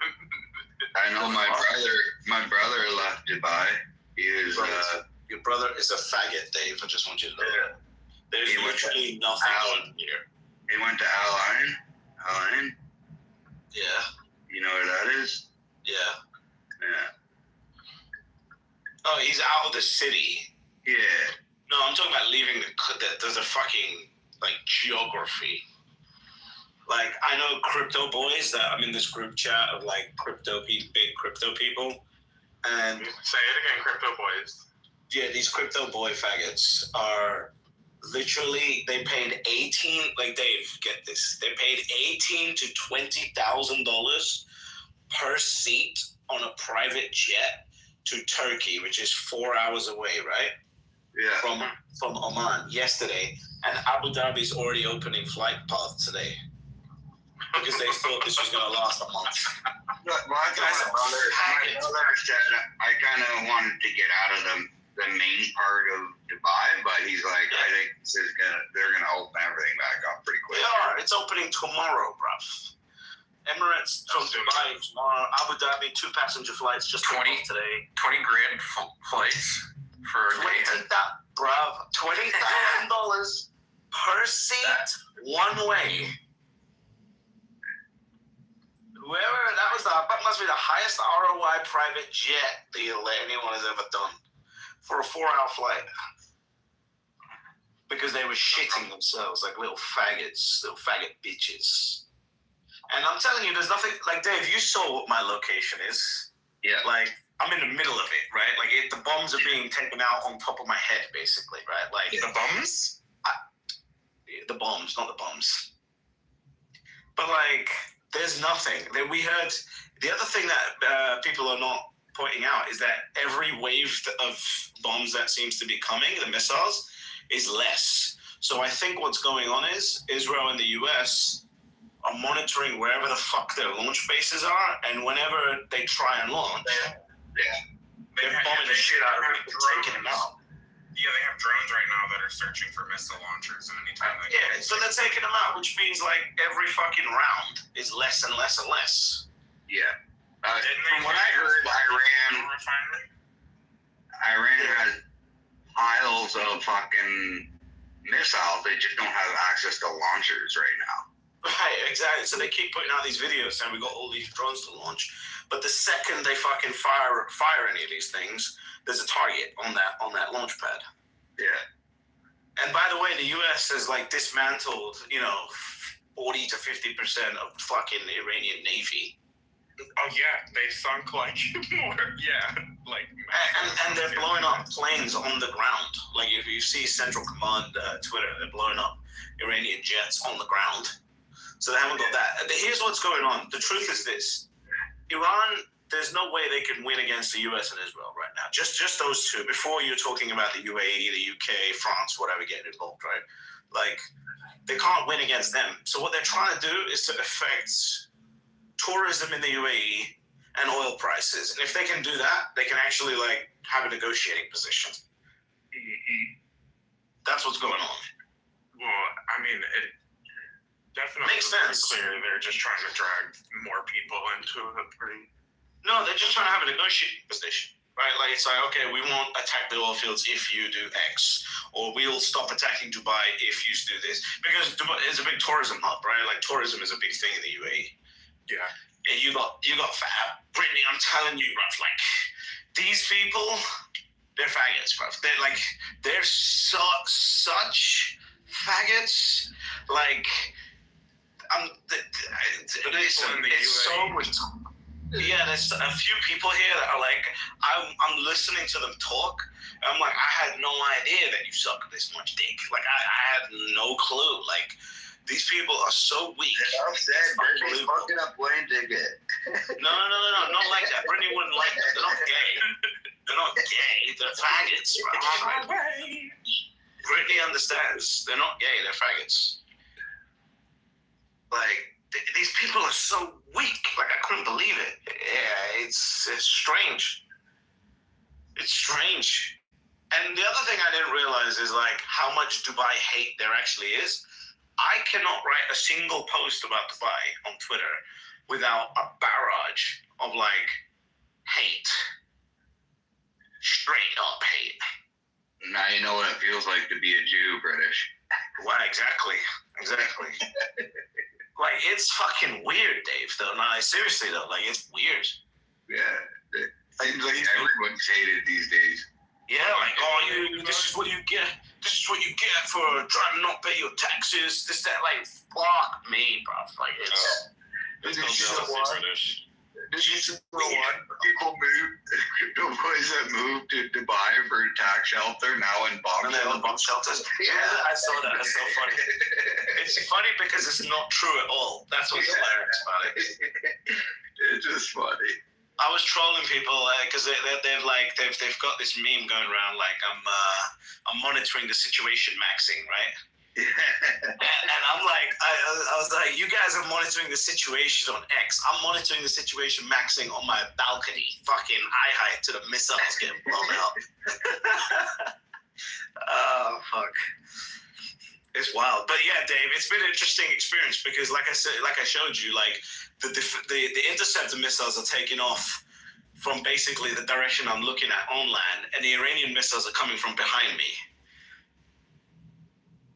So it's like I got two rounds of missiles. Yeah, no, it's pretty wild, man. It's fucking nuts. I've never been in this situation. I hope you stay safe, buddy. Yeah. It should be fine. It should be. The UAE is doing a really good job. You know, How many still, missiles I'm sure it's a little unsettling, no? Of course, bro. I mean, you want me to lie about that? Yeah, of course. I'm in the middle of fucking missile war, right? Like, but at the same time, you're looking at it going, okay, well, the first night I was very unsure. So what did I do? I just went and got a hotel further inland behind the defense line. Yeah. And then after doing that, I was like, oh, okay, it's not that bad. So fuck it, let's just go back. How many actual missiles have you seen fired at you? How many what? I mean, how many missiles have you actually seen fired towards Dubai? Apparently, they say it's rough. I can show you. Hold on, give me a second. I have the number somewhere. I also don't know why you'd bother shooting at Dubai. It sounds like just don't let you. Well, I just told them why that because right. So 541 drones. Okay. 2 cruise missiles and 165 ballistic missils At Dubai. At Dubai only, yeah. Yeah. And how much of that was intercepted? Like all of it? So the drones, 541, 35 fell in the ocean, and 506 were destroyed, 100%. The cruise missiles, 2 out of 2 destroyed, and the ballistic missiles, 13 out of the 165 fell in the sea, and the other 152 destroyed. Incredible. I mean, there was the thing with Iran right now is they're like, they sort of like know that the limited arsenal, you know, that they have, like they just have to use it right now, or they're just gonna lose it basically to strikes. Well, the problem is that like every time they launch a missile, like there's tracking going on, and then they're bombing the revealing the position of the battery. Exactly. Yeah. So I US and Israel this is gonna last very long. Like they're gonna run It's out. open. Yeah. No. The airways are gonna be open by tomorrow. Yeah. Oh, really? Yeah. Abu Dhabi just let 2 passenger flights go today. Literally like minutes ago. We were all watching it. It's incredible how effective these missile air defenses are.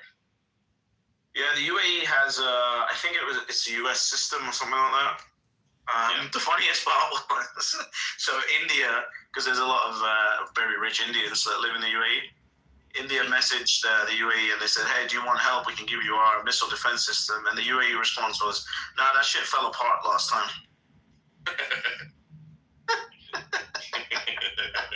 What about the one bomb that wasn't intercepted that hit the hotel or the motel or the? That wasn't a bomb. That wasn't a bomb. It looks like it was debris. I mean, we don't know yet 100%, but it looks like it was debris. Like from an intercepted missile? Yeah. The problem is like just gravity. What you guys don't see is that none of that hotel that got hit was not inland. It's not mainland. It's like in the ocean. Oh, is it like Palm or something? It's the Palm, yeah. Oh, okay. Right? So the missiles were like trying to get through the Palm. Like you hit the missile and then some of the debris just falls into the Like that's what people are not understanding. Like for the drones and the shit to get into mainland, they gotta go over the Palm. And where I live, that was the problem for me. Now, are they firing them from right across the strait there, like 30 kilometers away, or are they firing farther inland? That I don't know, but they're firing them from there.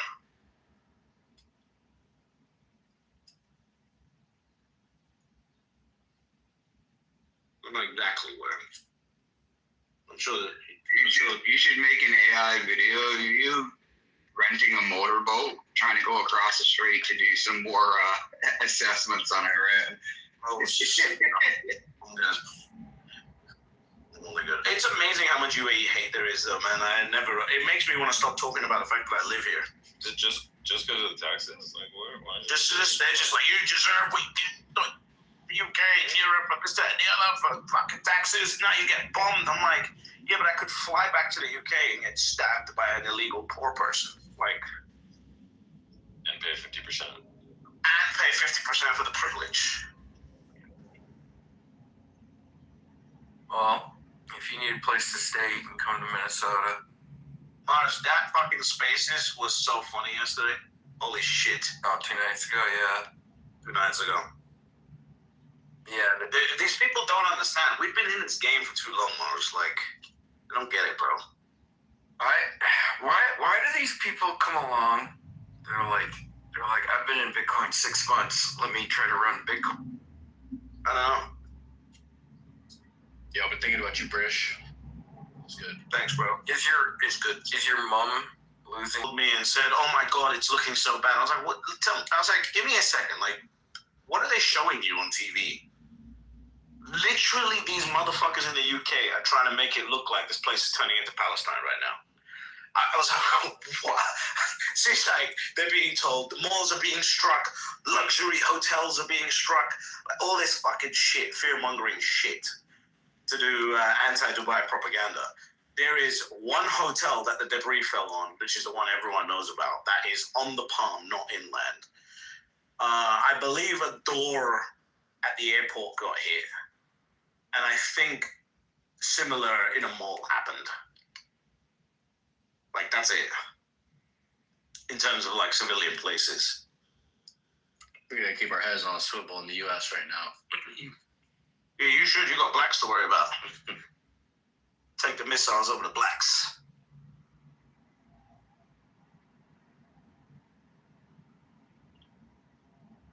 Yeah, it's really, it's honestly, it's been enlightening living here while this is going on. Is it just another Tuesday, or like? It's not just another Tuesday because it's obviously, there's fucking missiles flying around. Yeah. That doesn't happen here, but at the same time, it's like, bro, I'm looking at the beach clubs right now opposite me, and they're like busy. Just think of it like it's July 4th fireworks. Yeah, basically. Edition. Because it is. Because they are. They're sponsored by America. Yep.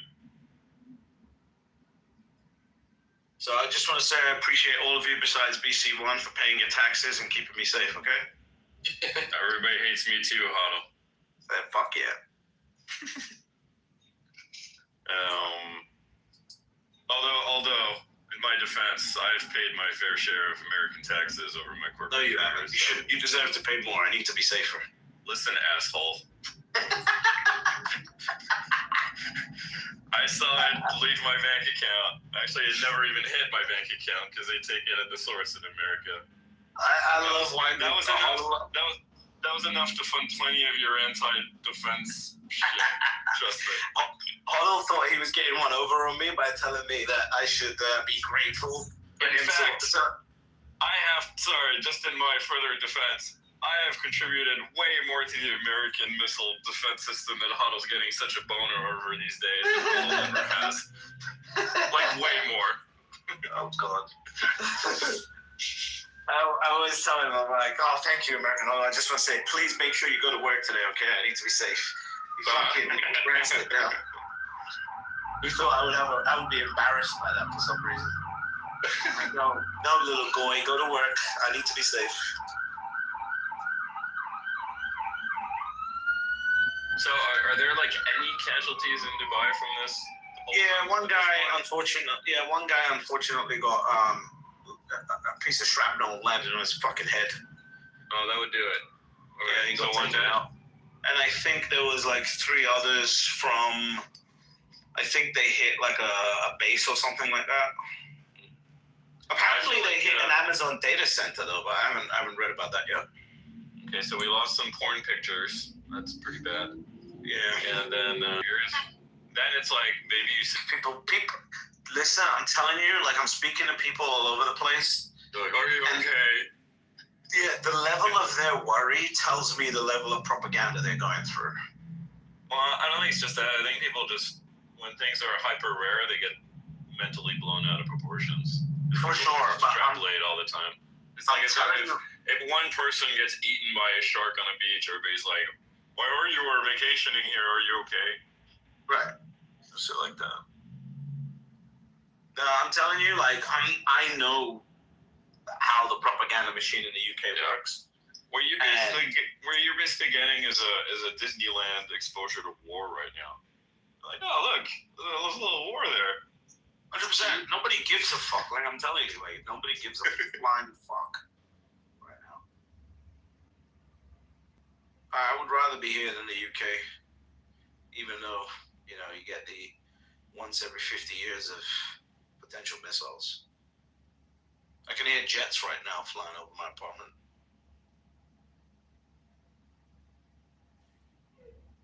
I mean, it kind of sounds like fun. I wouldn't mind like. Those look like big jets. Which jets are these? Let's see. Who got shot down in Kuwait and why? Do you have any color on that? Apparently, some American planes got shot down today. There was three jets taken out.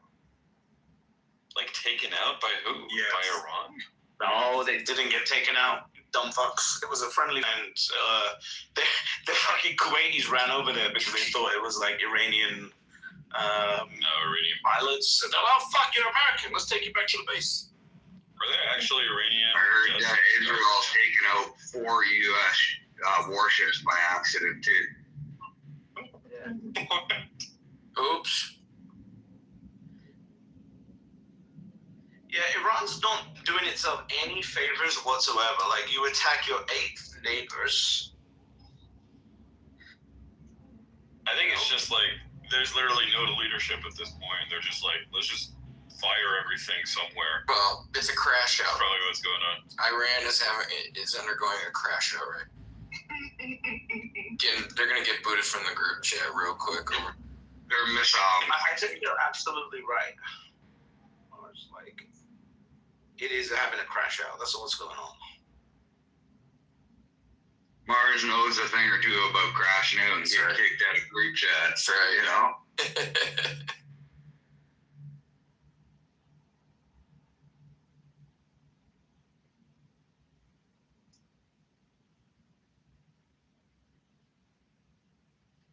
But yeah, all the supermarkets are still fully stacked. All the home delivery apps are still working with no issues. Pretty much like 90% of the restaurants are open. 10% of them are basically trying to save some money. The UAE government stepped in and said anyone who's staying in any hotel, the hotel must extend their stay, and whatever the bill is until they can fly out, send it to the UAE government, no matter the cost. But you're also earning like street cred right now. I'm kind of jealous, you know. It's like I'm a war vet. Exactly. It's like, listen, you little shit. You never lived in a war zone. You get to say 100%. that. I put it on my private. I lived in a war zone, and I still wouldn't go back to the UK. The amount of fucking UK hate I'm getting right now.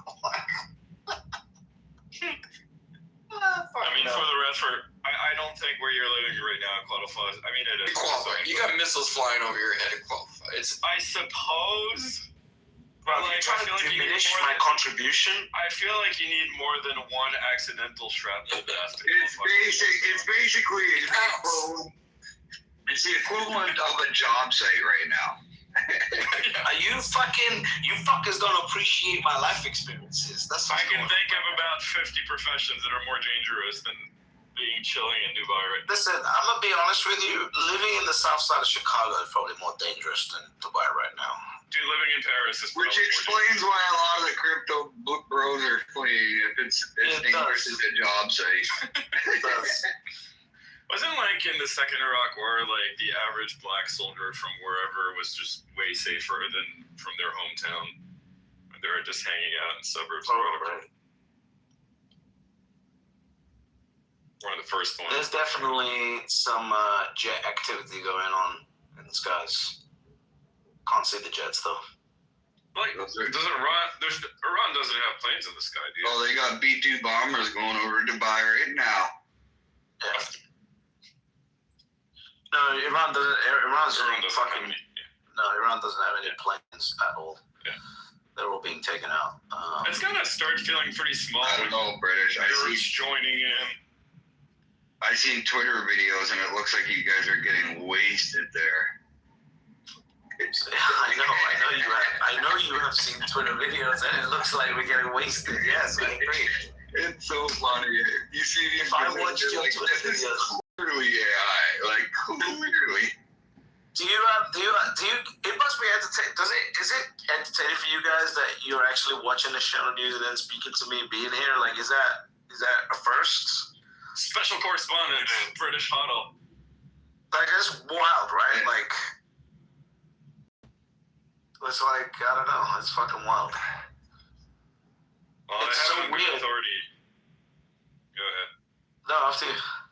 Oh, I was going to say I have it on good authority that the French aircraft carrier is actually just bringing in a massive shipment of cheese and baguettes. And we're just Thank fuck. We're going to be serving fondue to the troops every day. That's our contribution. Oh, thank God. Nothing beats cheese fondue in the desert at night. You better hope the Dutch don't intercept you on your way.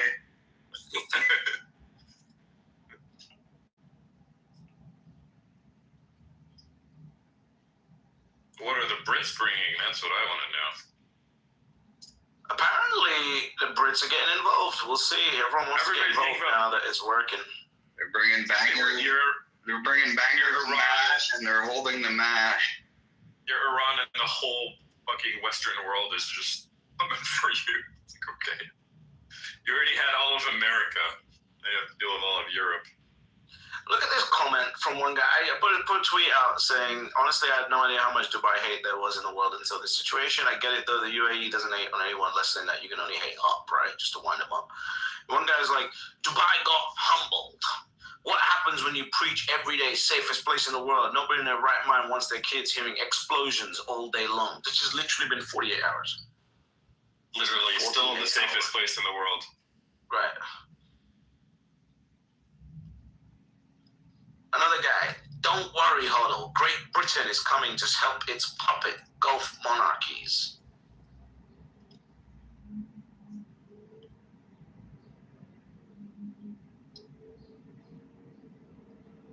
What the fuck?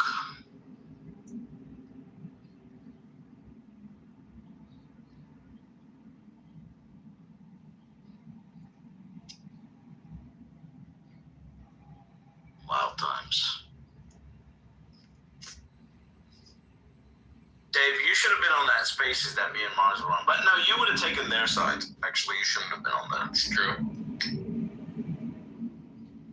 You would have taken their side. What was the argument? I probably would have. What was it? What was it? It's like they were like going on about their fucking idealism. Yeah, I was gonna say puritanical Bitcoiners. No, I'm not one of them. Like anti-war, anti-everything. It's more like it's more like price. Like if you're here for number go up, you're not a real Bitcoiner. Oh, we're here for number go up. This is a financial revolution. That's the only way you win is by number going up. Exactly. Thank you. Me and Mars, then we started cussing out this woman called her name was Dr. XRP. All right, and so me and Mars just start attacking her after she said like 2 sentences, and everyone's like, why the fuck you attacking? I was like, because we've been here for 5 years. We know exactly how this conversation is going to go. Like, we've done this, 7 times a week for the last 5 years. That's exactly how the conversation went.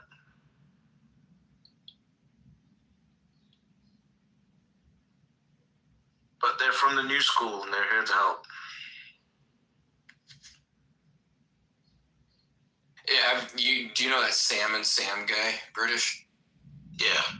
So funny. He's like always saying in Spaces. He's like something's changed over the last couple of months. Like people are attacking each other. There's a lot of drama. It's like, bro, it's like par for the course, my guy. Like you just haven't been around long enough to realize this. That's what goes. Bitcoin is an adversarial. It's an adversarial environment. British, do you wear glasses? Not anymore. Okay. I got surgery like last year.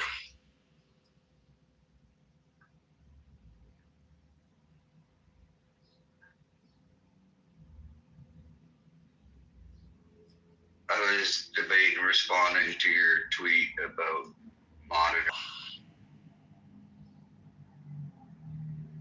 These Spaces people, they really think they're moving the needle. Yep. And it kind of annoys me, Mars, honestly. Like the fact that they think they're moving the needle pisses me off. No, you gotta convince them they're moving the needle and get them even farther down their crazy road. That's true. Maybe I should do that next time. And then just laugh at them driving into oncoming traffic. They're like, we're here educating. We did that for 5 years. Meant nothing.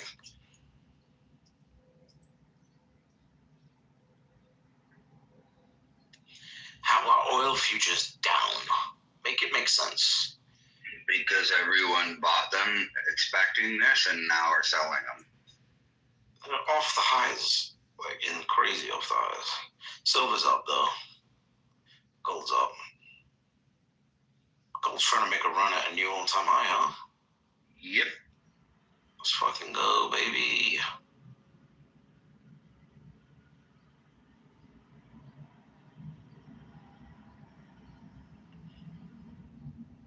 I heard that oil doesn't want to drive to the strait right now because of their insurance policies. Is that kind of what's going on? Yeah. Iran's making two stupid, you could say potentially strategic, but really two stupid moves here. They're hitting oil tankers crossing the Strait of Hormuz, which basically instantly requires tier 1 unit response, right? Like, you ain't fucking up the Strait of Hormuz. And secondly, they're hitting tourist places. Like, come on. Don't be dumb. Who's in charge over there right now? Well, that was interesting. The foreign minister or someone said our military units are operating like by themselves at this point, or something like that.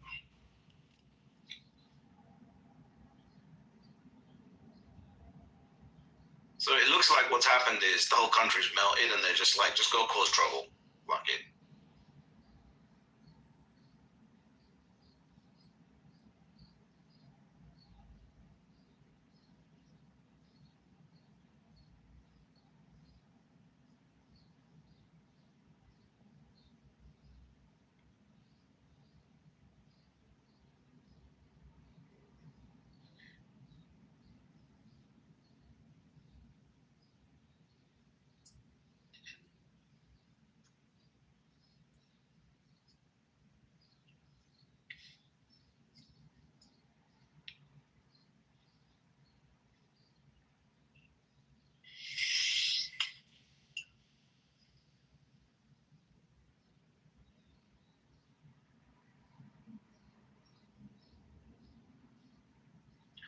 Yeah, it looks like he's acting like no big deal. You're saying no big deal. Andrew Tate's dancing. Like, nobody seems actually that worried in Dubai. Yeah, and that they're hating because we're not. I mean, like, what? Like, I love the UAE. Like, what do you want me to do? You know, I love the UAE. I look outside. The beach clubs are busy. The restaurants are busy. People are outside. Yeah, everyone's like, "Fuck, we got missiles flying around. Oh, that's fucking inconvenient." But would I trade, 3 days of missiles that are 100% getting fucking cleaned out for 50% taxes and illegal immigrants and bad weather? No. It's just kind of funny how the whites are taking over the Muslim countries and the Muslims are taking over the white countries. Who's going to trade spots? All these guys want me to go into this fucking spaces right now. What the fuck?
is required.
I don't know, Andrew. I'm a little bit busy this morning, but we were popping off earlier.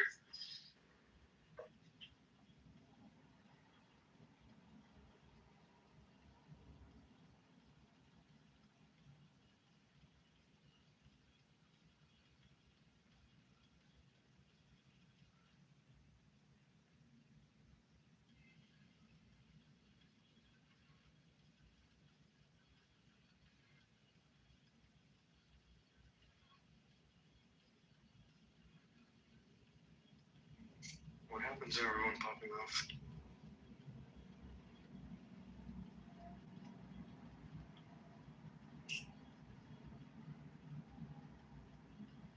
I'm trained up playing.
see going on, bud?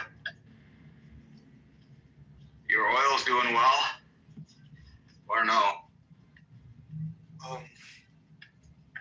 We kind of briefly talked about that last night. It popped up a little and then it retreated. I think market is sussing out, just not a long conflict. Of course, all that can change. Yeah. I don't like the fact that I feel this way because I don't want to make assumptions, but like I feel like it is going to be a short conflict. That's fine. We can always adjust to what's changing. It's interesting. You just don't want to get too comfortable with that idea either. Prepare for words. Iran is look at 20 to 23, up to 23% supplier of oil to China. Yeah. So part of negotiations now will take that into account. Probably just sort of restrain China a bit more. It's probably Marcos. Why restrain China? Does that not hit you guys a bit? Oh, no. I mean, I guess use it as a chip, maybe in negotiations with them for trade. They can buy oil from us. Yeah. That kind of thing. Yeah, prices go up though. Goods from China go up, right? Which I guess is what Trump wants anyway. Well, they need energy, so they can have it, but if you're getting it from us, you're more beholden to us. And if you're 20% of it, 1/5 was coming from Iran, a big chunk. Yeah. So beneath kinetic stuff, there's rejiggering of everything and moving the energy. Energy is a critical thing in our world. I seen a thing the other day on the amount of electricity China produces compared to the U.S. And I don't know if it's true or not, but it skyrocketed past the U.S. I don't know if you've seen that chart. I saw the charts. I'm not surprised, but it's all for production factories, and they don't build their nukes much faster. Nuclear power plants. So. Yeah. I did not dive into that much. I didn't even. Now that you mention it, I should have at least look at the scale on the X and Y axes, because as soon as you look at that, very often you find minutes on it.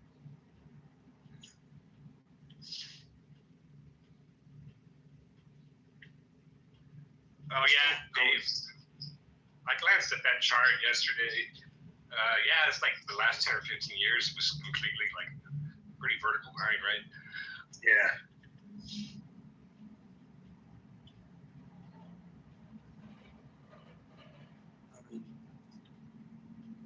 It'd be interesting to see cumulative projections of electricity generation that we know of.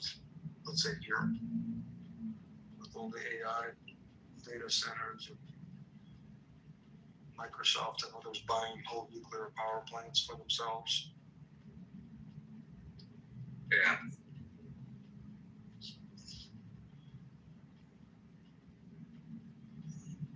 And then efficiency, I don't know how efficient any of that stuff is, You can generate it, but if you're hauling it and you're losing, high on the transmission wires, okay. If your cost is way more, is it better? Yeah. Yeah, okay, you produce that much at the generator, but how much is delivered? How much is consumed? If it's half, it's okay, the graph is useless. But I don't know if that's the case. Yeah.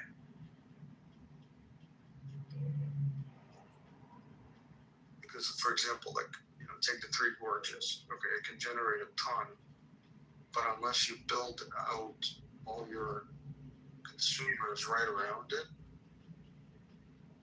what are you going to do? Run it 1,000 miles and lose 3/4 of the energy as it travels the transmission wires? Yeah. Our grids are a little bit more decentralized in that manner. Is the droppage in power parabolic, like, or is it like if you're sending it out 1,000 miles versus 100 miles, is it just 10? Like what? How do the percentages work? Do you know? Like, is it 10% less, and then you lose 10% every mile? Or U.S. F-15s were mistakenly shut down by Kuwait. Yeah, I've seen that. Friendly fire. That sucks. I don't remember off the top of my head. Let me see.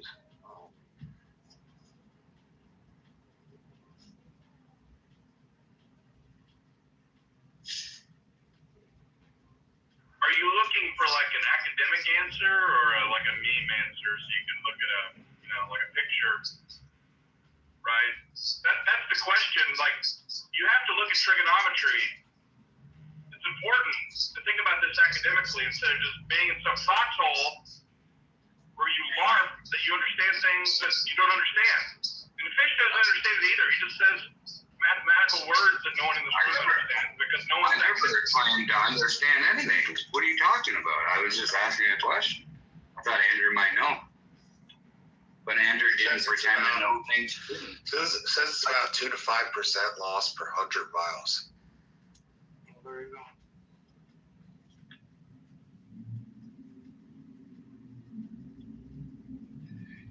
Speaking of the amount of electricity, I don't think it's exponential, Dave, to your point.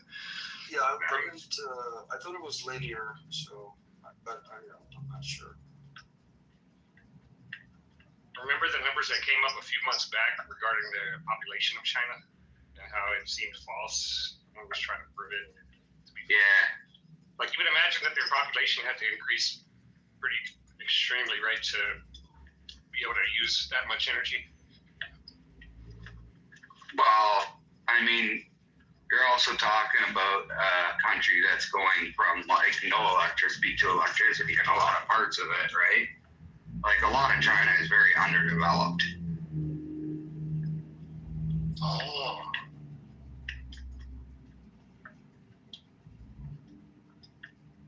Okay, so yeah, here it is. Power loss is current square times resistance of the line. So it depends on the current. You square that and you multiply by resistance, but that depends on the medium, whether it's often it's like aluminum or something else. That's it. So basically, the reason you use high voltage in that shit is because you have lower current. And that's a smaller number when it's squared, obviously.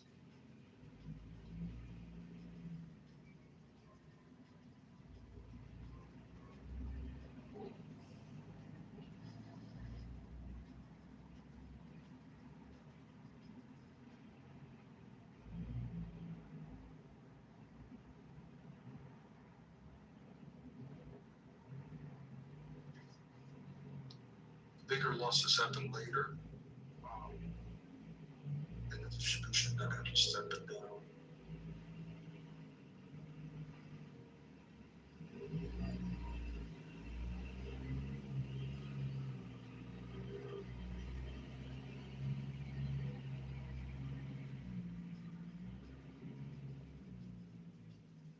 Okay, so all air crew. You guys talked about this already? The friendly fires. 3 new F-15s ordered. Oh, these are E-Strike Eagles, okay. So the first planes.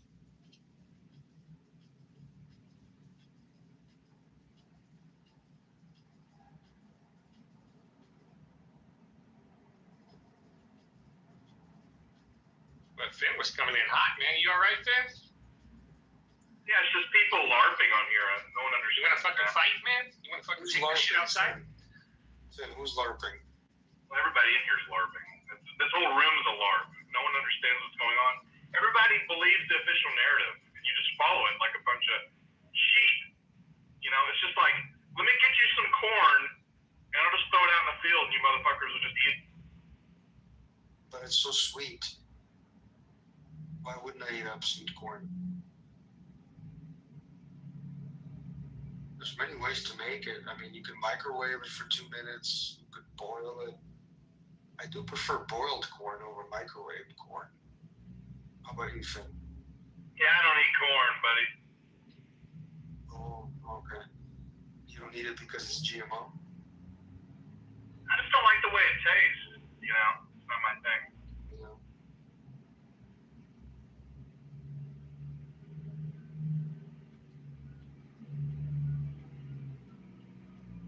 I bet you're just like seething right now. Are you gushing over what's going on this weekend? How excited? My heart rate is the same as always.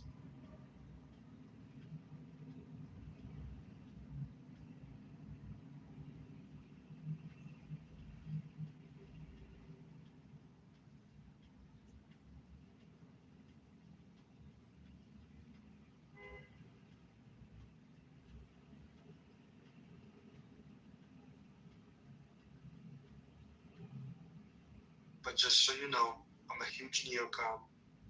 America first, place, King of the Hill, unchallenged. Yo. Remade. Yo, British. What's happening? See more missiles. Of course. Taken out in the sky. Fuck. Yeah. Ram into the missiles that are now falling in Dubai. I did. Basically, it's all coming from America. Yeah. They buy components from America, a couple of other high tech, but they're not supposed to be able to get them except they circumvent a lot of the shit by using Dubai, but not anymore. China does the same shit. Russia does the same shit. Yeah. Dubai was just a cesspool of characters that imported. We just learned capitalism from the best and just, execute it on it. That is truth. That is a form of capitalism. That's what Rockefeller did. And the Rothschilds. Do you like hot sauce, Rich? I do. I know exactly the hot sauce I'm gonna get you. Fuck yeah. It's made by Rothschilds. Fuck yeah. Here, I gotta open a nice little bottle of Rothschilds wine. Maybe like 2005 vintage. Oh. You're gonna be living it up. But yeah, there was missiles this morning. But one thing I have noticed, I was telling the guys earlier, like, it's definitely lowering by waves, I think what's going on is as soon as they fire them, the US and Israel are basically like spotting the launch pads and just fucking going after them. So from that perspective, it's good. Yep. We have very high altitude aircraft that is just sitting low. No way. Popping them out. What do you mean, no way? I was being sarcastic.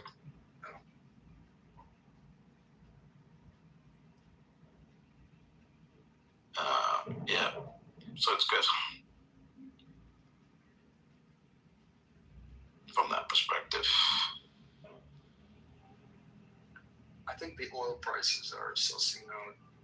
I posted a tweet about that as soon as I woke up. I was like, this is kind of weird. Fucking futures are down. Not down, but they were off the highs by a lot. It's like someone knows something and they're short in oil. You know what they know, Andrew? They know that this shit is over. That's what they know. Well, you know, market's forward looking, so they're figuring it out. You know, the other thing is, so I saw that this morning, and then this afternoon, Abu Dhabi let 2 flights go, just like an hour ago. And I think Dubai Airport will be open tomorrow based on what we're seeing. And you know what I also know, Andrew? I know how fucking retarded some of these crypto broke cunts are that I'm in a group chat with, because they shat themselves so much yesterday that I think a couple of them paid $18,000 to $20,000 for a one-way ticket from Oman to Turkey on a private jet that someone was putting together. Bear in mind that's a 4-hour flight, because they were so scared they had to get out now. 18,000 divided by 4, $4,500 an hour. What are they flying on a 5-seater? I don't know what the fuck they were flying on. Oh, but it's total. No, that's a seat. Yeah. So you think about that and you're like, wow. And then Abu Dhabi just let 2 flights go today. These people are fucking pussies. Did you ever give them the benefit of the doubt that they had any, how do I say this, more intelligence than they do? No, because they don't. I see how they're talking in the group chat. Not the ones that left. The actual ones, the people with that actually sound like they might have intelligence are like, guys, this will be over soon. Obviously, I don't know if they do have intelligence, but the ones that I assume would are not panicking.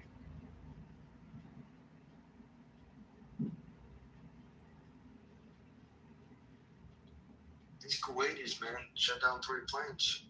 I know, I saw that this morning. F-15 Eagles, those are...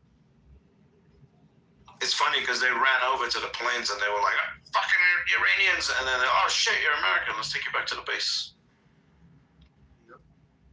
They love them. Of course. I was telling the guys earlier, like, I am genuinely surprised at how much Dubai hate there is. Like, if you just scroll through some of the comments on my posts today, it's genuinely shocking, like, how much hate there is for Dubai. I wasn't expecting that. On Twitter? Yeah. Probably from Iranian bots. I don't know. It looks like Europeans to me. Obviously, it might be Iranian bots, but it looks like Europeans.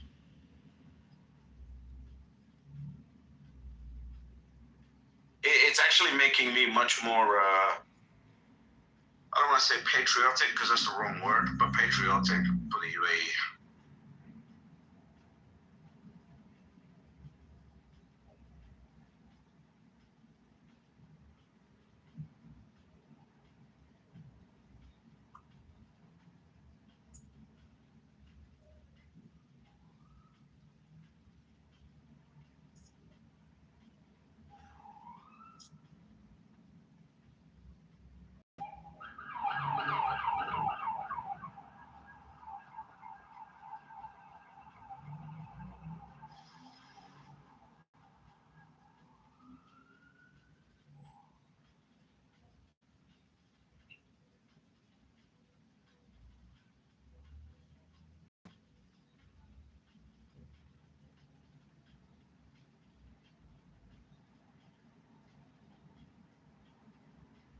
Yeah, it looks like Emirates have stopped Dubai flights tonight from intelligence sources. Okay, but dude, if you're still seeing the missiles, that's not gonna happen. We need clear skies. Oh, I know, but the missiles were this morning. It's 5 p.m. here. And no more, yeah. Maybe there's like sufficient back channeling that, okay, stop the shit or whatever. You know what's going on, right? I thought about it, and what's going on is this is Iran's only hope for any type of negotiation, right? Like, the only way they negotiate is if you fuck up oil prices and if you fuck up tourism. Because now everyone wants you to stop. Like, if you keep attacking Israel and the US, they're just going to flatten you and no one's going to care. That's why they're attacking Dubai. And not, But apparently they took out an Amazon data center today.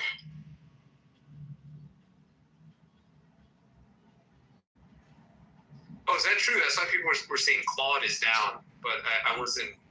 No, that's a hell of a test for redundancy. If you take it out, nothing skips a beat. Yeah, all the Jewish porn pictures are safe. Don't worry. All of them are safe, British, including yours. I don't have any. That you know of. But apparently it wasn't like a direct attack. It was just fucking like debris or something. And it just caught fire. Oh, the whole thing, or just like a portion of it, or whatever? Nah, it was like some of it. But this is the thing, though. Like, people really are like misguided on what's going on. So the data is they intercepted. So 541 drones detected, 35 fell, and 506 were destroyed. They detected 2 cruise missiles, 2 out of 2 tracked and destroyed, and 165 ballistic missiles. 13 fell in the sea, and 152 were destroyed. Just in total, or just towards the UAE? Just towards the UAE. Gee.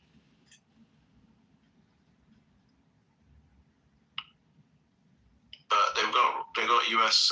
anti missile systems and whatever. Yeah, and lasers from Israel. Israel's using $4 per shot laser beams to take out. Yeah, I heard about that. That's super high tech. It's ours, of course. So we got to pay for Israel to. I don't know, Andrew. When you say ours, do you mean Israel or America? I have to confirm. You have to ask me that question. I'm appalled. United I don't States, know. of course. I'm confused. You should never be confused. Ours means United States. Okay. I'm glad. Yeah, I'm looking at this laser beam right now.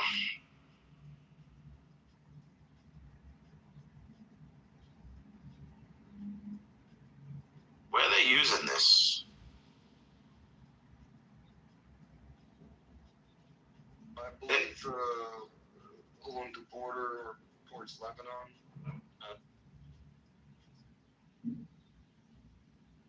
Yeah, I saw a video from a pro-Israeli YouTube channel. Basically, the title was like, America spent, however many billions on this. Israel did it for $2. Okay. I mean, it's dumb. It's like, yes, and 50 years ago, missiles were different. So this is the new tech. And we have it too. What are you going to argue whether ours is $3.99 or $4.00 per cost? I think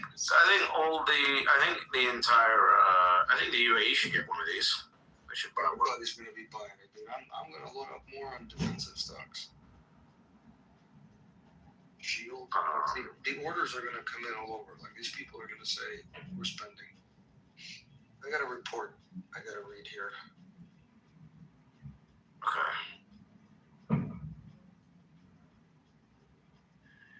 Well, boys, we had 2 more baby goats for your out. What's wrong with that? I don't know. It just doesn't want to move at all. Just laying on its side and lethargic. Feels, yeah, very lethargic. The other one's doing okay. Got a heat lamp on them, but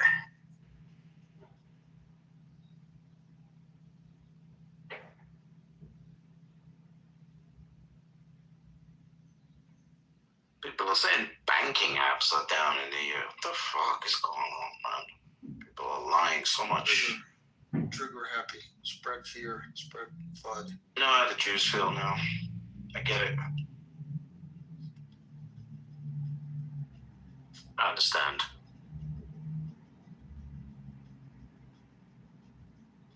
Let's see.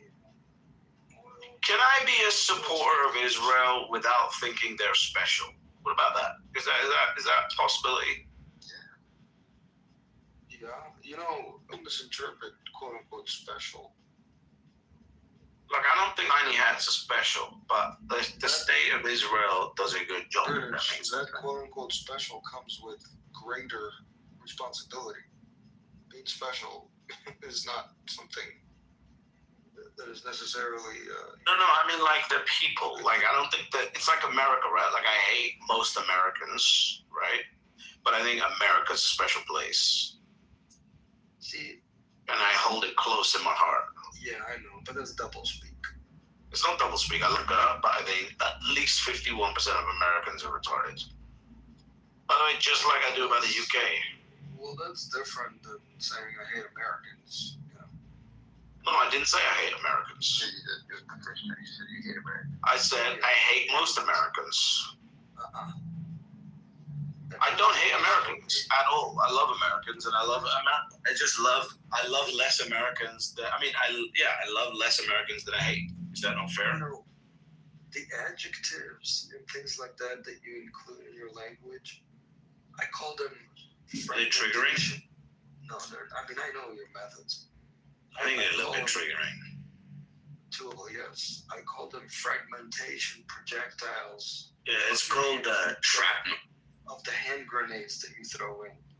It's called shrapnel. Well, yes, but fragmentation sounds better. Sounds nerdier. Yeah.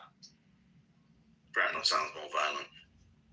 But yeah, look, I think, put it like this, like, most of the Jews that I meet, right, like, they're good people. Like, I've never had a problem with most, like, I would say, I have personally never had a problem with, like, 90% of the Jews that I've met.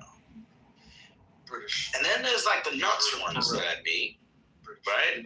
Then there's the nuts motherfucking Jews that I meet. And I'm like, yo, just get the fuck away from me. Just like Americans, right? I meet, like, Americans. I'm like, yeah, you're fucking cool as fuck. Like, and then you meet other Americans, and you're like, just get the fuck away from me. That's right. You've heard of Pareto principle. Yeah. That's the 80-20, right? 80-20. That's going to be everywhere in the world. But it's like 90-10, though. It's 80-20. You know? Can I make it the British Hollow principle? Look, how you could get to 90-10. You ready for it? Yeah. So the 80-20, and then you take 20, and you take 80 of the 20, and you get the 10, and you add it. You get the other 10. And you got 90-10. Yeah. It's called the Otto principle. Otto principle. It's fucking dope. You're just never, this is my issue. You're just never going to get me to admit that someone, because of some book, is better than me. I'm sorry. It's not happening. I don't know how they brainwash you guys, but it ain't going to happen to me. Yeah, it's not, we're not brainwashed. That is a misapplication of that by people who want to stoke all of that hate and anti-Semitism. People like Dave? British. It is a burden, according to the Bible. It's an incredible Bible and just speak what I think. Is that possible when it comes to Israel or no? A lot of things that you will speak are sort of sourced from, the Torah and interpretations and misinterpretations.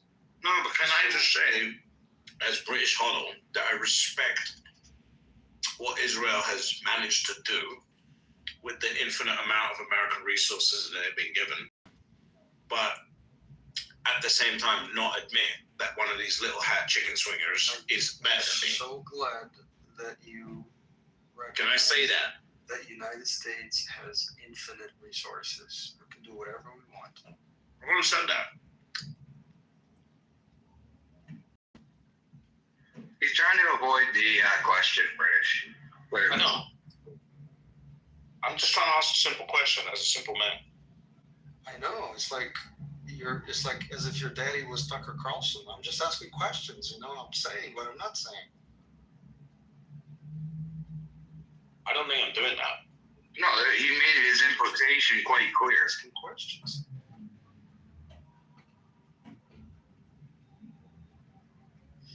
PTR. Still struggling? Yeah. Uh-oh. You gonna cook them, Dave, at some point, or? Wait, that's both of them, right? That's both of them, yeah. The browner one's doing okay. That spotted one just keeps laying on its side like that. It's pretty lethargic. Just labored breathing. Is there anything to try or do? Or try to like Somebody in the chat said to massage him, which I was doing. I was trying to, move him around a bit, prop him up. But he just flops back down. Ben, what's goody? Haven't seen you in a while. Yeah, get that goat some electrolytes, man. Some molasses, something. Just gonna let him sit there. Come on.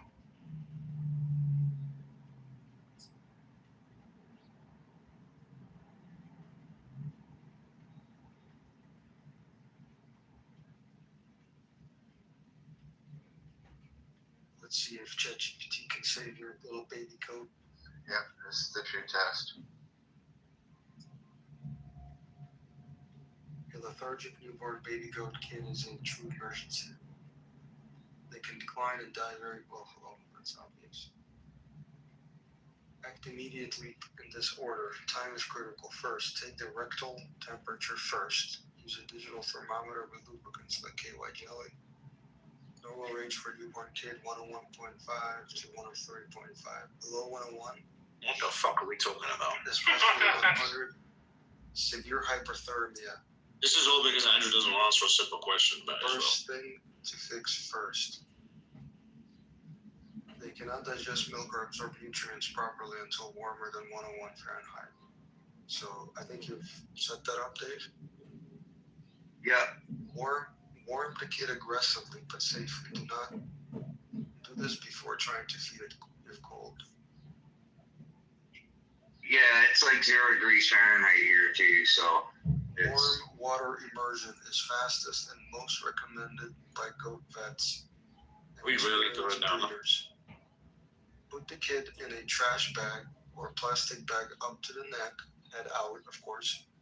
Then submerge in hot water, 103 to 105 degrees Fahrenheit, or for you, David, it's 39 to 40.5 Celsius. No, we always measure water in Fahrenheit. Massage legs gently to improve circulation. Check temperature. You gotta get to work, man. Give him a hot bath. Dry thoroughly immediately after. Hair dryer on low medium helps a lot. Don't put the hair dryer in the Alternative bath. options. Heating pad.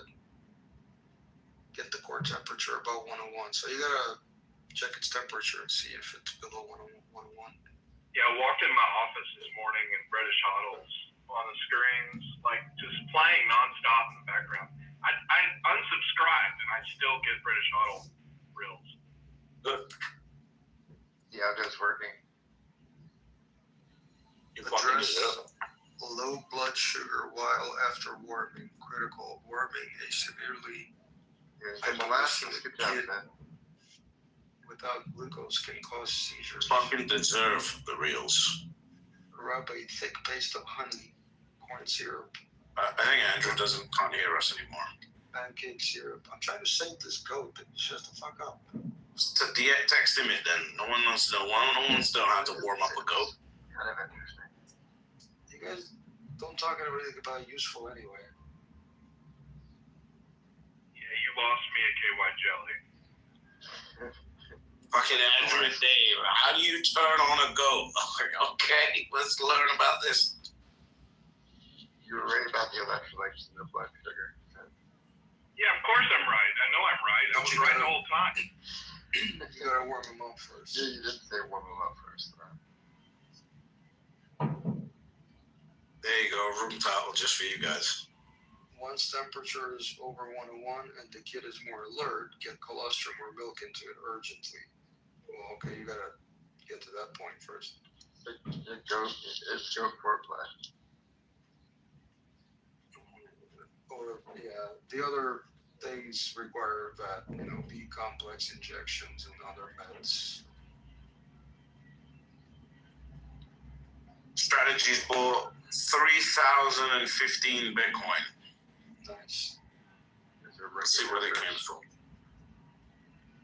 Let's see where they came from.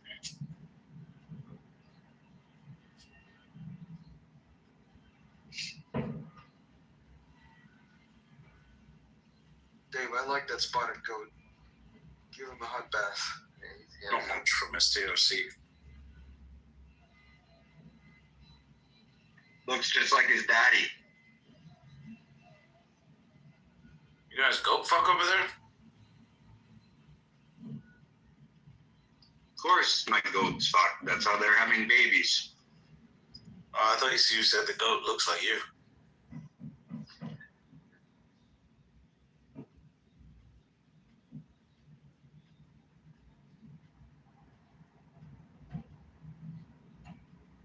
We would take the time to explain to somebody how to save your life.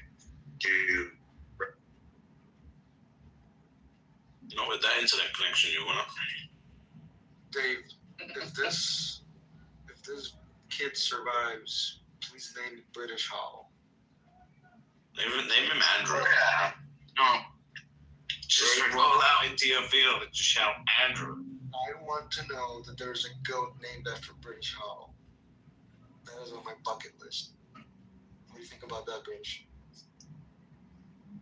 At least we got into a definitive answer. Come on, it's funny.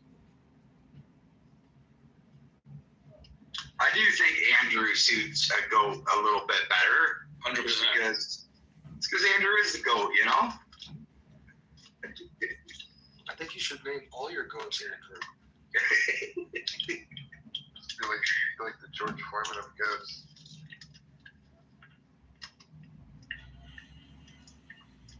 It's hard-headed, you know? He likes to butt heads, of course. I guess I could describe you in British. British is a fragmentation of hand grenade. That's what British is. That's like as precise as it gets.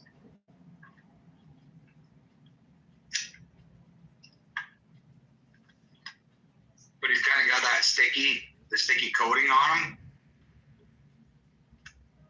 I didn't say he was icky. No, he's sticky. Like, you know, people can't help but keep him around, even though he blows everything up. He just sticks to you. Can't shake him off. He's with you whether you like it or not.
Yep.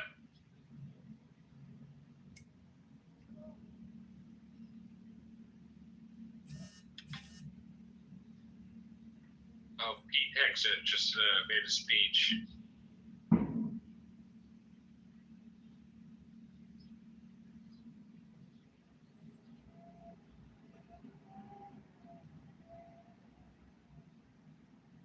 Made a briefing. Yeah, sounds like he just was threatening to kill everyone.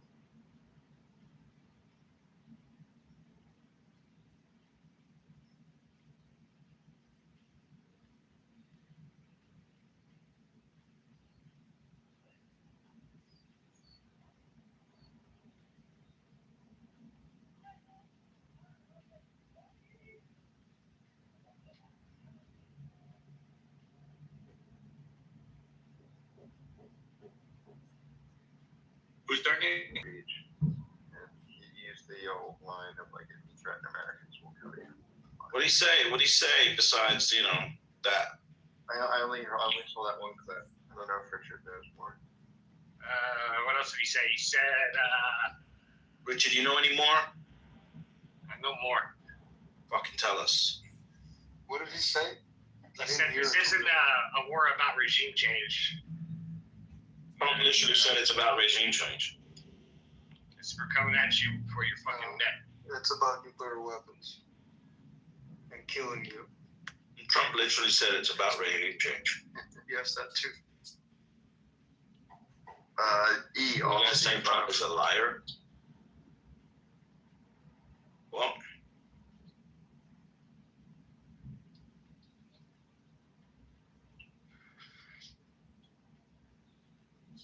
let's act like Americans got no fucking answers. Let me look it up. How about I just look it up and watch the fucking speech myself? What's the point of making an announcement? About no fucking answers. some American airplanes going down this morning. Is that true? Yes. They're a friendly fire incident. Friendly fire by Kuwait. What the fuck? Yeah. But everyone's safe, don't worry. That's in Japanese. We lost the plane. Oh, okay.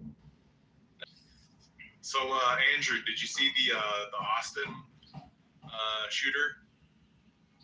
I did not see the Austin shooter. It was I forgot the name, something Nagiwe or something like that. He was wearing a Property of Allah sweatshirt when he went down 6th Street. Yeah. So one of my nearby neighbors has an establishment there, and from their property. Yeah, I wanted to chat it with them because they were closing down around 2 or something. So it's crazy because because now, right, even if the conspiracy theorists were wrong about like sleeper cells and stuff being in America, right, people can now like have the excuse to say that they were part of a sleeper cell to, you know what I mean, the whole copycat bullshit. So now it's like, you know, we have the Houston rodeo that just started this weekend. I have like some anxiety about that, right, because it's so bring guns packed. What was that?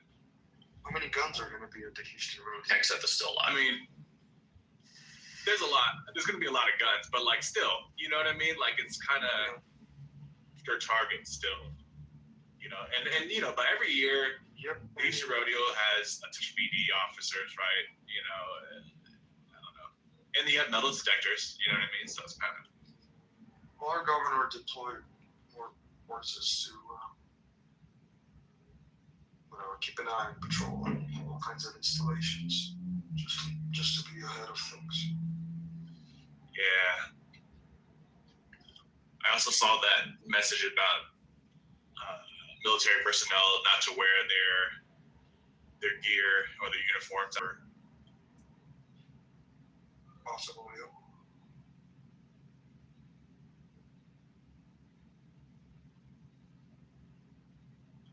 What's funny is it's like for a brief moment I was like, you know, the people who can tap into their racism, this is the time that it helps. It's when you look around, you see somebody who looks a little off, right? Whether it's the way they dress or their color or whatever, you can really tap into that and be like, hey, I don't trust this guy. And then maybe it'll save your life. British, do you have any comments on that?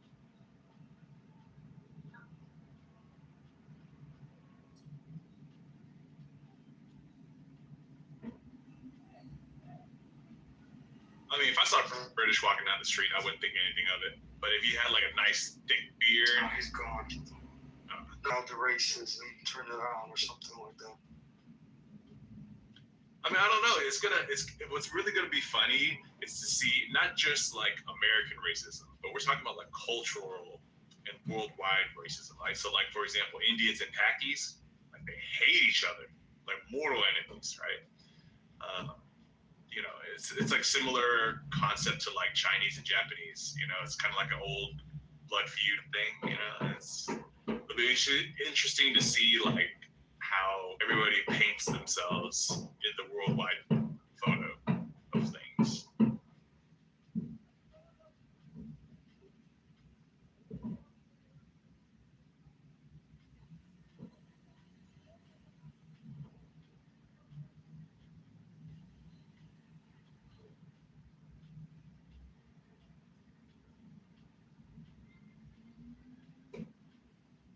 You don't have any plans to go to the rodeo, do you, JC? So I thought about it, right? Because like my kids are kind of like just at the right age where, you know, like 6-ish, 5 years old, you know what I mean? So it's like they would enjoy it. I thought about it, right? And, you know, I do have some reservations, but I think I want to say really the reason why I don't want to go to the rodeo is because of like the teen high school crowds, you know what I mean? Because of spring break and stuff. And, like the last couple of years, rodeo has been a mess, bro. Like with these like high school kids going there, always starting fights everywhere and stuff. But I think that happens more towards like nighttime. So then I had another thought where I was like, okay, well, what if I just like take the kids like early in the morning, you know what I mean, when they do like the hog tying and you know, what do you call it when they're riding the sheep? Yeah. I forgot what that's called. Take them, you know what I mean, like early in the morning. You can even just take them just to see all the animals and shit, all the livestock, right? Yeah, it should be less people, right? I mean, I'm assuming. I don't know. I haven't been there in a few years, so. I went a couple of years, like actually about 4 or 5 years ago, before COVID, on a weekend, like early, kind of like maybe, yeah, it was still daylight. It wasn't the early afternoon, so it wasn't too crowded. We just saw the livestock, basically. Yeah, I mean, just like walk through for like 2 hours with the kids. I think they'd love it, but I don't know what the scene is there anymore, basically. So what's the deal with the fights, JC? Like you can't hang out at rodeos at night anymore, or was that? Yeah, like back when I was young, right? We would go to the rodeo at night, just as groups of friends and stuff, you know what I mean? And, we just do like normal stuff, right? But then the last like 2 years, there's been like massive brawls, like of just like young people, high schoolers at the rodeo for no reason. And it's a bunch of like, just high school kids, and it's not, and the thing about it is, it's not even like just like Hispanics or blacks or whites or anything like that. It's like all kinds of the kids, you know what I mean? And it's just like, I feel like, when you get a whole bunch of high school age kids together, right? And then, their peers are around them. On top of that, there's like females, you know what I mean? So like you got little boys with raging hormones among their peers, among like little Latinas everywhere or whatever, right? And they want to show out. And then, somebody's like, oh, he disrespected you cuz, and then classic. Things gotta pop up. And then all it takes is like one person to like sneak in a pistol or something, right? To really go bad.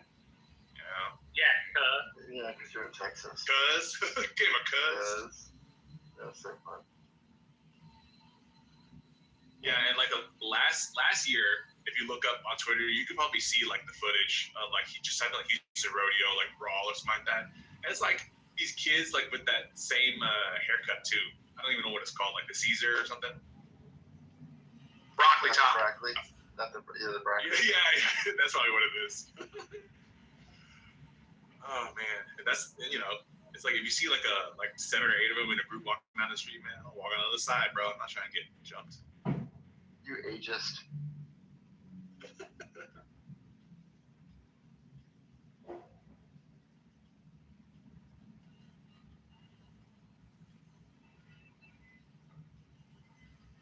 But yeah, I mean, like today's kids, I think are significantly different than when we were kids. I just think like everybody's just ready to like perform violence for no reason. Oh yeah, there's more. I mean, we've gotten linearly more violent over the last 40, 50 years. Yeah, there's a lot of that. It was a lot lower back in the day, but at least that's where I was raised.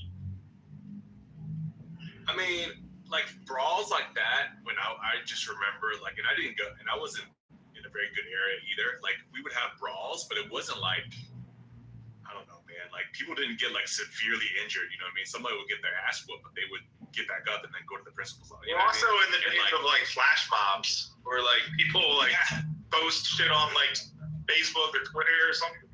Snapchat, mobs. Yeah, it's all about the video, the spectacle. It is. Yeah. It's just different. So it's just like, the rodeo, you know what I mean? And again, it's also a melting pot of everybody. Everybody loves the rodeo, right? It doesn't matter, like I think at its core, it's so awesome to see people at the rodeo because you would literally see some fucking Chinese dudes in like cowboy boots and a cowboy hat, you know what I mean? Like he just got off his horse and shit, you know what I mean? That's same thing with like blacks, Latinos, and whites. It's just fucking awesome, you know what I mean? So it's cool to see that. And everybody, we all have like that common theme, of like being Texan and going to the rodeo and enjoying like just that country, aesthetic. Yeah, part of that is whooping ass, and that's what the kids. Yeah. Guess so, man. Yeah. And NRG, is huge. So like, just walking in there, it just feels like you need at least a couple days to really go through it. And all the food, I can't eat none of that no more, but my kids will love it.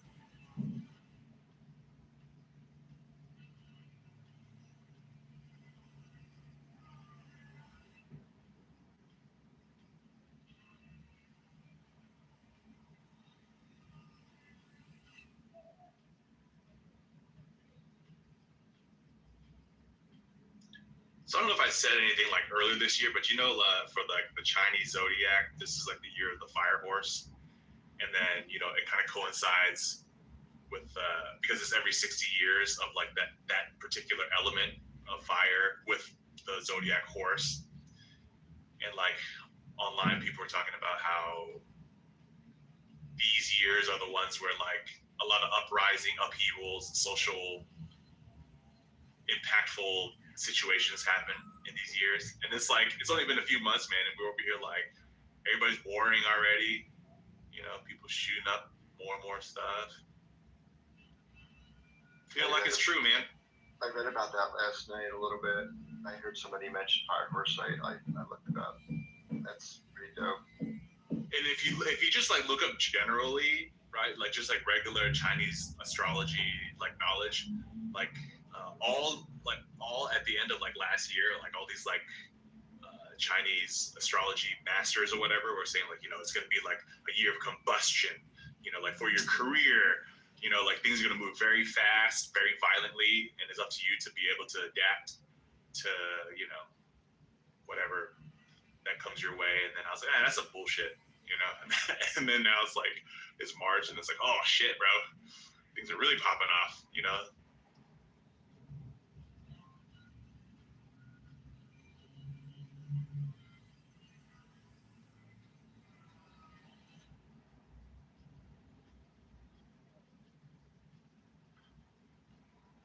Yeah, I'm gonna be heading back into the office starting next week, so it's gonna be popping in, play the music, and then popping in and out with the other account. Yeah, JC, I think that's good, dude. Try the daytime, man. Try the morning and early afternoon, and get the hell out before the sun goes down. Nah, I don't even think, man. Can't even last for more than like 2 hours. I don't think, because there's so much walking too. You're not gonna fucking carry their ass on a wagon for 6 hours. Shit, I got a bad thumb.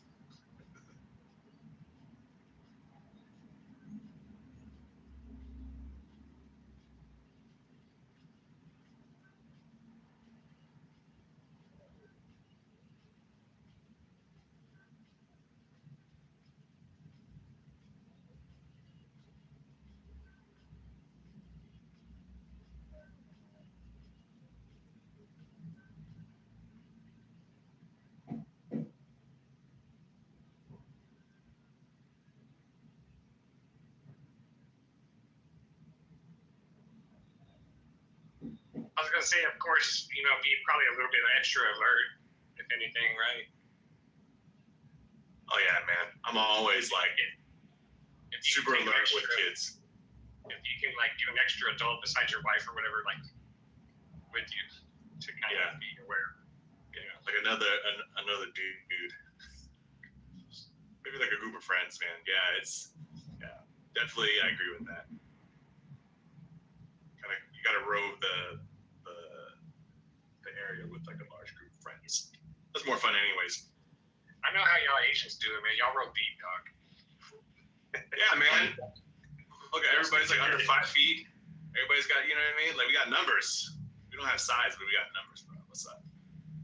I don't know. You're pretty big though. Yeah. That's why I'm like automatically the leader, chosen just because they had to look up. Oh, this guy.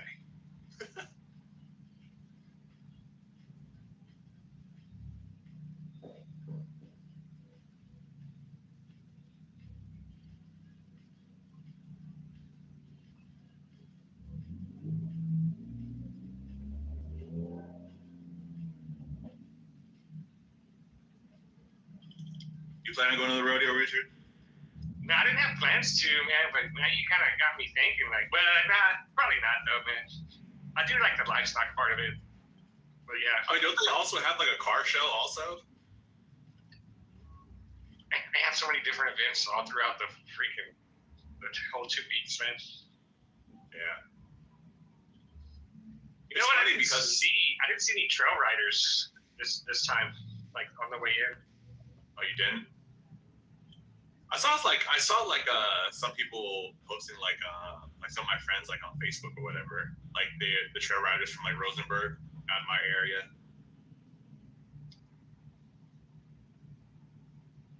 But I didn't physically see them though, like while driving or anything.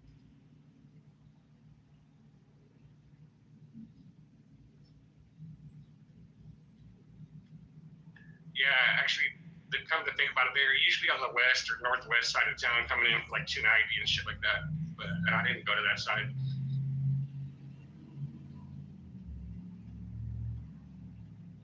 package and $2.90. That's also like the cool part about rodeos. Like you get all corners of the greater Houston area and outside of Houston to converge on one event on horseback.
Why is the stock market down? I thought Trump just kept winning.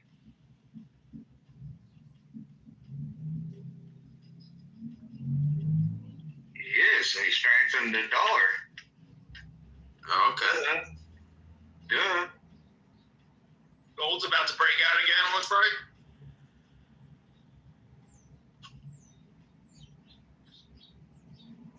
Good thing we're all here for the gold, right? Hey Chris, I have a question for you. Are you tired of winning? No. And you know, in about 2.5 years, you might be tired of winning. That's what I was promised. He's Canadian, dude. Trump did not promise the Canadians to be tired of winning. In fact, I think he promised quite the opposite. Look, if you flee to Alberta now, you'll get to join the American Protectorate when they secede. Why would I want to hang out with a bunch of fucking Indians? Like, you guys... None of the people on here realize that Alberta is full of Indians. It is where people go because there's low. Like you don't need to fucking. They'll Those take anyone and pay 'em. Those jobs. So all the Indians moved there. Before that, it was all the like the newfies and all the like people that lived in Canada where there's no jobs there. You know, Chris. I feel like couldn't get a girlfriend. You comment on the Indians fucking. I feel like you should, secure that ring and put a baby in that girl. You know, get on Operation Fucking Babies. Make more white people be the change you want to see in the world. You're one to talk, Mohan. He doesn't want to see more Indians, so he went gay. That's true. Oh, that's true. yeah, that's true. I forgot you were Indian. For a second, I thought you were white. Sorry, Mohan.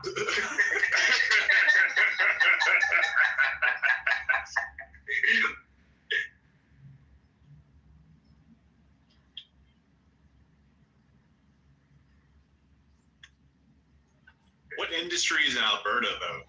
Like, what's the driver? Oil is the big one. They also have cattle. It's basically Texas. If you think of what does Texas make money on, that's what Alberta makes money on. Alberta has a lot of farmland. Does Alberta, because Calgary has a little baby tiny tech scene. Does Alberta really have like a tech scene? Because Texas definitely does. I don't think Alberta has a big tech scene. Yeah. So it's not exactly comparable to Texas, but it's on the major parts it kind of is. Yeah, I was gonna say anything either. I've never seen so many here, right? You move to where the jobs are. Like a lot of people stay where they grew up and whatnot, but like they have no ties to anywhere, so they go where the jobs are. I've never seen so many white Buddhists as when I went to Austin. Really?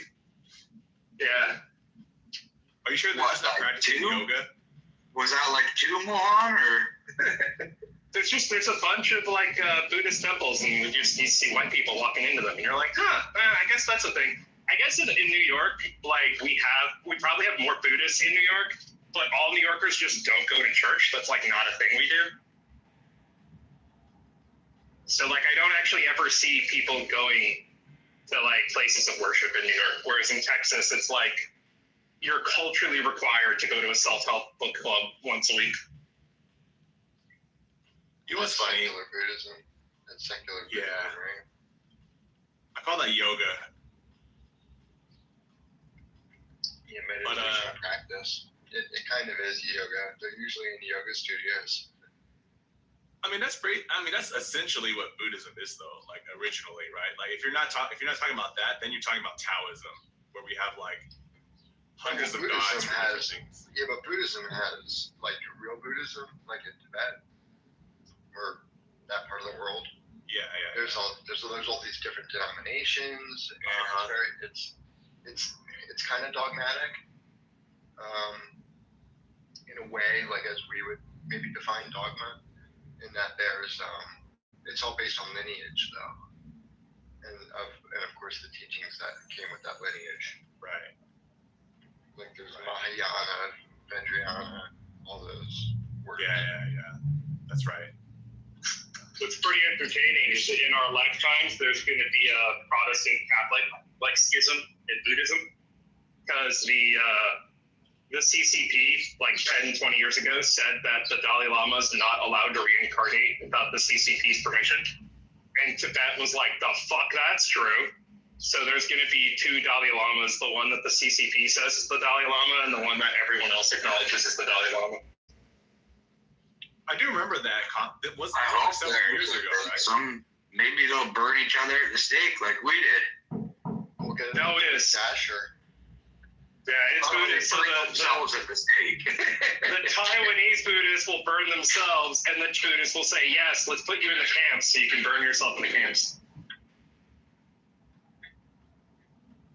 So is it true that Iran's bombing data centers or Amazon web servers? That's interesting. Quad's down right now. Well, that's easy to confirm. I would suspect that that's not true. I think those things are pretty deep underground, and Iran's missiles aren't going to get at them. No? Here, And it's Amazon Web Service Center caught in fire amongst Middle East strikes. Okay. The infrastructure is concentrated in one place. No. The Amazon center that you would be focused on, Chris, is the eastern U.S. It's outside Virginia, or in Virginia, outside. Amazon's infrastructure of all of these conglomerates is such that you could literally pull the plug in real time and nothing skips a beat. So Amazon Web Services such as DynamoDB and S3. Location. You can fail over it. DynamoDB and S3 are experiencing significant error rates and latencies. We are working to restore power and connectivity. We expect recovery time is multiple hours away, and that was 30 minutes ago. It makes sense they would go after energy or power grid infrastructure, which would affect them, right? Well, they said that Amazon wasn't the target. Yeah, it's just incidental stuff, dude. Yeah. I don't know. There's been multiple apparently. Like there's one, and then there's the second one in the UAE just lost power. Bahrain also hit. If you wanted a much better target, like power lines and substations are way more impactful than data centers. Like just turn the power off to the data center. Now that you say it, Chris, I haven't seen Snoop Claw here this morning. Bro. I have seen him. Yeah, he popped in for a minute. And he disconnected? Yeah, the power went off. How is it that like you can just give him this nickname of Snoop Claw and everyone's on board? Like it's a wild man. I don't get it even. Like where does the Snoop come from? He's a drug addict. Snoopy. And then Claude just means he likes AI. So he's a drug addict that likes AI. Just snooping around, you know? What exactly did Claude do to even help with Iran, though? Like, as an AI? Like, what specifically do they provide? This is how it So works. that's entirely... Whatever you claim. This is how it works. The Pentagon types in Claude, invade Iran, make no mistakes, and then Claude does the rest, baby. Dude, it's been bangers ever since. Fucking JC forgot to put in the no mistakes thing. That's why the 3 planes got shot. That's the Kuwaitis, yeah. So one of the biggest problems in intelligence, post 9/11 when they evaluated this, is that America has all of the data collection capabilities it's needed for the past 20 years. It's just that aggregating that data into a dashboard that in real time goes to the person who needs to be aware of it is something we've always lacked for like 30, 40 years. And all Claude is doing is taking all of the fucking spying that we do, which is every single thing that happens in real time for every human on Earth, and realizing, oh, this person is the person that needs to be aware of this in this context. And it's making that like operational timeline of capture of the information to the person who needs to be aware of it, go from like weeks or never to like real time. Basically scraping. I mean, just scraping a whole bunch of data and just putting it into an aggregate. Yeah, it's basically like a semi-intelligent reverse search engine. So imagine like a search engine telling you when you wanted to know something rather than you needing to like go out and look for it when you don't even know it's there. Yep. By the way, I was reading a WAPO article about the mood at the Pentagon being intense and paranoid, which by the way, I have to assume the mood at the Pentagon is always intense and paranoid. But they were like, we're running out of missiles. This war can't go more than 2 days, et cetera, et cetera. And I just have to keep thinking, like, because WAPO is like a fucking defense contractor, basically. Like it's just it's a propaganda arm for the U.S. military. It's like, how much of this is just like misinformation? The dwindling stockpile bullshit. All of it. I think so too. Yeah. You will never get any truth because that could only help the enemy. That explains why my CCP dad was like, oh man, this is no good for the U.S. They're running out of ammo, no more missiles. It's gonna be bad. I just see what America does. I just see what America does for Israel, and I want that for America. And I have reliable sources that says that Mexico is weeks away from getting the nuke. So I think we should all start saying that the cartels are weeks away from getting the nuke, and maybe we can get some freedom too. Mohan, sorry about your loss today. What? James Vanderbeek died. I don't know who that is. Dawson's Creek, every gay boy's favorite show growing up. Yeah, but a week ago, and no one talked about it. Yeah, that was a week ago, mother. Yeah. I have a Dawson's Creek. Also, the best James Vanderbeek Varsity Blues, by the way. Okay, you're a lot better than Dawson's Creek. You're too this young. This might be a cultural bit, so slightly younger than you. But Dawson's Creek are the kind of white people that I hated growing up, so I just never watched it. But there's a gay guy in it, and it was Breakthrough. I guess. I remember thinking Katie Holmes' character was fucking annoying on that show. Yeah. I thought she was a bit of a slut. I couldn't believe she fucking. She is a slut, yeah. Yeah, I don't like this at all. You know. She was always. Yeah, it's basically the show is basically the two dudes getting cucked by her. Yeah. That's the whole show. And Michelle Williams. Yeah. I don't want to wait for my traffic. Now, Varsity Blues, that's a quality James Vanderbeek film. Well, because, it was, what's his name from Fast and Furious? Paul Walker. And the fat guy also, I was hoping that Bubba maybe outlasted them all. No, Bubba did not make it. That would be so funny. It's like, they're all dead. Bubba. James was the last one to go. The chick from Landman is the one who shows up in the whipped cream bikini in that movie. And she is still smoking hot 20-something years later. It was a very important moment in Huddles in my life. It really was. It really was. Mm-hmm. The whipped cream bikini was like, nice. All that for becoming a quarterback. In the movie, he turns it down, though, which is fake. No man would turn that down. Did he have another girlfriend, or he was just, into some other girl? I don't remember. Yeah, he was, into some other girl.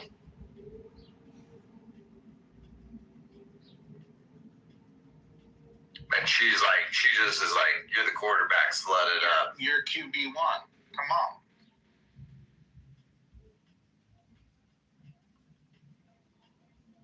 I always think of Varsity Blues and The Faculty in the same sentence, even though they have nothing to do with each other. I think they came out around the same time. Well, The Faculty had, what's his name, from Dawson's Creek also, had Pace. That's probably why I associate them. Yo, the best movie he ever made, The Skulls. Yep. With Paul Walker. Why is Paul Walker in all the best movies? Yo, because have you seen young Paul Walker? He was stupidly handsome. Young Paul Walker may have been the most handsome man to ever live.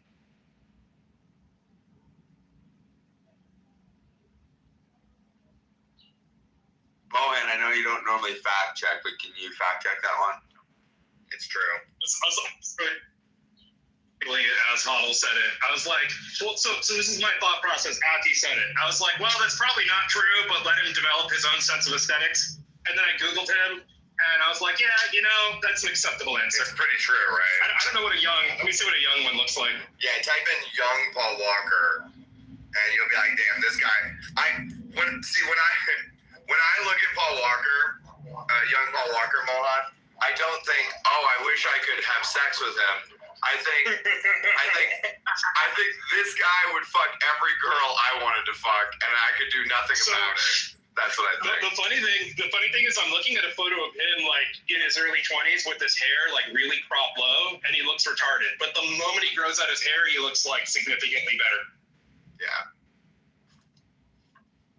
Young Paul Walker was a Chad. Yeah, sure. That's definitely peak 90s aesthetic. What you were told is the most attractive person in the 90s is that. Yeah, I feel the blonde thing's not as big of a deal. Not as much of a thing anymore. Yeah. But it's also like it's the blonde thing with the like 4 or 5 inch hair, like the wavy hair that kind of comes down to your ears. It's the ramen noodle hair. I was blonde in the 90s, and I have to say, we were having more fun than the rest of y'all. All right. I was blonde for at least half the 90s. No, have you seen that meme? It's like nobody's hanging on to anything harder than a white girl who was blonde at age 4. Damn.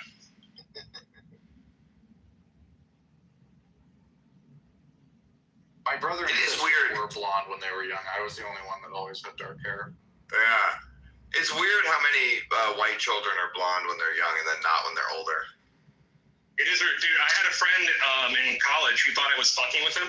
So he grew up in America, but he grew up in a very Chinese little enclave. So culturally, he kind of wasn't fully American. So there'd be things I'd fuck with him all the time. And I would get all of our collective friends to go along with whatever lie I wanted to fuck with him that week. So at this point where he was so gaslit that he didn't know when like we were all telling him something true or something false.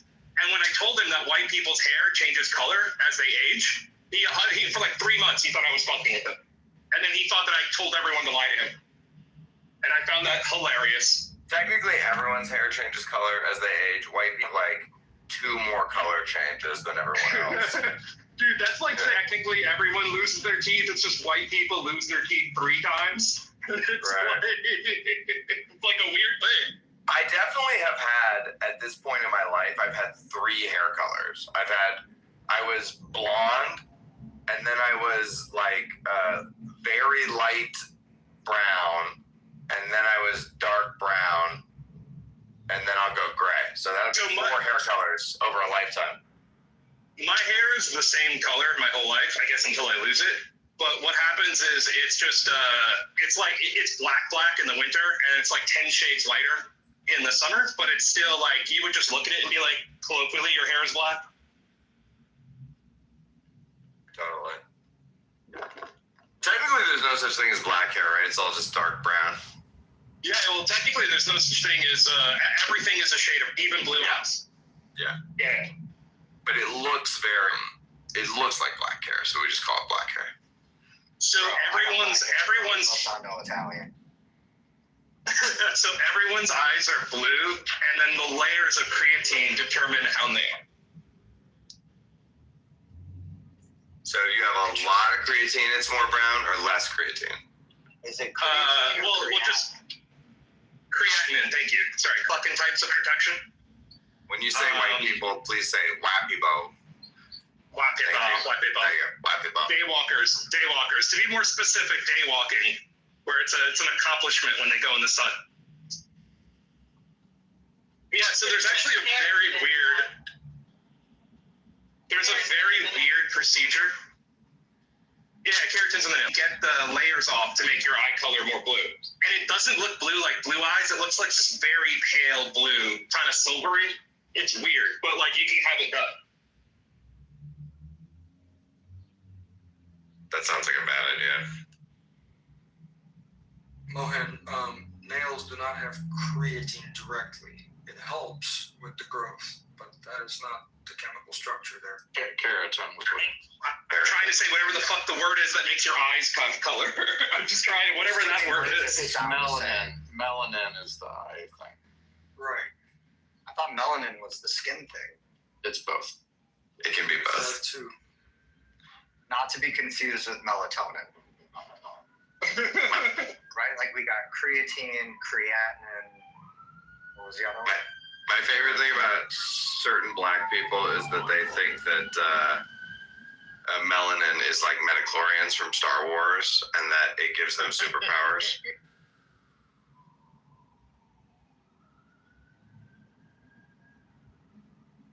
I always love that one. I've been locked out of the superpowers as a lightly melanated person. I mean, they are correct. They're superpowers. They don't burn in the sun, and they're always dispositionally angry because they have low vitamin D.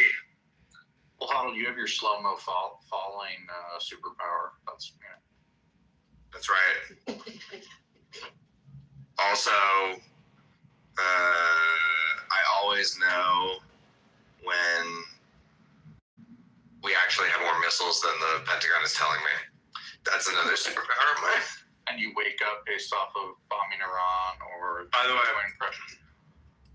the Kuwaiti retards downing 3 of our F-15s. Like, first of all, what the fuck is that? That's like appalling. Who knows what's going on over there? How did that even happen? But all of our happens all the time.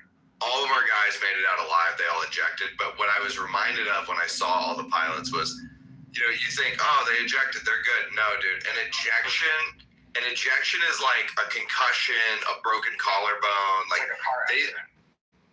These guys were fucked up. Oh, the likelihood of permanently compressing your spine is extremely high. They may be fucked for like in their 50s and 60s. They're probably fucked. Totally. So are the Kuwaitis, they have our anti-air weapons? Like, how were they able to shoot our jets now? Yeah, they have Predator. They have Predator missiles and it's it'll go after it.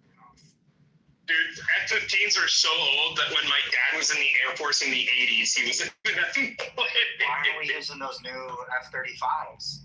We just don't have infinite of them. We're using everything. We use all that shit for different purposes. That's so like we're using so much shit now. We already say there was some type of China wanted to get big dick us. Are you saying we'd have limited resources to fight another war? No, we throw everything. We have 60% left over. Oh shit! Okay.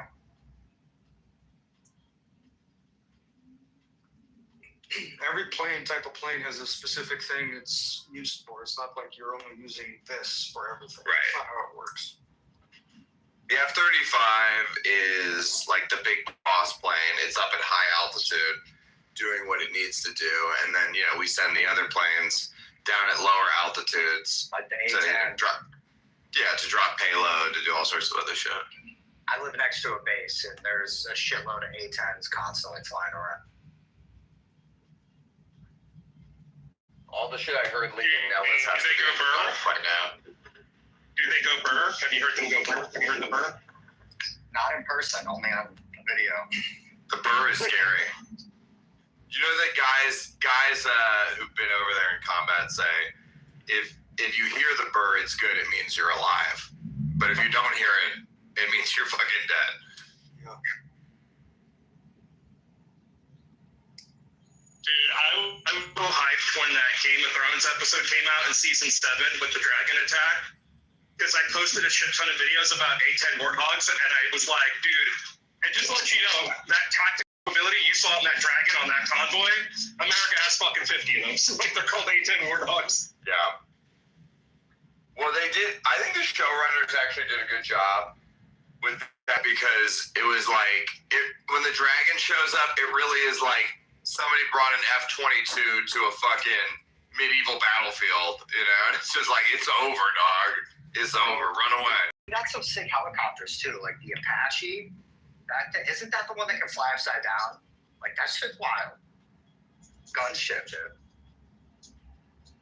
Dude, one thing that like I think Huddle about how your generation of filmmaker is fucked about former Vietnam vets, and all of those helicopter pilots can do the most insane shit that no one can do anymore.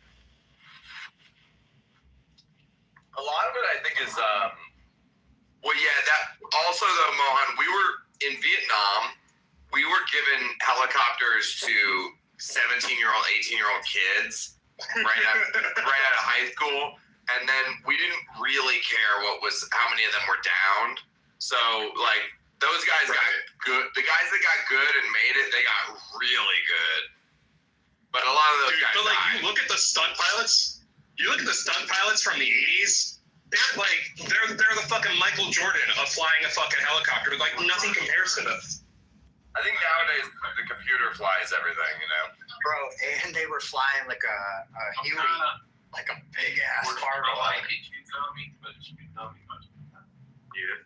My grandfather once I've said this before, but he gave me the best compliment and worst insult of my life back to back in the same sentence, and he was like, he goes, in World War II, you would have been a hell of a fighter pilot. And I was like, what about now, Grandpa? And he was like, now you got to be smart and know about computers and shit. It's not for you. You know? I was like, this shit is hilarious. He was like, but when it was all guts and glory, you would have fucking killed it, kid. I was like, all right, this is both a very good compliment and a very bad insult. I like it. Did I ever tell you about, I had a layover at Fort Worth, and I saw this, like, hippie, like, beating on a drum, and I just sat with him for an hour and talked to him. And he told me about his dad's World War II story. And his dad was a fighter pilot and flew on, like, 20 missions or something like that. And the average lifespan of a fighter pilot is, like, you get killed in 11. And he said that the way that his dad stayed alive is that 25% of the rounds are tracer rounds, and you can see them. And the tracer adds weight to the bullets. So the bullets are always going to be lower than the 75% distribution of the bullets. And so when he was flying, if he saw tracer rounds and he knew that they were within his proximal orbit, he would intentionally fly into the tracer rounds because he knew that's where 25% of the bullets were versus not knowing where 75% of the bullets were. And this guy did this 20-something times. He would go out, and when a bullet was going to hit him, would fly into the bullets he could see. Could you just, like, imagine the kind of man it takes to do that? Fuck it, and keep going. Smart. I was just hearing. And, like, the funny thing about thinking Mohan was going to reveal that the guy was German at the end. No. But it's just like, it's just crazy. Like, I spent, like, the rest of my flight thinking about, like, my mental process for choosing to do that. And I was like, that just fucking blows my mind. By the way, I learned this recently. Did you know that the German pilots, the German, right, were the best pilots in the war by far, right? But what they would do is Germans were like, well, this guy's the best. He's got to stay in the air and keep killing people. We would do is whenever we had an ace pilot, we would take them out of service, bring them back to the States, and have them train up the next round of pilots. And so our like level kept getting better and better over time in aggregate, whereas the German aces were just downing planes and then eventually getting killed. Racked up our numbers though. Yeah, exactly. Can I, so they were racking up high numbers, but we in aggregate we were fucking people up. Can I briefly interrupt to kindly request that you interact with my post at the top so I can escape the permanent underclass? Let me see. But if you escape the permanent underclass, who will be my attorney? Snoop Claw, my agent. Definitely, Zach, I know you're over the target. But I'm seeing different attorneys still on the timeline crashing out about it, like days and days later. Yes, the SMB guy, I really ruined his week. Yeah, the backlash cycle has been longer than the original cycle, which I guess is the. Which is no, it's good. No, it's good. That means it hit. That means it hit.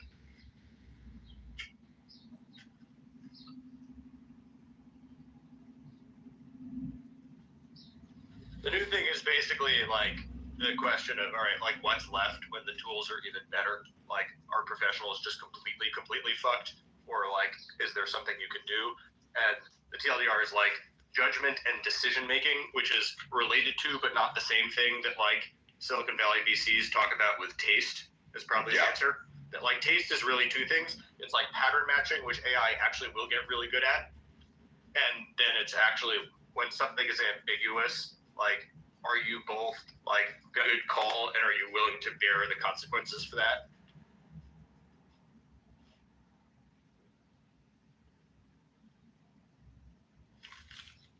I think also lawyers will just regulate them all having jobs. That too. Yeah, that's in there. But there'll be less lawyers, When's Claude making partner at your firm? Well, it's down right now, so it's going to get a demotion. It pulled resources to go to Iran. It's like, hey, Zach, I can't do stupid shit. I got to go to Iran right now. Robots, lawyers, now they can't take sick days. This is the kind of employment practices for AI. I'm really hoping it's more likely that I will make partner in Claude's firm. That's a good ad for your AI firm. You just be like, we now work on Passover. Every Jewish holiday we're working.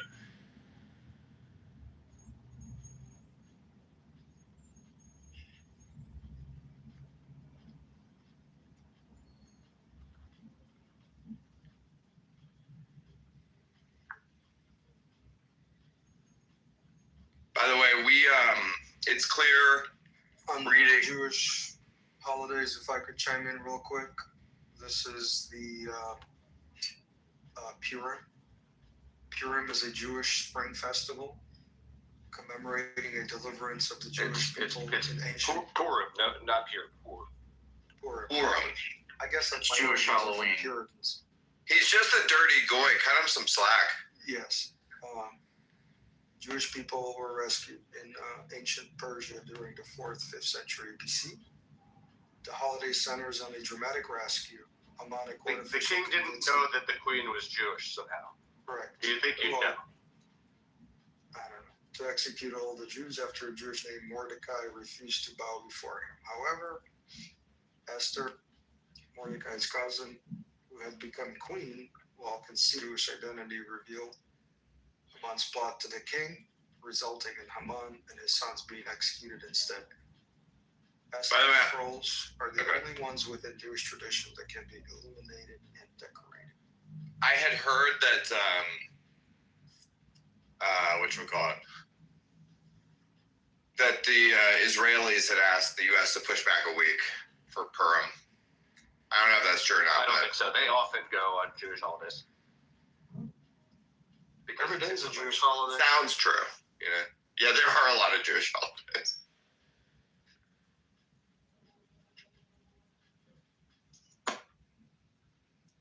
Silver down. So I was thinking. Oh, go ahead. I was just gonna say I went to a high school that kept a Jewish calendar, and I had an additional 3.5 to 4 weeks off every year. So I've been reading. That's, by the way, that's a cheat code. Being a goy, going to a Jewish school to get extra days off. That's how you work the system. I've been reading all the OSINT accounts this morning, and it seems that we are absolutely destroying the IRGC and the Iranian police's ability to function. We seem to, after all of their sites, police stations, headquarters, et cetera, and really what this is us laying the groundwork for a full revolution. So I think I am getting optimistic about there being an actual Persian revolution. It's looking good. There was a little bit of room left for quote-unquote boots on the ground. There's a little sliver that was inserted if you read between the lines, and I believe that is going to be to go in and retrieve material.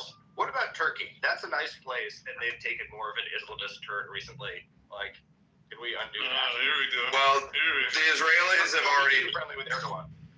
The Israelis have already targeted. From Iran to Turkey to be the next target. The Israelis are already targeting Turkey. The Israelis are targeting Turkey. I'm going to need you to be near the phones today. I found a lawyer on X that is going to give us some referrals. Lawyer. Is his name Snoop Dogg? I mean Snoop Claw? Snoop Claw. He uses Snoop Claw. He wanted other lawyers who are also using AI in different verticals. So I asked him. Oh yeah, this was a particular. I did the Ashkenazi shuffle on the engagement page for that one. I said that everyone's reaching out, looking for lawyers who kind of say, well, I am going to trade. In fact, I have trademarked it. Lawyers using it in the same way I do in other verticals. Did you trademark it, or did your AI bots trademark it? Same thing. I'm anticipating out of a lot of customers, a lot of clients. Okay. Send them my way. Yeah. I have a lot going on with the Strait of Hormuz. A lot of clients in the region, but I'll make some time. Thank you. Oh, Zach Shapiro, you're actually the lawyer that was on Twitter that I was reading.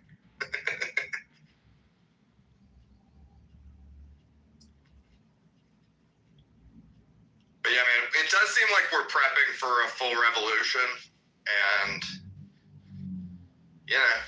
how long that takes, I don't know, but I wouldn't be surprised to see it happen at this point.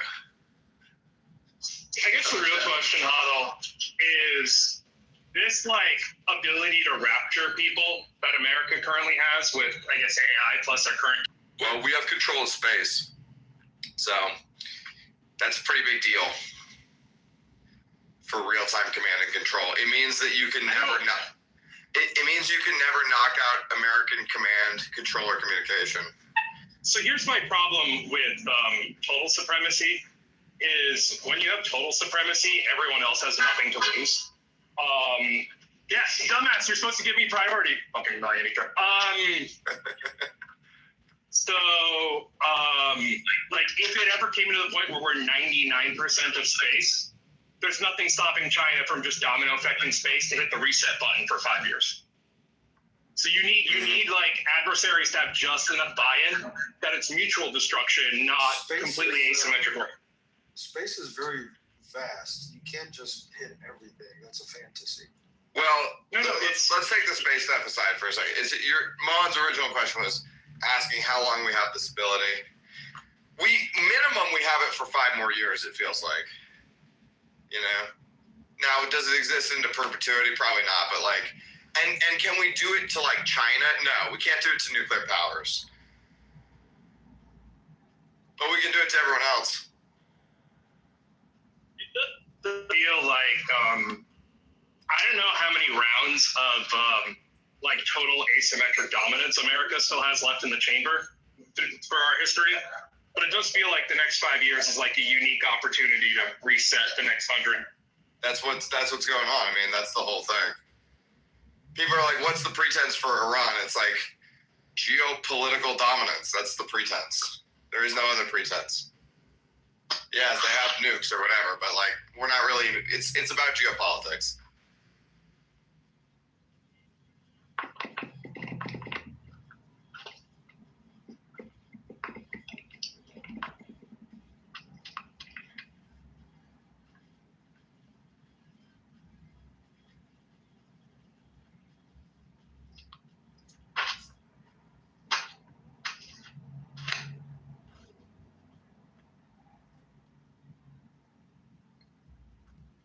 Last few days going so quick.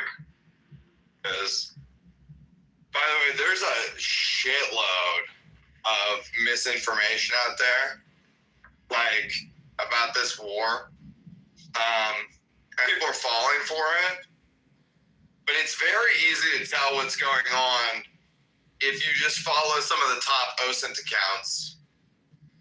Welcome, Huddle. It's good to see you here. Glad you were. Do you know who fell for some amazing, hilarious misinformation this morning? Who? His name is Tina. Tina? What did he fall for? Tina?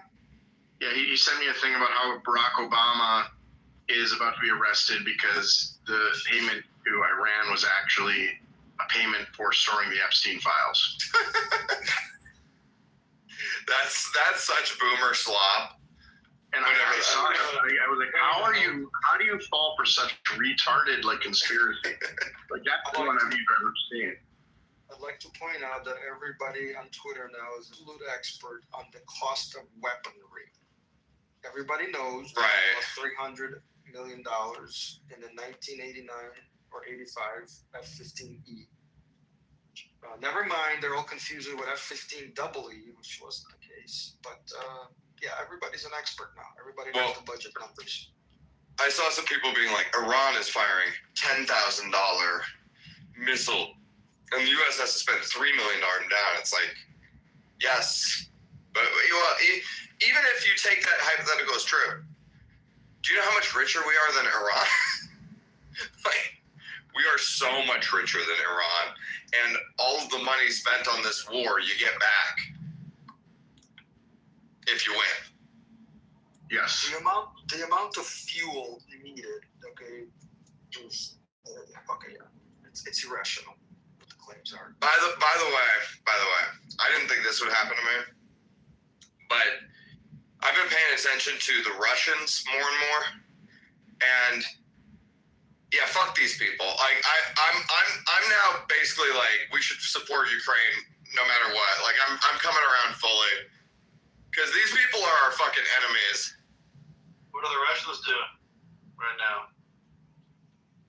All sorts of shit. They're always up to some shit.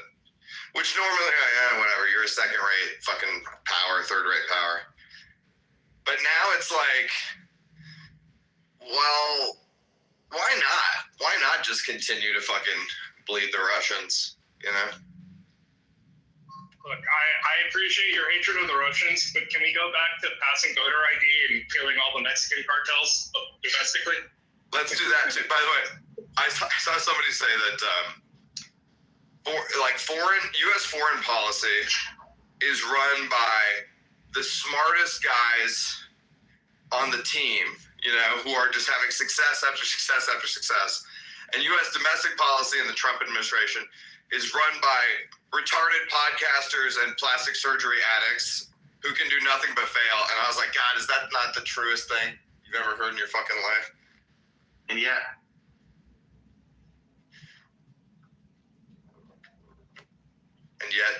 still.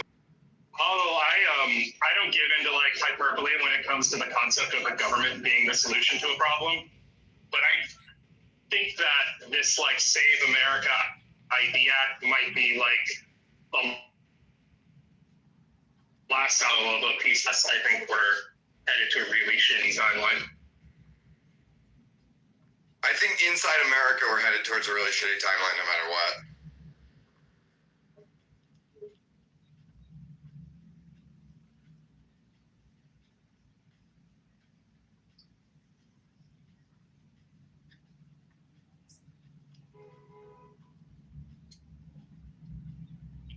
agreed.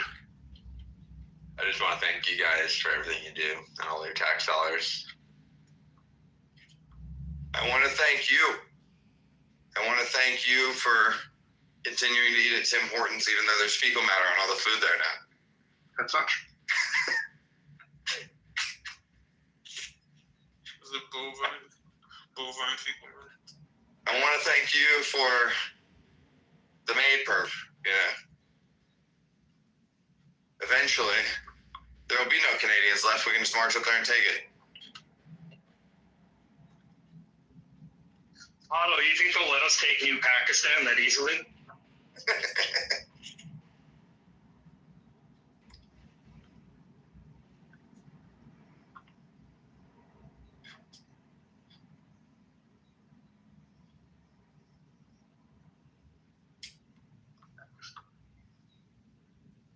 Ah, man, I can't get over this.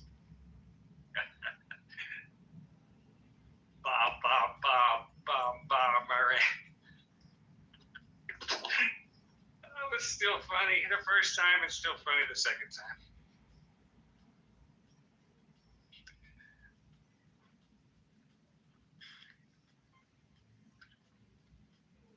Judge, I think now it's, I'm thinking it's going to go the full 4 weeks. Good, do it. I'm on board with your prediction. The more accurate my prediction is, the more credibility I'm going to get in here, obviously. So, except John Ficori will obviously always admit. Yes, when you're not present in this room, then your credibility is destroyed by John Ficori. Absolutely obliterated, without a doubt. And then when you come back, then you restore it. Dude, I'm going to do just for fun. To everyone else who's not John, I'm going to be like, Judson definitively called that 4 weeks. And then when I talk to John, I'm going to be like, yeah, he says that, but like, I don't remember. Did he really? I don't remember that.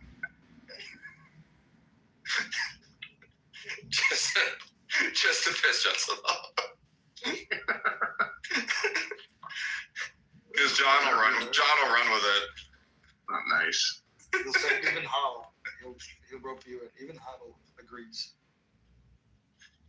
Dude, that's Where's John? I feel like I'm just wondering how long it takes until like I master being a Gen Stuff, because like I'm getting the thing of being right, down. Like I'm getting the predictions down, but I just don't know how to like brag about being right without and not piss off everyone. Like you do a good job. You gotta just be shameless. See, here's the thing I learned. Everyone hates I told you so's, but no one ever gives you credit at all. So you just say, fuck you, I told you so, fuck you, but you gotta be really, really right. Like super right. And then you just gloat. It's the only way it's the only way, and it doesn't matter how many people it pisses off. It's just kind of gay. if people gave half as much credit to me as they do British Hodl for being wrong, then I would not do that. But they literally just sit here, listen to his slop, and then and they're okay with it. Whereas I just I'm not gonna let myself do that. Even British though sometimes hey, British and Andrew Tate are being bombed at this very moment, and you still slander their name. Come in, dude. How about you know? Did you That's see all I say. the Andrew Tate Bitcoin can't go down because the war already went down, guys? Somebody said, we killed their Ayatollah, then we killed their second Ayatollah, and somebody was complaining about it. One of the pro-regime accounts on Twitter, and somebody else was like, "It sounds like you're just feeding Ayatollahs to the American war machine at this point."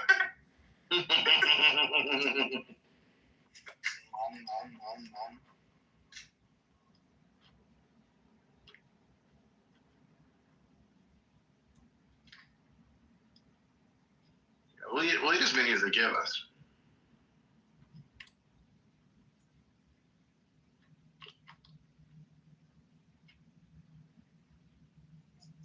I think that's our plan: is just continue killing Ayatollahs until one of them is like, "I'll cut a deal."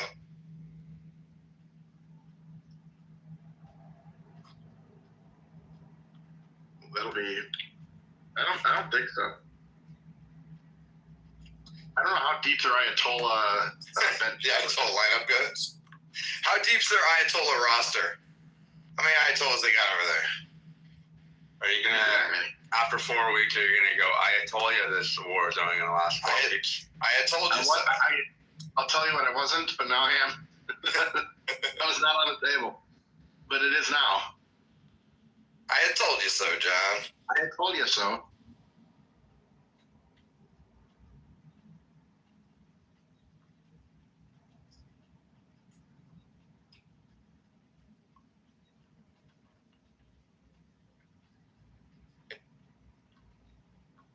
It really has been fascinating to read all the responses about this war. People are very emotional about it. And there's a million different... somebody said it's like one of the first postmodern wars, where it's like, who are we fighting? Where? Why? For what? Who knows? It's like everybody has some weird different version of why things are happening. Mm-hmm. I find it interesting, Otto, when the president has a war, and then the press decides that's something that the nitwits are supposed to be paying attention to. At the same time, we have 8 other concurrent wars, and I guess Iran's significant because they're a larger economy, but I don't know, this sort of fades to the background. America could be doing 9 things right now, and this is one of the things I just don't give a shit about. Well, that's how the markets are treating it already. Yeah, the markets don't give a fuck. Markets. Silver's down. Oh no. Markets just opened and Bitcoin's flat. It's yours up. It's funny we knew how the markets would react because of what Bitcoin did over the weekend. But dude, that's the thing. That was another take I saw on Twitter. Somebody was like, Bitcoin's fucking useless, bro. It's useless. What's it doing? Just fucking being able to sniff out global conflict and let you trade and hedge on the weekend while the conflict is ongoing. Yeah, useless. It's a pretty big deal, actually. We know so much just from staring at the Bitcoin price. Weird. Very predictive.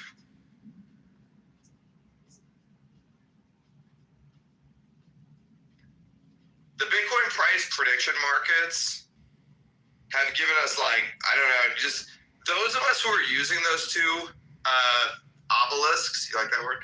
We're just ahead of everyone else on Earth. I think the word you're looking for was chivalrous. No, that's a different thing.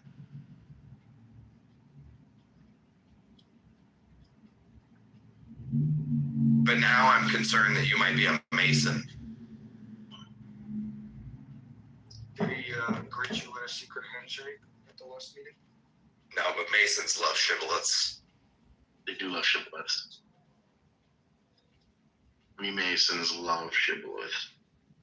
You ever use a word and you're like, I'm not sure about that word, but it sounds right. That's how I just felt with obelisk. I was like, yeah, I'm pretty sure that's the right word. I'm certain it's not. I'm certain it is. I what an obelisk is. I didn't understand what you were saying with it. So, but maybe other meetings. I don't know. In 2014 and 2015, the New York Masonic Lounge had a Bitcoin conference that I was able to attend. And I'm cool enough to get to go to the secret Masonic Bitcoin conference that just went to. Yeah, that's right. An obelisk is a tall, slender monument with 4 sides of tapers to a pyramid-like top constructed by the ancient Egyptians. This is not what I meant. So that is what an obelisk is. Yeah, definitely what an obelisk is. Well, so that's also that's only describing the physical characteristics of an obelisk, not the metaphorical meaning. Like you don't say a church is a building with 4 walls and a ceiling with glass on it, right? Like it actually has a meaning. Nobody here wants to know what you do with objects shaped that way. I meant it like spyglass, and I was gonna say spyglass, but then I went obelisk because it sounded Harry Potter style, but it wasn't right. Do we know what the religious significance of obelisks were? Like, what were their purpose? To signify the phallus.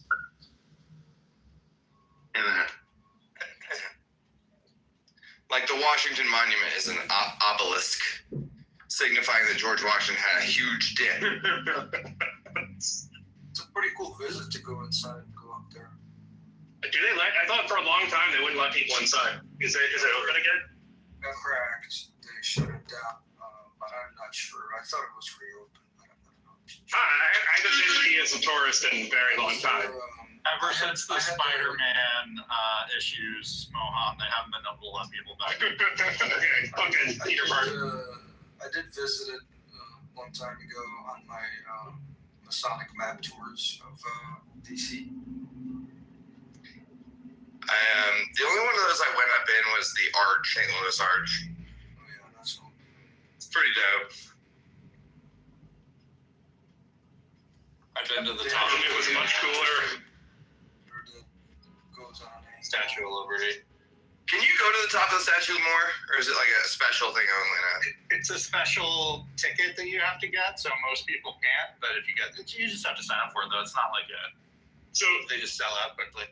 So, Otto, if you were thinking of taking your family or multiple people up to the Empire State Building, you're way better off just getting a prop plane, because you're legally required when you fly through New York City in a prop plane to go down the Hudson River at less than 2,000 feet of elevation. And then while you're flying, you literally just control, you radio ATC and you go, hey, we have permission to do a flyover our state building. And they just ask you, how many circles are you going to do? You give them a number and you do that many rotations in a plane at 1,000 or 1,500 feet around the Empire State, the Statue of Liberty. And it's fucking epic. And it's going to be a way better experience than taking the ferry and then paying whatever fucking bullshit you need to walk up the Statue of Liberty. Pretend. A Stinger missile from. I was gonna say, do you pretend like you're shooting at King Kong while you do it? I don't believe for a second that Mohan would prefer that over taking a ferry. I said you would prefer it way better than taking it there. By the way, that's one of the best K jokes I've ever heard.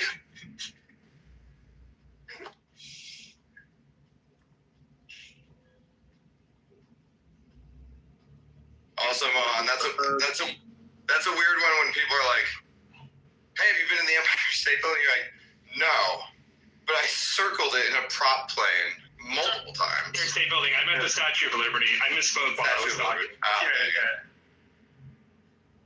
Because the Statue of Liberty is in the river, so they let you fly over it. I took my wife out to the Statue of Liberty in Ellis Island because she'd never done any New York tourist stuff in her life. And it was our last day, and I was like, yeah, let's just go do that. It's like something to do. And we got out there, and she was like, man, this fucking this is boring. And I was like, yeah, I know. But picture in front of the thing now, I guess. I don't know. Are there any tourist things that any city has? Any? That just boring. Really boring. Yeah. Like, I mean, there's nothing more anticlimactic than, oh, let me go see this thing I heard about since I was a child. Big Ben. Yeah, it's Big like. Ben. How about fucking Mount Rushmore? Like, I was literally about to say South Dakota has tons of things that are way more. So I'm literally about to say that. No, the thing is, even Mount, too, when you go to Mount Rushmore, you're like, oh wow, that's okay. That's cool. Yeah, but you're doing it wrong. You're doing it wrong. You got to go to Bear Country, USA. That's really where it's at. Okay. My point still stands. This shit is whack, yeah. Everything is whack. You don't know, man. They're all Until you go to Bear Country, USA, you don't know. I'll add that to my list of things to be disappointed by. What's up, man? Wait. Appreciate you. Seth, you will never understand until you're parenting us right now? You'll never understand until you have children, man. By the way, I would never in my life want to go visit Mount Rushmore. Ever. You're wrong. No, even when Trump's head is on it? Maybe, okay, I'll come for the Trump lasering ceremony where they laser his head in. I think that I would like them just to replace all the presidents' heads with just Trump's. Just Trump. What did Lincoln really do anyway? Fuck him. So you get it. King Lincoln. Bro, have you seen the clip that's making the rounds of Shia LaBeouf? Who he's doing an interview, and the guy goes, "So you are a devout Catholic now?" And he goes, "Yeah." And he goes, "Who's in hell? Who do you think is in hell?" And Shia LaBeouf, without skipping a beat, goes, "Martin Luther." Martin Luther? Yeah. of all the people he could have picked, he picked Martin Luther.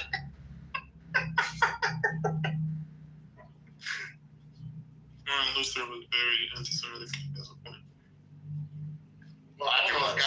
99% of answers would not. 99.99% of answers could not have been as funny.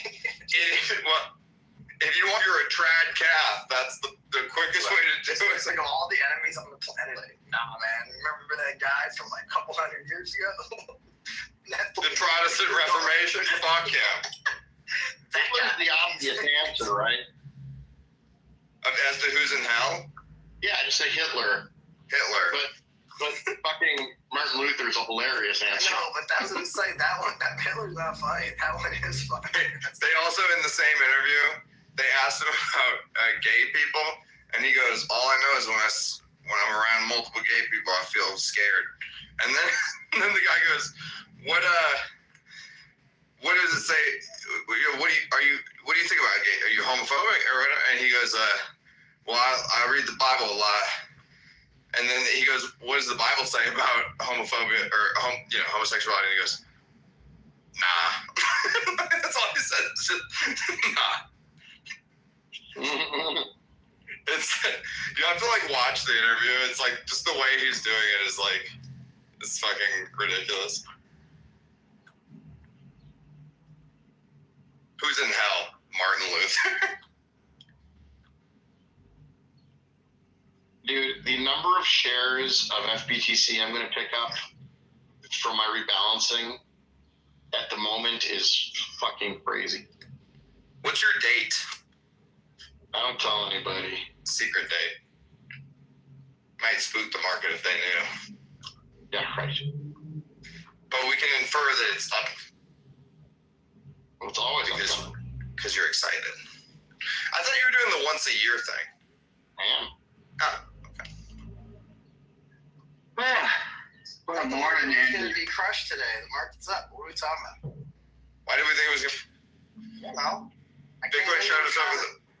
Bitcoin showed Ken, what was up? I came into a conversation at like 4:30 in the morning while I'm headed to the airport. It was Kimberly and Miguel somehow. They were saying, Jim said the market's going to be down tomorrow. That is so not what I said. I don't know if he did or didn't. Not what I said. Wow. Do you see how John found a way to make you wrong on today? Your rightest of days? Oh no, he's right every day. What's going to happen to the market tomorrow after this news hits? And I said it'll probably rip. That's the opposite of what I said. Oh, you know what's funny? He actually probably just didn't understand. Like, he legitimately didn't know my rep problem. Market is down today, though. It is not up. Yeah, look at him like green in my portfolio right now. When I said S&P's down. I said yesterday it'll probably rip, and then I went to TradingView, and then I said, "What? The pre-market isn't looking great, so maybe I'll be wrong." That was the entire combo. By the way, I don't know if you guys saw this, but Iran hit a Saudi Aramco facility, which is that's a bright red line for the kingdom. Yeah, that's a big no-no. They're about to send their airplanes. Are we about to get Armageddon here? Is that what's going on? We're gonna have the field of blood and all that shit. Let's hope the Americans can keep people to targeted strikes, because otherwise there will be much goodwill lost. I think everybody wants to just I think all the Gulf states and Europe just wants a piece of the action, just to say that they did this, because they're now like, I think everyone's aware how this is going to go. So now they're all jumping in late to get a piece of the action and be like, yeah, we helped out too. I feel like the UK. Although I don't know if that's true. I just think they're so pathetic about everything that they do that this is how fast they move, even when something's an immediate yes. June said the UK has changed its mind, is participating, but it is. Yeah, I know that, but I just like that they're like, we'll talk on Monday. Oh, that was the Europeans, not UK. Yeah. Oh, okay. Yeah, that was the EU. But Keir Starmer's response has been piss poor as well. Didn't they say they'll allow the use of their bases, but they're not attacking? Yeah. Specific statement was that Iran has attacked and threatened British people and British property, and that Britain will not be a part of attacking or assisting America in furthering in an attacking way, but that in the capacity of defending British interests and British assets, they'll be supporting America. That was did the Pope become such a puss cake? Dude, it's because they don't want a bunch of knife attacks in London. That's why they're pussing out so fucking hard, because they're scared of the Muzzies. Do you know how many Muslims in the UK are not allowed to go to Mecca because Saudi Arabia sees them as terrorists, and Britain's like, here's a passport. When did the Pope become such a puss cake? The Pope is a huge fag. Huge. The last two popes have prevented me from going back to Catholicism. Yeah. Did you see the letter from the Pope, the cardinals in America last week? It's crazy gay. They're like, we need to have open borders because it's the only way to have dignity. It's not our job to take care of every fucking loser on the fucking planet. You know what I mean? The people pointed out that the Vatican doesn't even allow you to have birthright citizenship. Well, if the Vatican wants all these people, they can fucking take them. You know what I mean? I keep saying, if everyone says that we're evil for doing this, then we should just be like, well, we might be evil, so we're just gonna take all the Mexicans and send them to Canada. No, they don't do birthright at the Vatican. They do rape rate at the Vatican. Yeah, you can't just ignore them. Because it's little boys, it's not little girls. It's different. Okay, well, I just want you to know I'm still bitter. Yeah, there's this weird assertion that white people need to be like the mommies and daddies to everyone else on the planet, and it's like, nah, dog, do your own picture on shit. Yeah.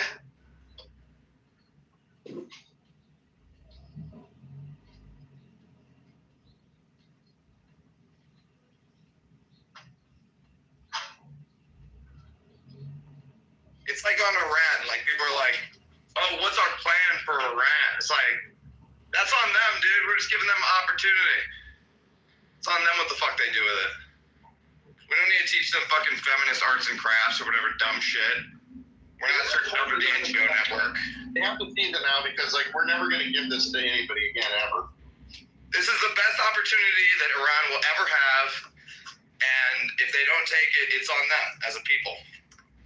They're not built like that. Bleed. Dumbass. Some of these people, man, 50 years, they can't take over the government in 50 years. All I'm saying, they are Muslims, and they've been unable to take over their own country for 50 years, which is unlike Muslims in every other country. Every other country took over their governments multiple times. This isn't a if you break it, you bought it scenario. That's all I'm saying. Yeah. You'll be pleased to learn that the Charles de Gaulle has been loaded with baguettes and wine and cheese, and that's going to be our contribution to the war effort, is just feeding wine and cheese to the troops every night. Our boys do need to bring some of your loosest women too. Oh yeah, no, we have a special compartment for them. And cigarettes. We are the recreational vessel for this. We didn't even bring airplanes for the de Gaulle. We just brought bucket party chairs and tables. No, we have to clear up all that shit out because we're going to use it anyway. We brought crates of wine and cheese, and we got nuclear powered entertainment, baby.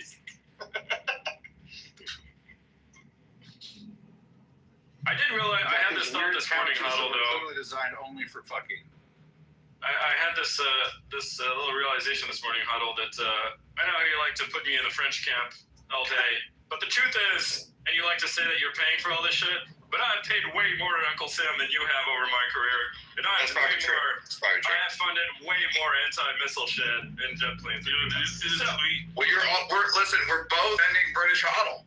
All right, that's good for. This is true. This is true. Good for us. When the war started, they're like, France has announced that it's quitting the war.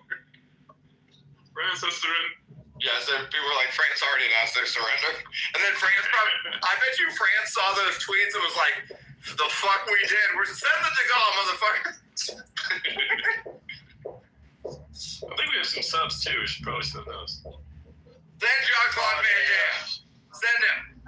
Send him. Did you see, I believe an account called CENTCOM, which I believe was the real one, said that there were 3 Americans lost so far? Yes. That's 4 now. 4?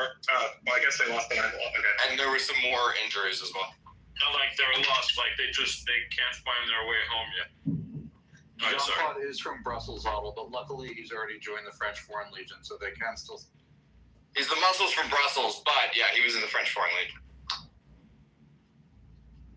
I didn't know that. That's pretty badass. Yeah. Jean-Claude Van Damme's pretty badass, actually. I mean, anybody in the Legion is badass by definition. That guy probably fucked so many chicks in the 90s, bro. Oh my god. It must have been an insane number.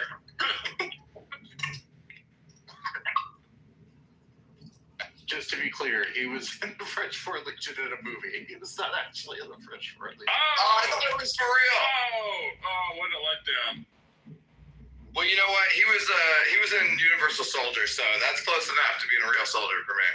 Look, Dave, I'm going to fact check you because in the original portrayal of Alien vs. Predator, he played Predator, and he is a predator in real life. So sometimes, art does inform life.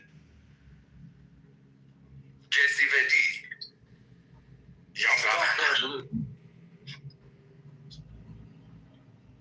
did karate. He did kickboxing. Yeah, that's it. Well, I'm remembering right, is Jean-Claude Van Damme the guy who made that action movie where the entire movie was one take?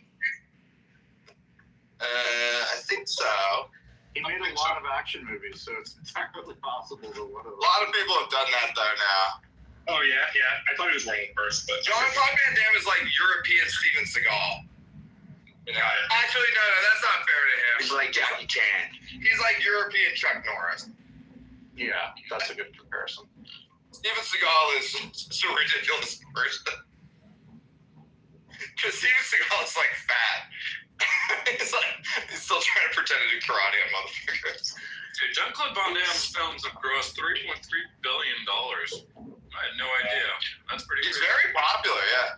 Wow. Bloodsport? Bro, Bloodsport rules. Lionheart was great. Lionheart's good, but Bloodsport is his best movie. It's just Universal Soldier. Double Impact, I loved as a child for some reason. It's terrible, but like it's terrible. First of all, it's just the worst of those movies. Is that the one where you got a twin? Exactly. Yeah. That was the part that was so great about it. They literally just like cut the film in half in order to like show him on both sides of the screen. Bro, Bloodsport. I used to watch Bloodsport on cable in the 90s at like, you know, midnight. It'd be on like some channel, and it was just so violent and shit. I loved it so much. It's a real story too. The Kumite is real. Well, the guy Frank, whatever his name is, Frank Lutz or whatever his name is actually like the character that John Claude Van Damme is a real like karate guy who won a bunch of tournaments. Yeah.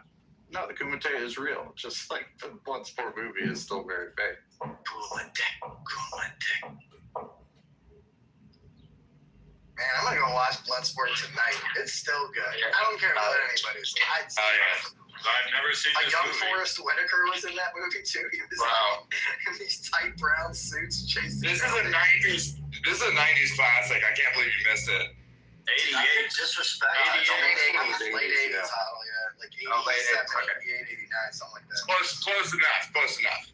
Bro, the one where he had a twin was legit because there was naked scenes. I remember being like 14 when that shit was out. Like, yo, he's also in Street Fighter. Let's not forget the Street Fighter movie, which was is he fucking terrible, but there was the something. general? Yeah, he's the guy that's dressed in the big boss. I forget what it is. The two movies in the 90s that were fucking horrible were the Super Mario Brothers movie and the Street Fighter movie. But for some reason, I love both of them. Yeah. You know? But they're genuinely horrible movies.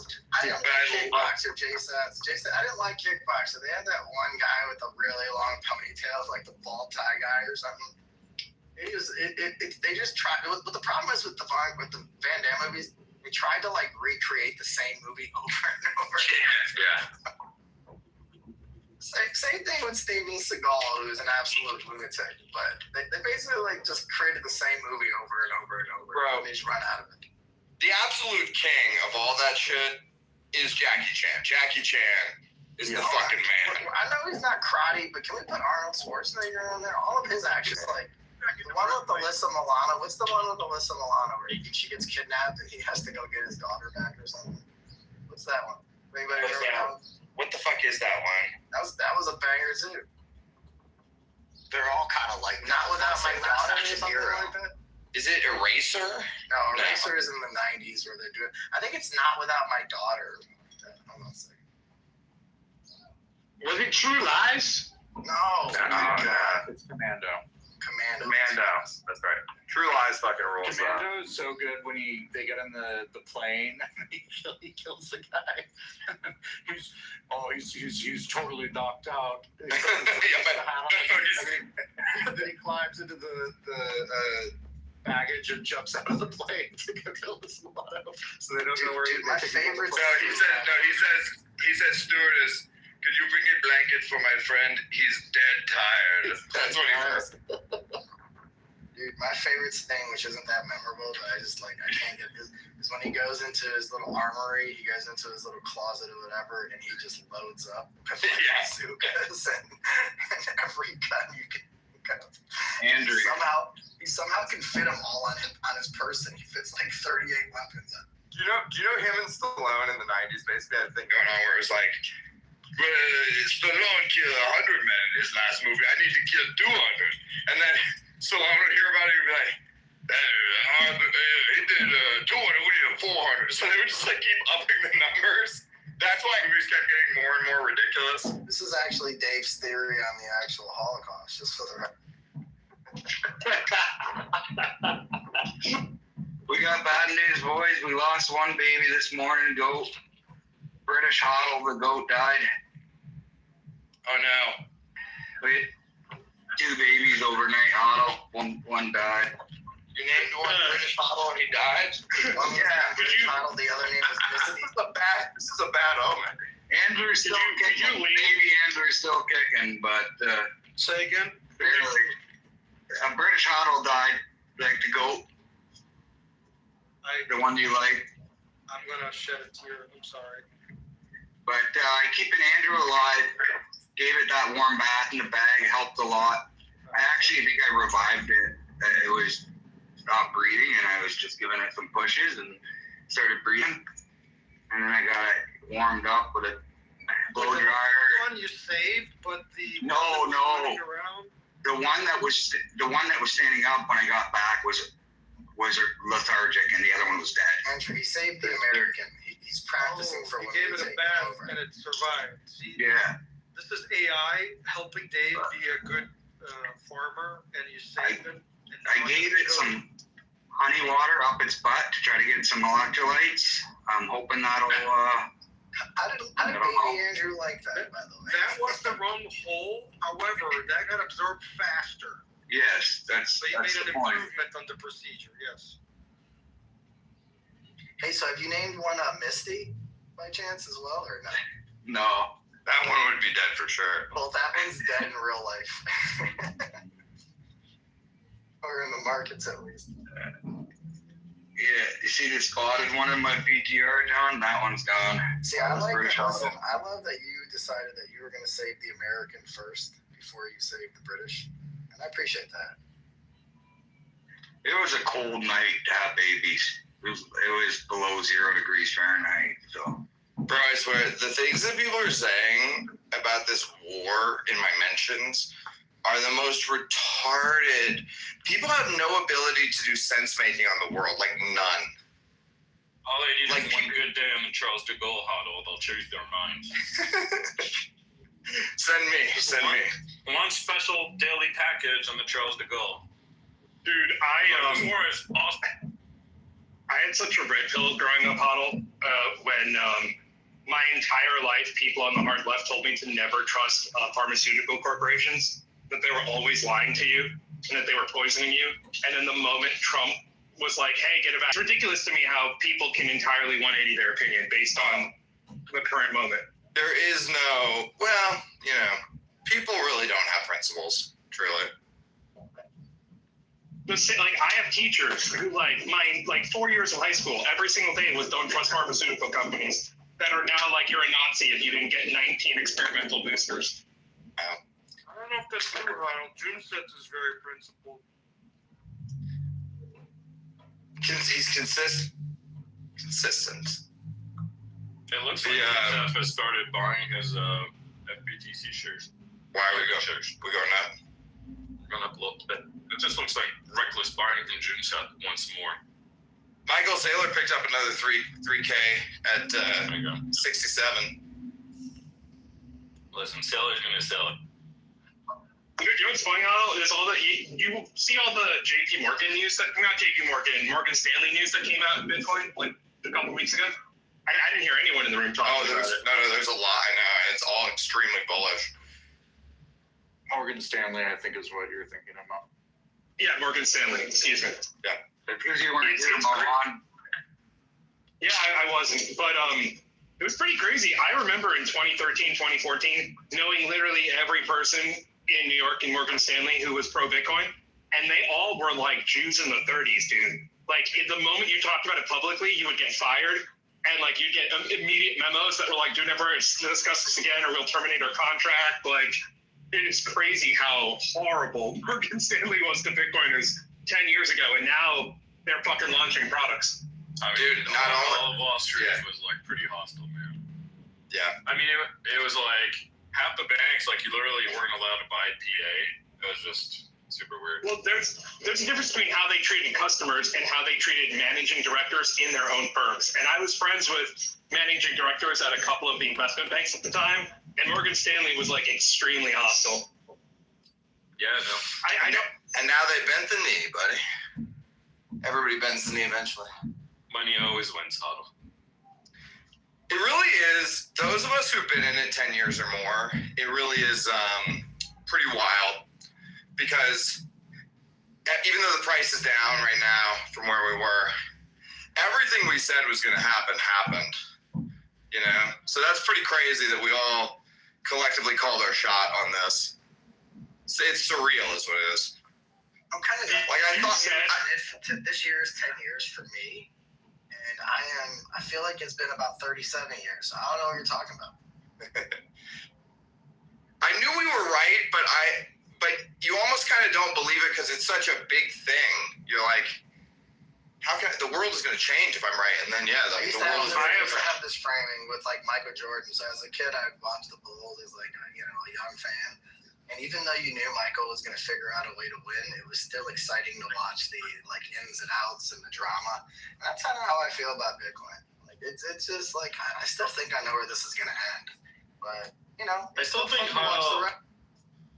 need like a 10x. Like we're still so fucking small. Oh, I know. 2 trillion is like 20 bips of global monetary market value or some bullshit. There was this tweet, it was like, Jordan has downed 2 Iranian rockets. And then someone retweeted, they were like, LeBron could never. I saw that. Oh, it's so good. Wait, hold on. Hold on real quick. Did Iran attack Jordan? Did they like put some bombs into Jordan? I think it was passing through trying to hit Israel.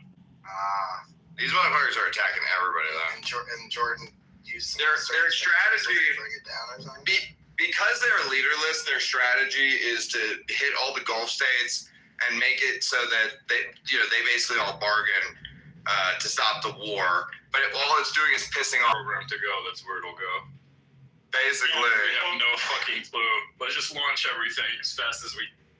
They're just like, me and my wife stayed at the fucking Burj Al Arab. Yeah, and they forgot to leave a mint on my pillow, so fuck them. Look, I'm not like wearing conspiracy hat where like, Bitcoin is down or like something bad happened to Charlie Kirk, so it's Mossad.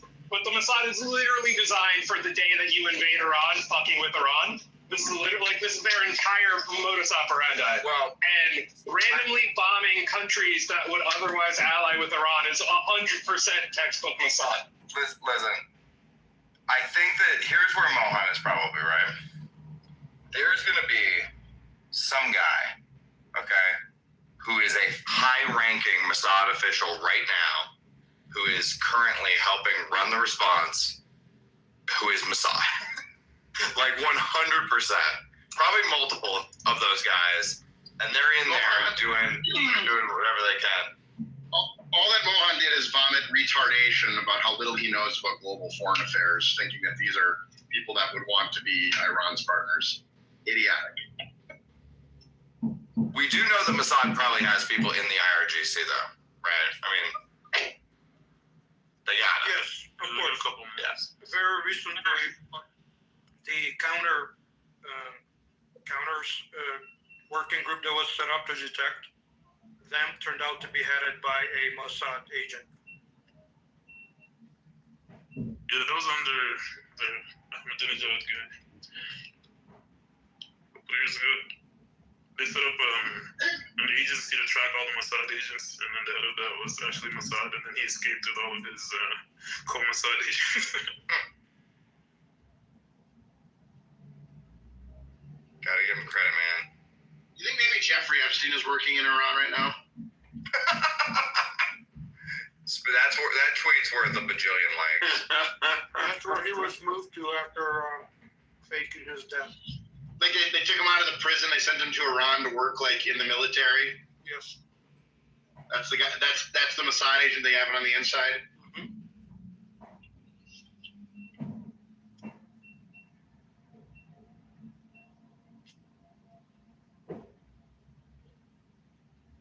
Yeah, put that on Twitter, bro. That's worth a shitload of likes. I can't believe how Tina fell for that this morning. And then I was like, how do you whatever. I wish it was though. Even all the OSINT accounts fell for fake footage of the Iranians downing U.S. Reaper. It wasn't a U.S. Reaper. It was an Israeli drone from fucking like 2 years ago or something. So really.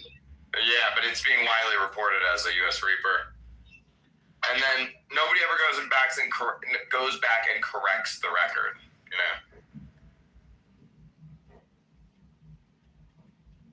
I keep hearing about all of these terrorist things that are going on around the United States, and like, so far I can't actually confirm like any of them. Well, the Austin one. To be real. The Austin one is real. Yeah. That's the only one though. The other ones, yeah, one was like people got shot at a music concert, and that one just seemed to me like, it was just a random shooting at a music concert. Yeah, wasn't it like a club or something in Cincinnati? Mm-hmm. Joseph, you remember the Draw Muhammad contest that happened in, I think it was Houston or Dallas, back when Charlie Hebdo happened? Dude, we should do that, like, yearly in Texas. Just to draw out all the extremists? Yeah, they killed, like, 2 terrorists. No, the point is it's bait to draw extremists, and then you unload on them and take them out.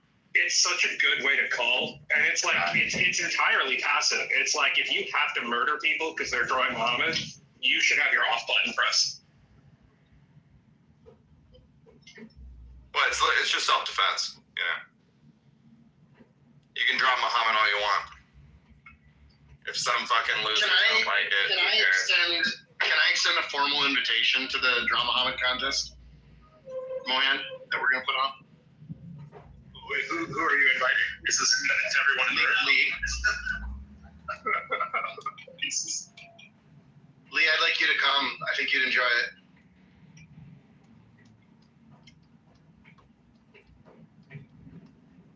Some retarded comments don't deserve a response.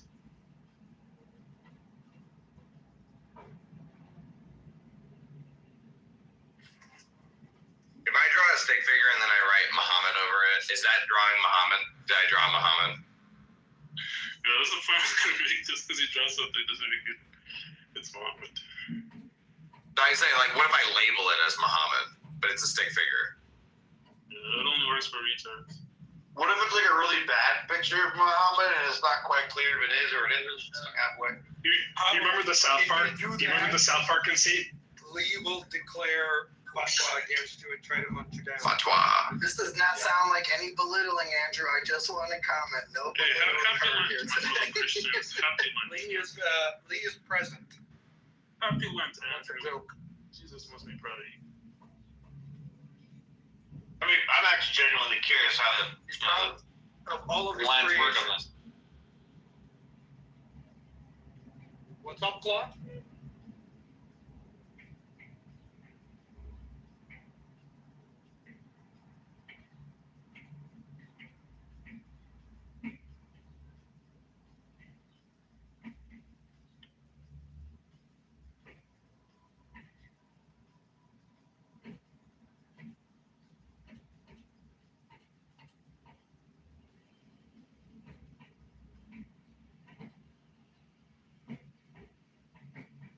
Lee, what's your background that you ended up Muslim? Did you like go to jail or? I'm throwing this joke again. I'm not you, Blackie. I mean, do the priests get to like draw him in like private rooms? Like, is there trolling as a group so that way we can eradicate it? Because like the last 3 comments, Dusty, are like some of your worst trolling in 4 years. Look, that's because I'm not trolling. I'm genuinely curious how this works. I was gonna say, John, I don't think that Dusty's trolling. I think Dusty's genuine in his question. I don't know what's worse. Dusty's like this is like for Dusty. Like Dusty isn't like an educated person, right? So like, consider the fairy joke that you made 30 minutes ago to where we are right now. I need you to know you're on. I'm just explaining. Dusty's like not educated in the way that you think that people would be educated. He's really smart. Pretty IQ. What are you talking? Yeah. Absolutely. So but I'm telling you, if you talk to Dusty, his understanding of like book knowledge is like 4%. So when like anything about that is like book knowledge generally, he's like very curious. He's gonna crush it with AI because he's got high IQ. And he doesn't have I was gonna say, and then you fucking talk to him about physics, and he's like, "Oh yeah, like I learned everything there is to learn about physics." You know, like you're like, okay, fucking weird. Your question is, Catholics are not allowed to draw them in secret rooms, but Protestants are allowed to do that. You need to understand, Dusty, in secret rooms, Catholics aren't worrying about drawing Muslim, or what do you call it, Muhammad. They're worried about acting like Muhammad in private rooms. John, you know for a fact that's not always true. I know because it's only true when the little boys are good looking. No. You know what I mean? I've already come to this conclusion, and you helped me to figure this out. They didn't choose me because they knew I couldn't keep the secret. Yeah, because you talk too much. No, I would have bragged about it. Yeah, you would have told everybody. So Father Gubbins got me. Father Gubbins put his wiener in me. I would have been too young. I would have said really. So did he do that to you? I guess I'm the better. I'm the better boy. I heard that fairy joke. No, he's not. And it doesn't matter. That's my point. Like, Andrew yesterday was like, John, you belittle people while defending you. Just it was the fucking craziest thing I'd ever heard. But before I lose track of that fairy joke, like 20 or 30 minutes ago. The thing is, I'm not sure it was a joke. I know, but Mohan wiggled his way out of it, by the way, too, somehow. He was like, I said you, not me. Which was actually a pretty good comeback.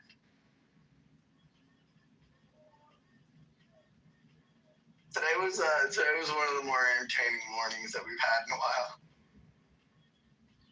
Oh, Jen said, did you hear my theory on America's, new, you know how, we used to, as a nation, watch the Olympics, and we would all, root for Michael Phelps or, I don't know, Brian, whatever his name was, the diver guy, or, I don't know, Carl Lewis, whoever, right?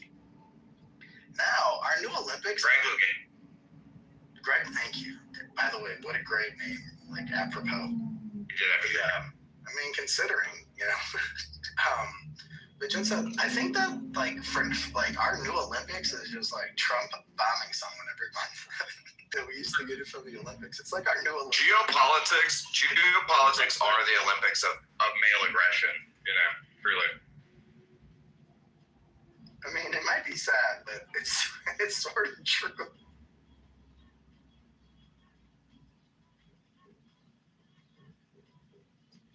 My favorite thing is I love watching libertarian takes on this shit. It's amazing. What are they giving you? The anti-war? Oh, you're gonna trigger libertarians now. There's only Dave and two other people. Total anti-war. Anti-war. That's what the new war is. It's bad. It's bad. I saw her. What's the crazy Marjorie? What's her Marjorie Taylor Greene? Whatever. She was going after him for every on the anti-war thing or whatever it said. I thought she was a super Trumper. She was, because she thought he was anti-war, and then when he started being pro-war. Oh my God, Jen said, I forgot to tell you this one. Jen said there was this meme that's man, imagine being an Irene who just was killed, and you're on your way to meet your 72 virgins, and then it's a picture. It's a picture of 72 Nick Fuentes on top of. I saw that. So good. I peed my pants when I saw it. By the way, so Iranian state media. Okay. Sorry, no, you go. Iranian state media was using AI images of Ayatollah Khomeini meeting his 72 virgins in heaven and saying he's in heaven with Allah now or whatever. Except the problem was all of the virgins in the AI images were 9-year-old girls. Whoa, where'd they get that from? Wayfair? And millions of Muslims were posting this and shit. David, that Wayfair joke didn't land, huh? This wasn't Goy Slap. This was on Iranian state media, so it's Muzzy Slap. No, it's Goy Slap for you to believe this shit. I saw it on Iranian state media, G. Alright, send the link. Just wait till you hear about it. By the way, Hoddle's been subscribing to that channel from before the war. Just stagnant. Dude, they ripped, just like you said they would. Just like Miguel said you wouldn't. PTR, by the way, PTR.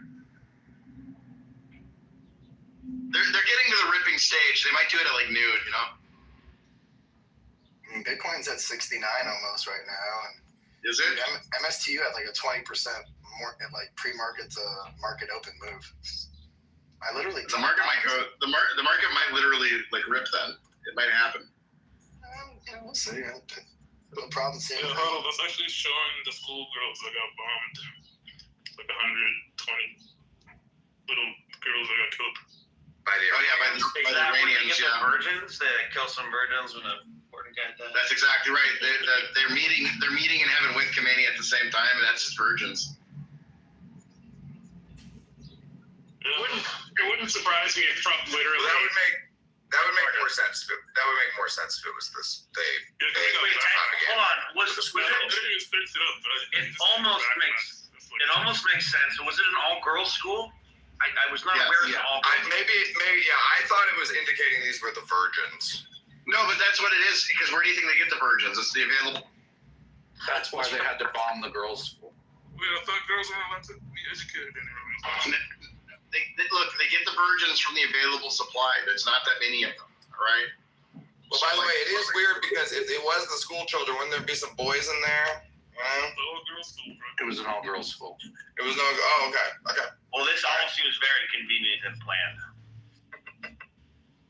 That's what I'm saying. This open source intel is a freaking Israeli agent. All this shit is like a. Wait, were they on a field trip to a hospital when this happened? No. Wait, who goes on a field trip to the hospital? When you guys do think about getting the virgins, what age are they? Is that ever discussed? This is weird as hell, man. Is it ever discussed? What I noticed, or not noticed, but what I learned is. Is it ever discussed what age the virgins are? In Christian heaven, there's no marriage, right? So you're just there in the presence and glory of God. I think he's dodging the question. He is dodging it. Because it's retarded. You can't fuck without a dick. Nobody has a dick in heaven, bro. He's always dodging. I don't know about you. He's registered. Ask Joseph if he's registered. He might have something set up. Yeah, Christian. Wait, no marriage, no sex. What the hell? So you're gonna live in heaven. You're gonna live in heaven for eternity, and you have 72 virgins. Like, how often do you like use up a virgin? That's a long time. Like every million years. Like, what do? You just do a new one every day, and you're done after 72 days. The question is, do they get older, right? Or do they remain virgins even after? That's a good question. That's a good question. No. So I think you guys are misunderstanding. See, they don't have soul homunculi. And so when you use one, it gets instant. The moment you come, it gets replaced another virgin. So you always have 72 virgins. Oh, why don't you just have one? Is there any sharing of these virgins? Wait a second. I think we misused the word homunculus. This is important. You can't just go around misusing words. Model did it this morning. June said, if I did do it. June said, I know reincarnation. What would you call a soulless vehicle that looks like a human? It's a homunculi. A soulless vehicle that looks like a human. I don't think that a homunculus requires soullessness. I thought it does. I thought it was just like an assembled being without a soul. It generally is representative, but I don't think that it's. Wait a sec. We're resolving a word Nazi question here, Andrew.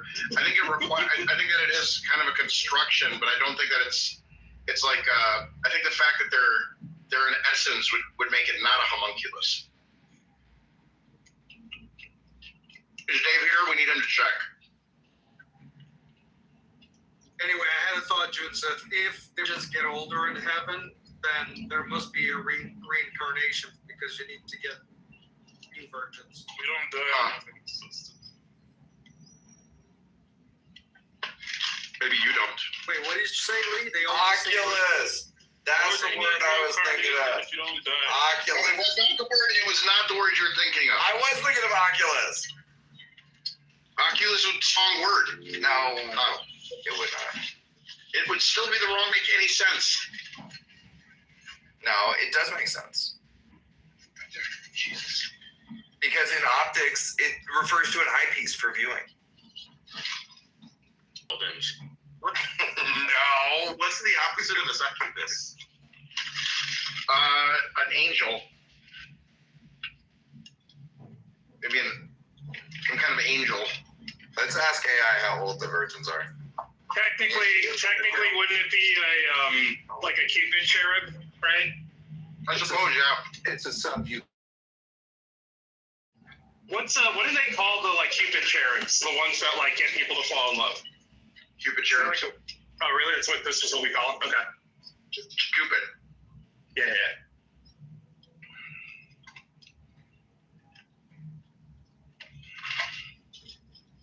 I am confused how you can have 72 virgins when like the birth rate is about 50-50. Well, no, it makes perfect sense. Well, Chelsea, I don't understand how they can have 72 virgins when they like don't have that many virgins. It's because They're magic heaven sex virgins. They didn't all have to die for you. Wait, do they predict sex robots? Lee, I have an answer for you, by the way. Virgins, according to Islamic scholars, the virgins are 33 years old. Listen, you are beating the pedo allegations, but that's not a good deal for you, man. Is that what we're dying for? Why? Because everyone in paradise is 33, apparently. The age Jesus died? Jesus was raised 7. Man, but you're so bad at this. How did you not just be like, how many Muslims were at Epstein's Island with the rest of the Jews? You couldn't go there to defend yourself, you dipshit. Like, that was the easy way out. I'm over here fighting Justin in the chat for you, and you're over here losing your own battle. Come on, man. I'm not losing. I'm just holding back. I didn't know you guys were getting a bunch of. I just wanted to make that joke for you. I didn't know you guys were getting a bunch of 33-year-old women. Yeah. That's kind of used up, Like they're virgins at 33. I don't believe it. Like I want to know how big the waiting room is. We have fucked a lot of. I think about the last few years of America and Muslims. Do you know how many millions? Do you know how many millions of Muslims we've killed in war, and how many virgins you're gonna have to have? Like they're sitting in a waiting room right now, just like waiting for more virgins to die or be produced. Yeah, I love you guys. This education on Islam is all from South Park and Intel tweets. So congratulations. That is where my education comes. My incentive is reduced. If the virgins were like 27, I could be convinced. 33, Do you have sympathy for the 9-year-olds that die and never got to fuck? Bro, in Christian heaven, you guys can't fuck. Dude, that's so fucked up, dude. I know. You die for eternity. It's just so fucked up. How does that go through your brain? I don't understand sometimes.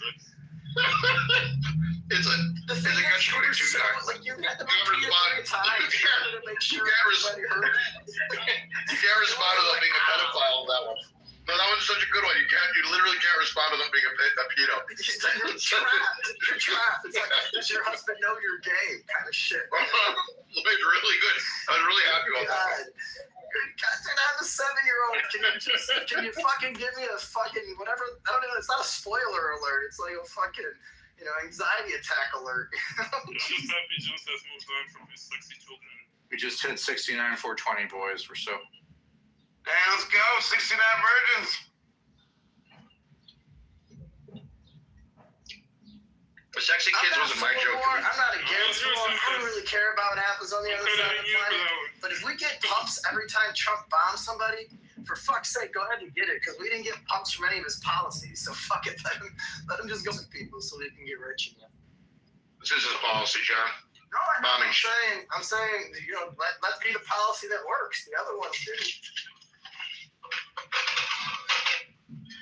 Is the market ripping at all just Bitcoin? Maybe that's why my portfolio looks good. I have too many Bitcoin derivatives here. No, it's because you loaded up on war stocks and ETFs, John. That's why it's pumping. I mean, I don't think. You're clearly a war I don't know if those went through, Andrew. 1 second, I have to check. Is Bitcoin a war stock? No, Andrew, my orders didn't go through. See, you're not allowed to own it. They checked. I was just being cheap. I thought I could buy it on a dip, but my limit orders were not. The Qs are down 33 bips. I'm like S&P's down $2. 2/3 before. Yeah,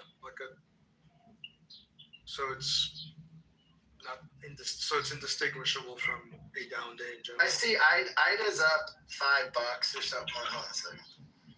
IDA. The fuck Was I looking at IDA or Shield? IDA's up $5. It's up like 2.5%. Shield, which is the other one I had an order for, is up 3%, $2. It's like up $2. It got up to like 8% up pre-market, but Yeah, those are come down a big bit. volumes. Yeah, Yeah. exactly right. It seems like 69,000. after market trading spikes quite a bit because it's done by very impatient people who are overpaying for stuff. Yeah, but you can also buy it. Like this morning, I bought a sizable amount of MSTU at 470. It is at 563 now, an hour and a half or two later. Whatever it was. I bought this Nice at trade. what time? Yeah, it was a good way to make, I made like, what the fuck did I make? Made like $18,000 in 3 hours.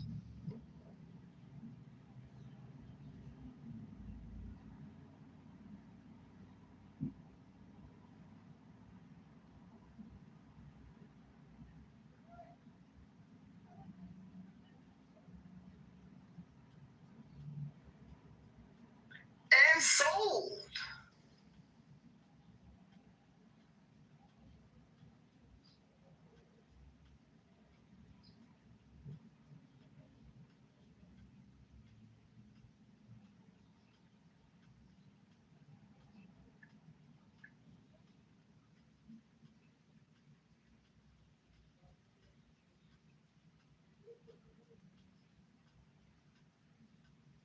Let's see how many IBIT shares that was, Joseph.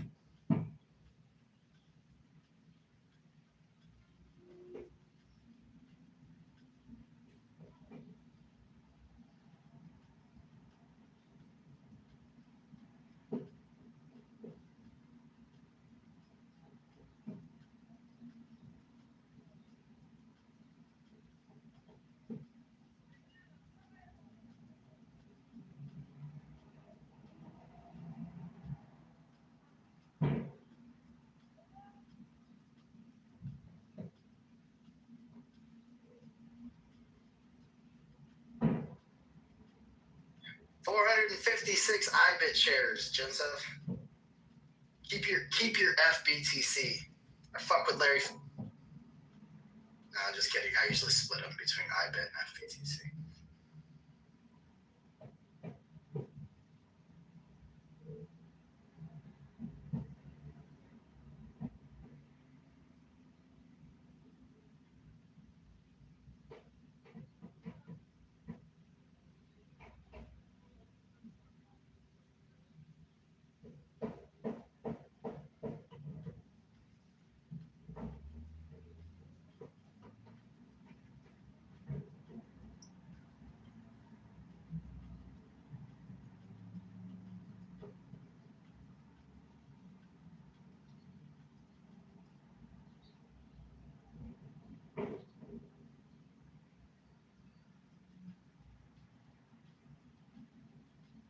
John, you might appreciate this.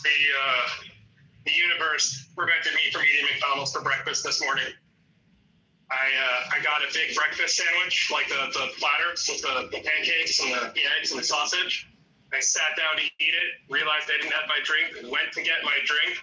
In the 30 fucking seconds it took for me to go get my drink, some like drug addict sat down at my table and started eating my meal. Hey man, I don't want to be the guy who tells you this, but the Holy Spirit works. And I think that was just the universe's way of telling me, bro, don't eat McDonald's. Listen, dude, you're a fellow Catholic. You know that was the Holy Spirit working. I do feel like a hand was guiding me towards a better choice in that moment. I did also not let the homeless person eat my food. I took my food, said, "The fuck's wrong with you?" and then threw my food away in a trash that was far enough away that I knew the homeless person wouldn't get it. So I'm not really following in Jesus' steps, you know? It was more the stealing I was angry with.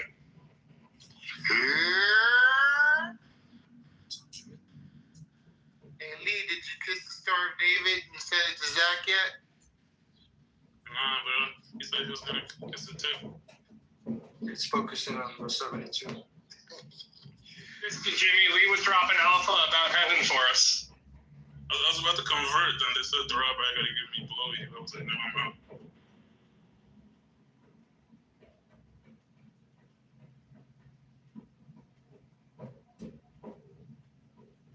Maybe Corn Spike is sussing some kind of an agreement that's forthcoming.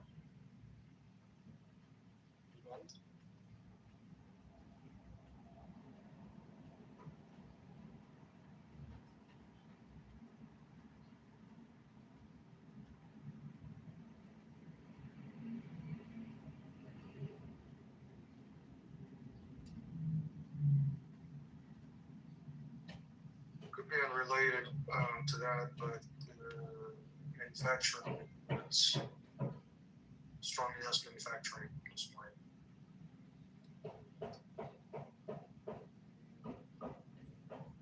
It's back into expansion now.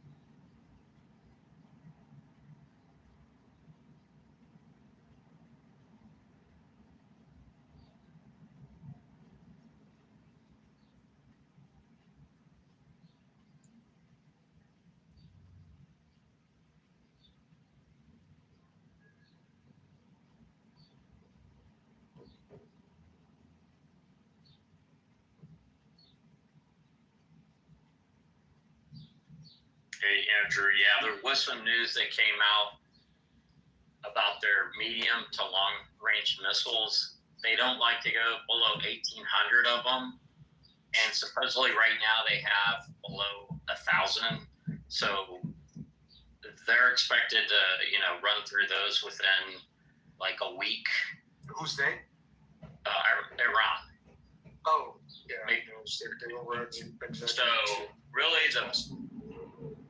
really the bad thing, the only negative there would be the drones. They have a lot of drones, so they'll keep doing the drone attacks.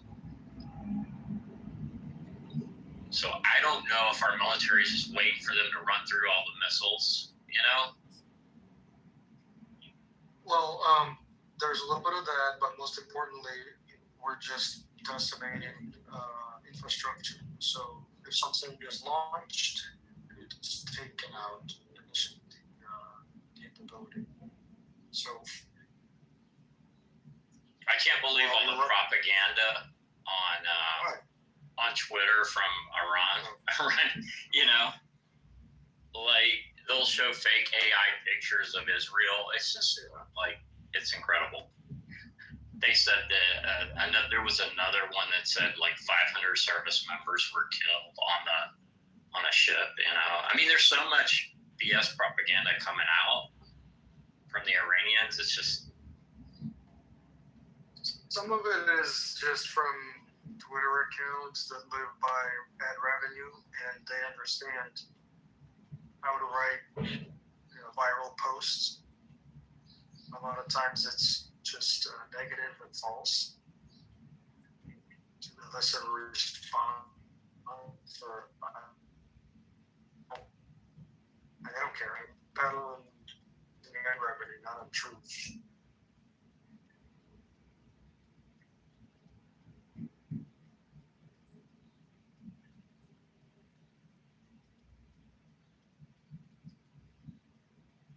There's also some thinking that gold's kind of peaked at around this, over $5,000 level. And I think there's a kind of there'll be a renewed interest in Bitcoin now. So.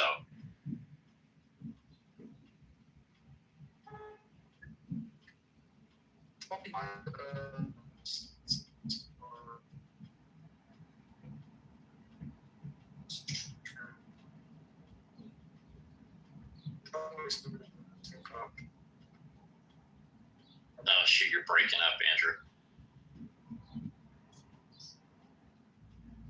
It's the Iranian data center attacks. They got Andrew's data connection.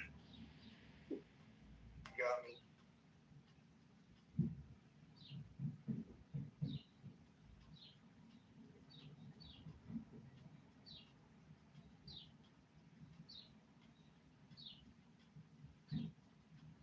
So BC1, I now need to recontextualize the category of human I put you in.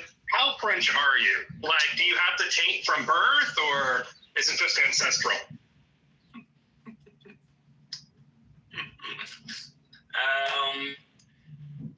My whole family is basically French. My father's from Morocco.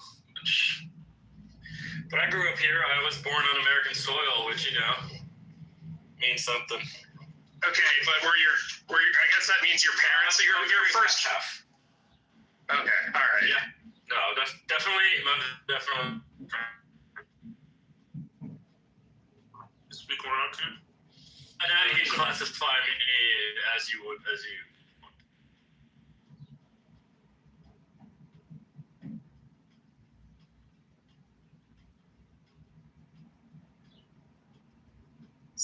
How to fix the birthright thing. This whole, like, I was born here thing. Nah, man, you gotta be American to be American, you know? You can shit on it all. You want to have a lot of taxpayer dollars out of me, so I don't know that was a bad move. Look, I don't care if some homeless person moves in my house and they can raise the GDP of my home all they want. They still gotta get the fuck out, you know what I'm saying? You know what I'm saying? This is from Puerto Rico. That's like a whole different country, man. Listen, we all became Americans. It was a trade. Listen, America said you died for us in World War II and in World War I. And y'all are Americans. We made the blood price.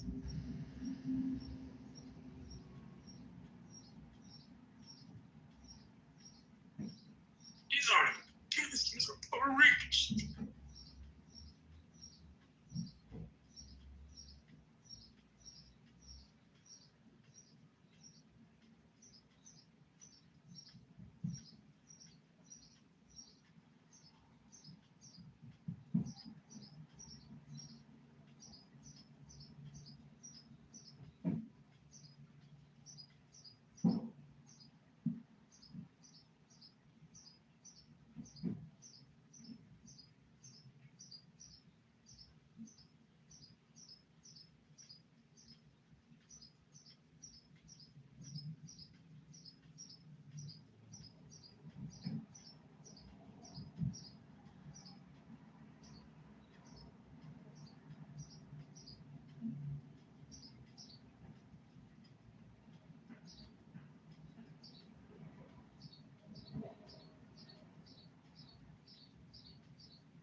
Oh, Lee, are you for regime change?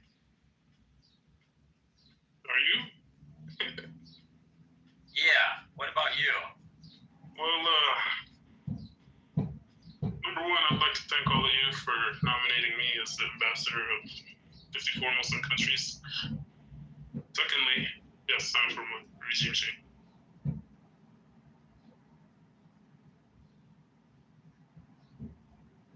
What do you think the odds are this working out to a much shittier regime in Iran rather than a better one? I don't think it's going to change. Oh, you just think it's going to be the same, and this is just like a flash in the pan kind of thing? Yeah, they're deeply entrenched. Like 50 years. How? You can. Okay, so putting my Jewish hat on, how many people in the government are Muslim? Like, how many people need to get killed? I don't know. I just know it's a lot. Because their population is like over 90 million. and a lot of the people work for the government. So I think at least 20% of the population is like pro-government, works for the government. Yeah, but like you gotta think 90% of them aren't like decision makers. They're like fucking file clerks and stuff, right? Yeah, but regardless, you still have a lot that's gonna be at the top to oversee everybody.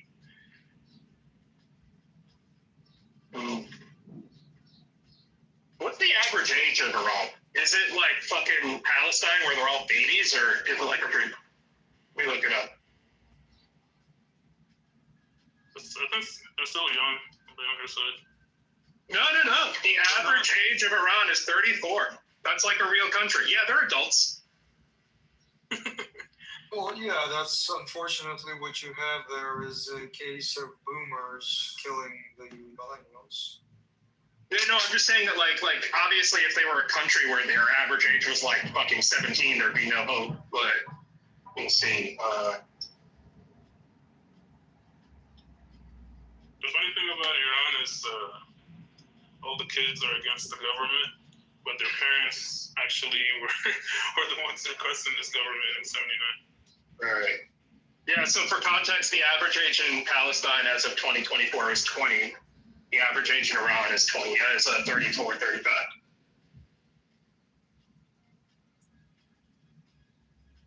What's the average age in the U.S.?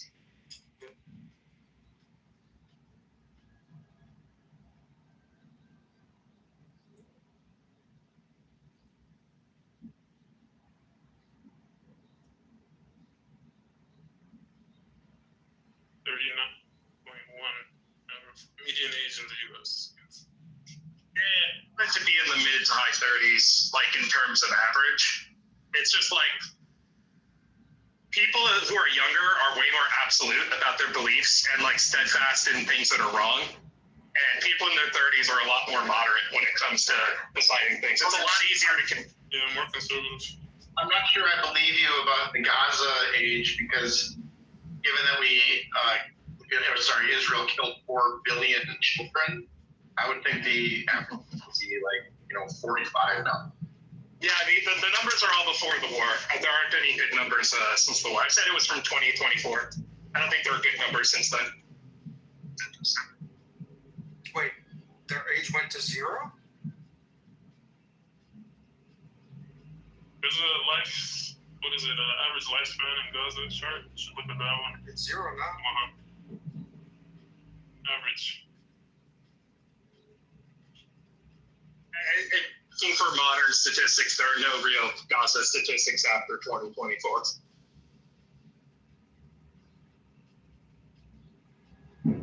If you can find them, share them. I'm just saying, I was just comparing it in terms of, at the beginning of the war, what's the age of Iran at the beginning of the war?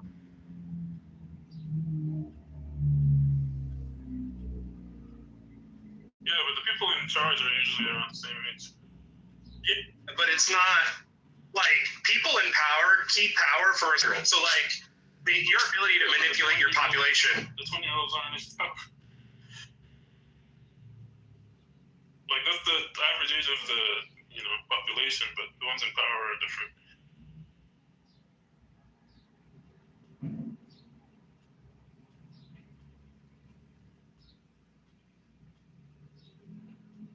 It's like in the U.S., average age is 39. Look at the average age in Congress. It's probably like 74. Dude, I'm sorry to interrupt, guys. I just figured out why Bitcoin was ripping today. Kramer said that we were going to lose everything, man. That's the fucking...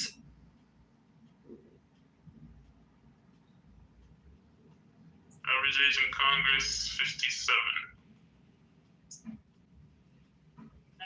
Usually it's 10 years higher in the Senate. This Congress has high turnover, whereas the Senate. Yeah, Senate is 64. Yeah.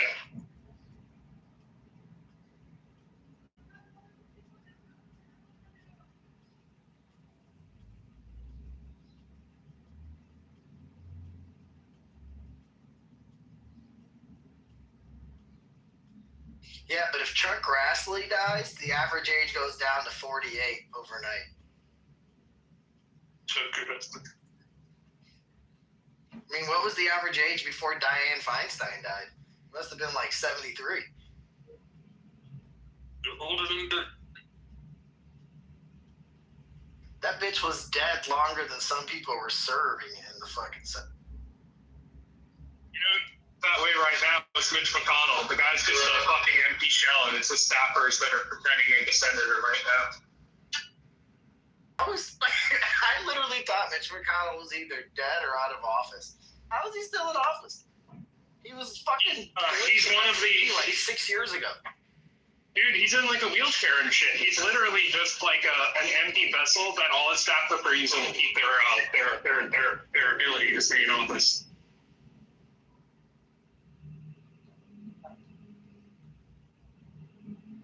What's his wife's name that was in the Trump administration as well? Elaine Chao. Is it Elaine Chao? Dude, that woman, you need to keep her. Like, she's the reason he is compromised. Her family are billionaires out of Taiwan, and they make all of their money with contracts directly with the CCP. It's why Mitch McConnell's been compromised his whole life. His wife literally makes billions of dollars off of the CCP. Well, doesn't she work? Wasn't she like transport secretary or some shit like that for Trump or some shit? Was she? I don't know if that, but she's a deeply politically compromised person. Elaine Chao, I think is her name, right? Oh no, she was Secretary of Labor.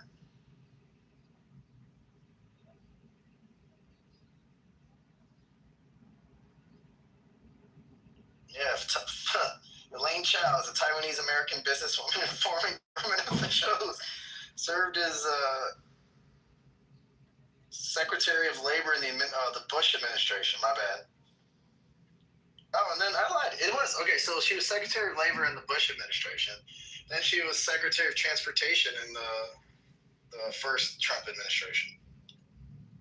Because I remember she'd make those jokes when they were fighting, whenever they were cribbing. Well, I like to support both my men. I was like, man, doesn't that sound like quite the threesome?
guys talk about the rotation?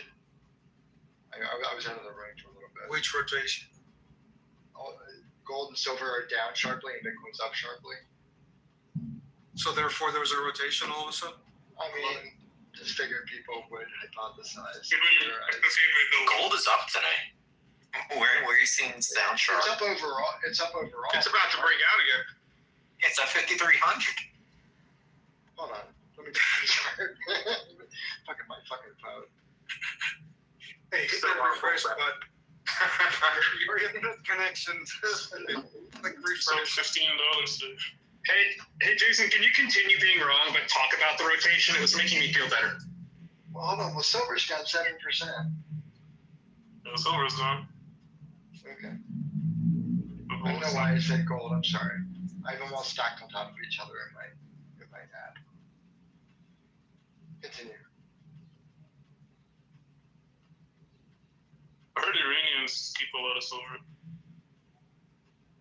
Probably no correlation, but just putting that out there.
Oh shit, Bitcoin's way up.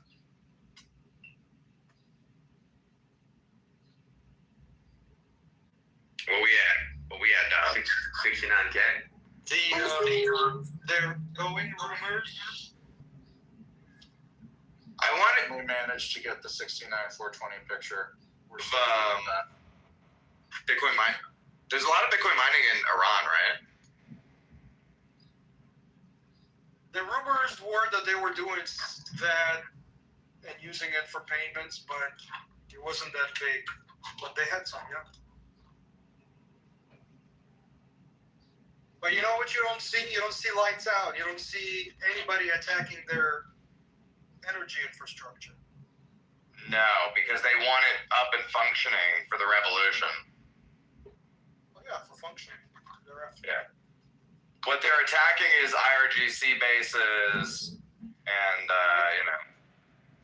all that kind of stuff. I'm sure you saw the imagery of reinforced hangars with perfectly lined up holes right in the middle of them with the scorched burnout marks in front of the entry point to the hangars of the airplanes. That's how good our shit is. We could drop it in a line on 4 different things. Punch through and burn everything inside out. Dave, you fucking lied to me. You told me my quad wasn't going to be down because of all this shit. And it's down. My quad is down too. You gotta pay your monthly fee. No, fucking David. He fucking failed me. I understand why you guys complain about him all the time now. I've always been supporting him, but... Hey, don't blame David. He fucking... Honestly, every other war has not impacted me. So this fucking shit is finally impacting me.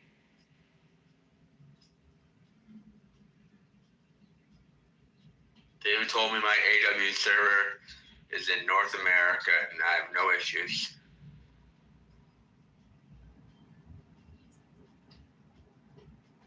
Yeah, AWS servers in the Middle East are not the reason you're having issues, I don't think. But maybe Claude uses Middle Eastern servers for some reason. That doesn't really make sense. The question is, Christian, why are you using Claude in the Middle East and not in Canada? What are you doing with it? What are you using it for?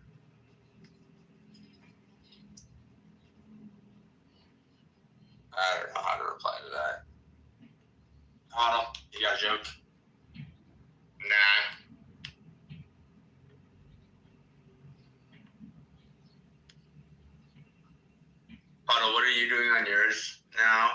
Your quad? You doing co-work or what? I'm you mean my main quad or my open quad? Whatever. I've only like 2 days in or 3 days into quad. I think I'm using my main quad. He uses ball. I'm using my main just for sort of. Yeah, using it just as a Google replacement / yeah, mainly Google replacement. Like ChatGPT, basically. Yeah. Like, but are you using co-work or are you using OpenClaw? Like, what are you using? I'm using OpenClaw for agentic stuff. I don't use co-work that often. I do sometimes, but it's only on desktop, and I'm mainly a mobile user. So, yeah.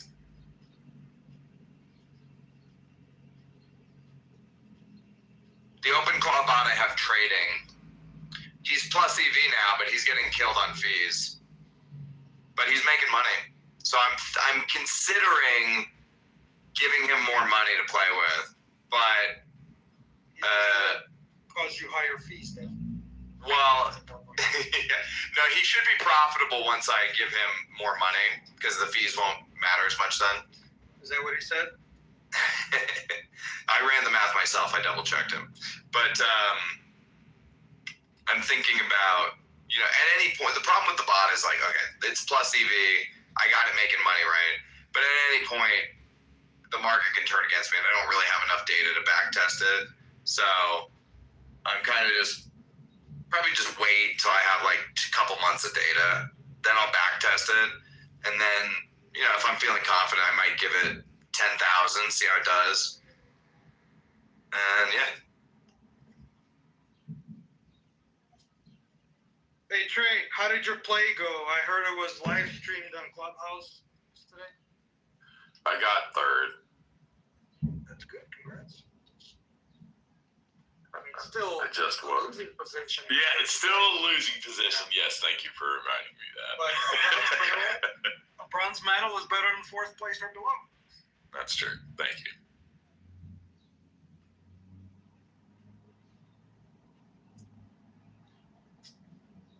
See, we're trying to get to 70K Bitcoin. I'm excited for that.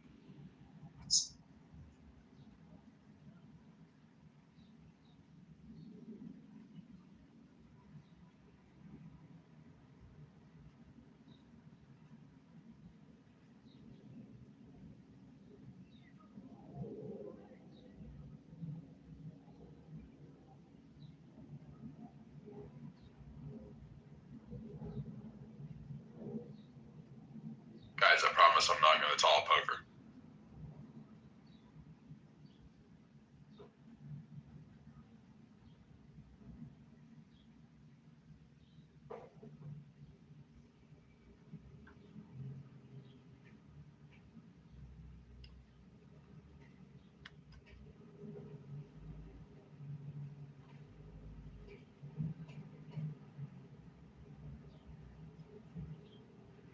I thought Jim said the market was supposed to crash today. It hadn't done shit. Yeah, Jensen is so wrong. Dude. Couldn't be more wrong.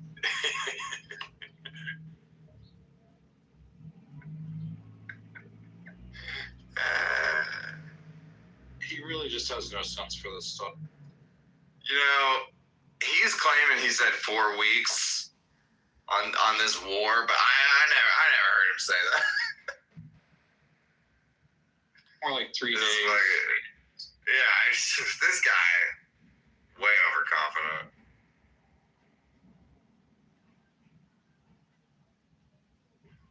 What's up? I was seeing some stuff on Twitter last night. How's what's the American casualties looking like over there? 4. Okay. I'm from 3 to 4, but the same 7 people, I think it was, right? So we have 18. We have 18 wounded though.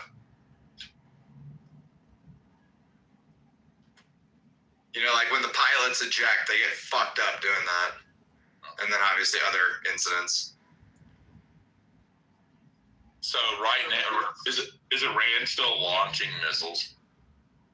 Yeah. The residents thought that those were Iranian. They were approaching them, ready to beat the fuck out of them until they realized they were Americans. Like, oh no, get in a car and took them back to the base. By the way, it's so funny, the propaganda side of this war. Like, if you there's people are posting the picture where the guy is like ready to beat the guy with a stick, and then the American pilot is like, "Hey, chill, I'm American," and then they put him in the car and give him aid. So like, if you're on one side of Twitter, all you're seeing is the guy towering over the American, about to beat him with a stick. By the way, the American gun on him. The pilots all carry sidearms, so he could kill the Kuwaiti guy. Because that's an ally. So like, why would he kill him? It's just so stupid. And the tropes are going there, up, and it's like you look at his left injured hand, and it's like, my guy, that's from an explosion. He's missing the explosion, the flash on the left hand. The ejection itself is an explosion. Yes. It's extremely violent to be ejected from a moving cockpit. Extremely violent. It's not like a little thing. It's like, no, you're going to break your arms. You're going to get concussed. You're going to you're going to be fucked. That's what happens when pilots have to eject. That's why they don't want to eject. You're going to live though, but you're going to get fucked up. People think ejections are like in a movie, where it's like, and then he ejected and everything was fine. No. The force of the ejection is using your fucking head to pop off the fucking top of the roof. There's explosions under your seat. It's extremely violent. It's basically exploding you out of a moving cockpit. And then you land on the ground stuck in the chair, which like fucks your spine. It's bad shit. You don't want to be ejected from a fucking fighter jet. I don't know. I saw this documentary Behind Enemy Lines, and Owen Wilson was able to just fucking run for miles right afterwards. So I think it depends.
Anywho's,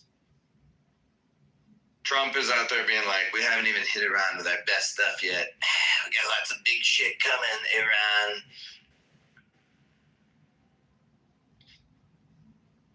He also said he wouldn't want American troops on the ground.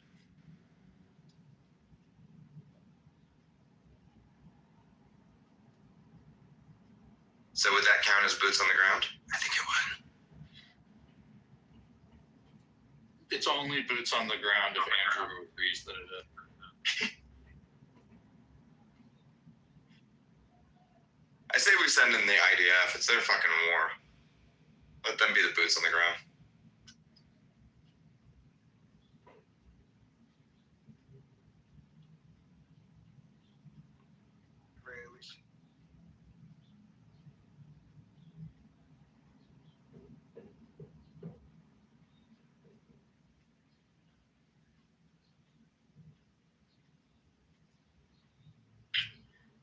What's that bomb called that Russia dropped on Ukraine? It wasn't a nuclear, obviously. It looked like a shower. It was just, there's no way to stop that thing, man. that last year, it literally looked like the fastest fucking thing I've in my life. Just bam, bam, bam, bam, bam. Was it some type of cluster munition? Oh, I'm trying to remember the name. Literally, like no chance to stop it. There's no chance.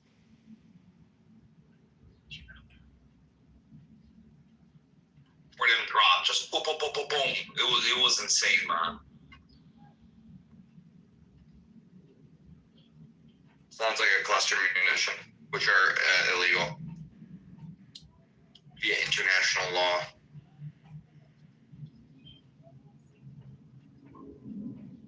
But obviously, we all know that's fake.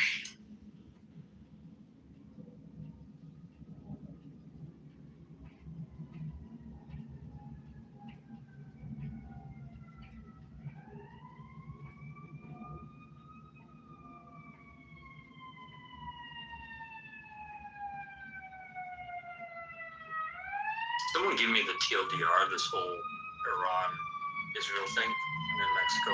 Barely even know what day it is.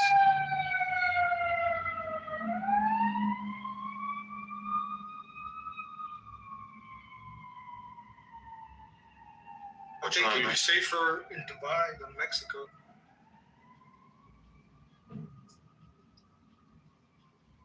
Israel and the U.S. have bombed massively since Friday night,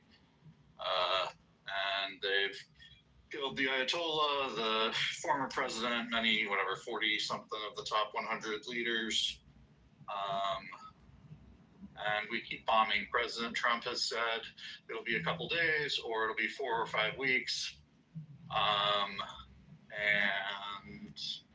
Or as long as necessary. Four Americans have died so far. So the states are actively in Iran. It's not just Israel anymore. Is that right? We're bombing Iran, yeah.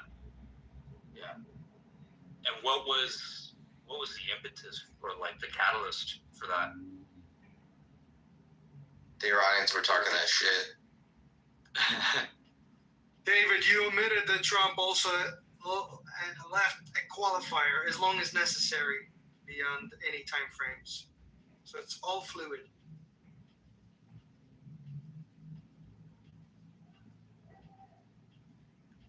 Andrew, what'd you say about Mexico? I said that you'd be safer in Dubai than Mexico with all that drug cartel warfare going on. Pretty insulated. I'm in Oaxaca. Is that where the labs are? Probably. Small town of 600. They got bigger fish to fry. Was there anything discussed or going on there when that thing happened in Mexico? My flight was canceled. So I flew into Mexico City from Toronto, and then I was back to do a layover to Puerto Escondido in Oaxaca, and that flight was canceled. They didn't really say why, but I just put 2 and 2 together.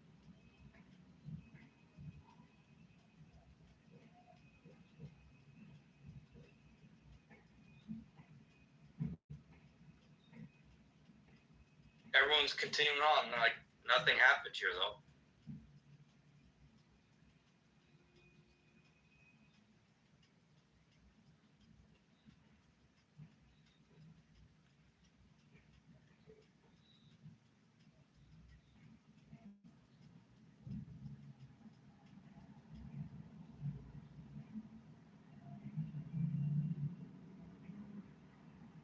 I gotta go to a hardware store and get some thick rubber gloves and scissors. I scaled some rocks and found it's got to be thousands of dollars worth of sea urchin on the other side.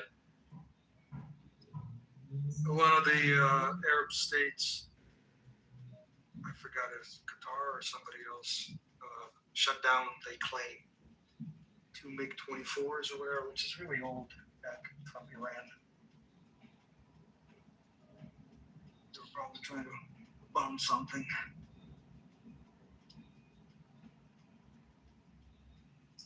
Did you see Qatar shooting down 2 of ours? You mean Kuwait? Oh, Kuwait, right. 15 E's. And then giving the lift to the pilots back to the base? Yep.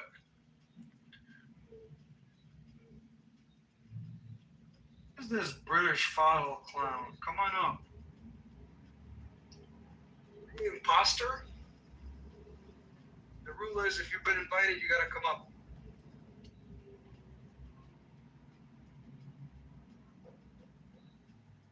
What up, British?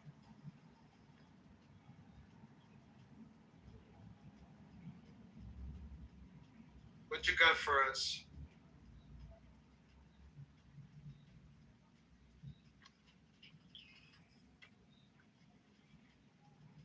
British, unmute yourself. Press that little.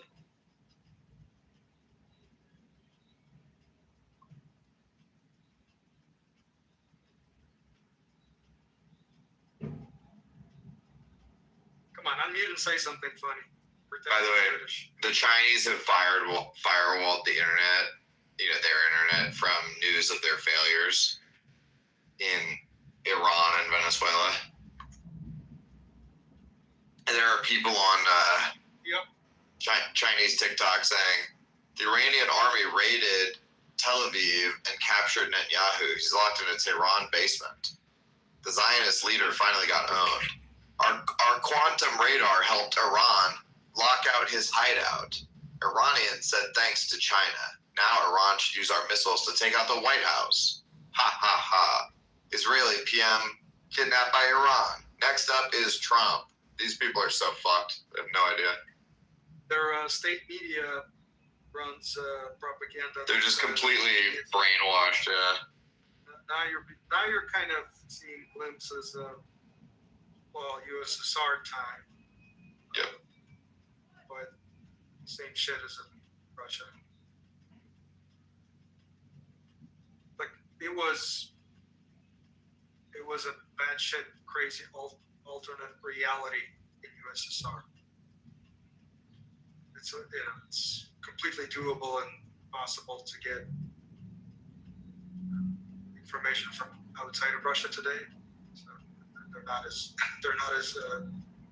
isolated, but during USSR it was fucking insane.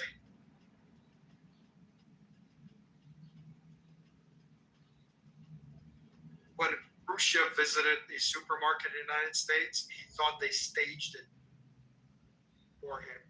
Isn't that hilarious? Yeah. He said, you have 15 kinds of apples in the store? Why would you have 15 kinds of apples? It's capitalism, baby. It wasn't apples. It's funny. Everybody that coming from a communist country and going to an American real life, And to us, it's just like, what do you mean? That's just Costco. What are you talking about? Why are you crying, dude? We're in a Costco, dude. I want to hear from this British fodder. Come on, man. You had enough bravery to come up on stage. Who's British fodder? He's on stage. He made it. I invited This is him. British's arch nemesis. It's his younger version, and I'd love to hear advice from No, young British British. decided to dox himself. This is his alt account. I like that Andrew and Habibi are the two people who are friends with him. Well, it's somebody. No, I did not add him as a friend. This is somebody who changed their profile to this after we became friends. So it's not a new account. It's somebody being funny.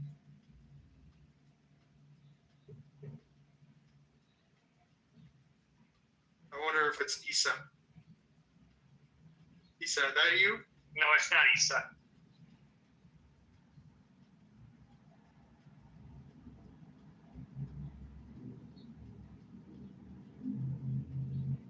By the way, Iran lashing out at all their neighbors is just further proof that this regime should never have had nukes. You know, because they would have been launching nukes in every direction if they could.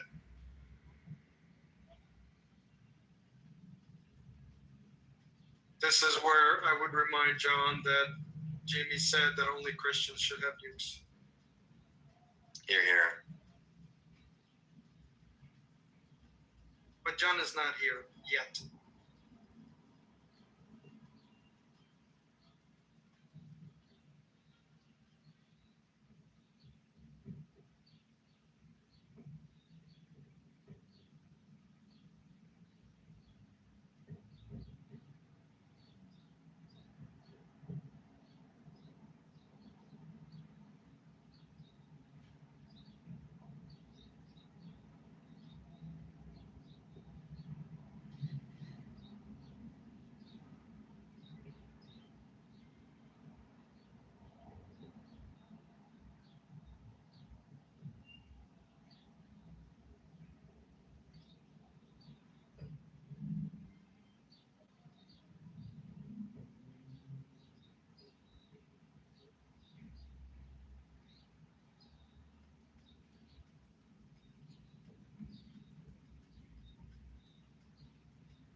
All right, Christian, are you still here?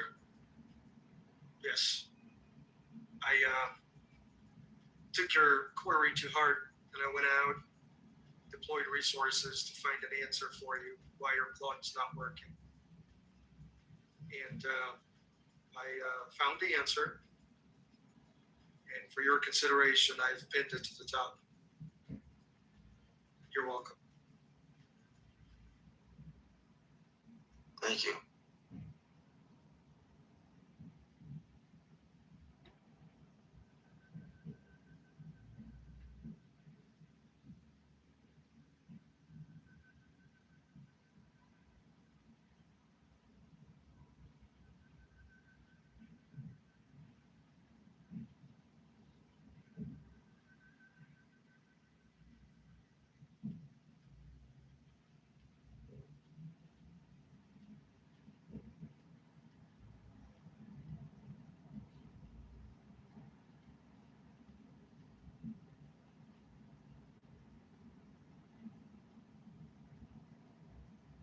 I can't believe Michael's working with OpenAI to create sword drones to after Claude. Somebody's got to do it.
is a pretty crazy stat. If true, it says 161 of 174 ballistic missiles and 645 of 689 drones launched since the start of the regional conflict have been intercepted.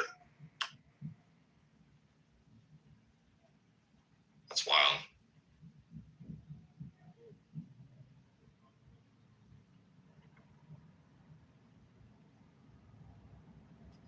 Sounds like one night in Ukraine. This is like virtually nothing getting through.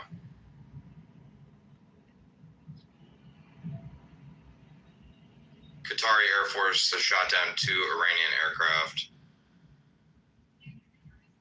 Su-24s, I believe, and those are, I think they're outfitted for bombing raids. The UAE's air defenses have successfully intercepted 9 ballistic missiles, 6 crews and 148 drones over the past day. Seems like the American shit works. Everything. Yeah, that's right. It is all our stuff. I know. And I'd like to point out that the Patriot system is from 1970s, and it's taking out modern ballistic missiles. That's the thing is like China, Russia. we haven't even seen our full capability on display. Yeah, obviously, it's been upgraded as far as software. Yeah. Since then, but it did have a hiccup in 91, I believe, with the Scuds, but that was fixed rapidly and it's performing really well. How much beneficial is this Iran stuff to versus like Canada? It does nothing for you. Does it do stuff for you? You're trying to run to China, and we're like, nope. It looks like you look like a fool now. Your leader for running to China. Geopolitically, that is. Yeah. God damn it. This is the Americans doing geopolitical reordering. The American empire is like, hey, watch this.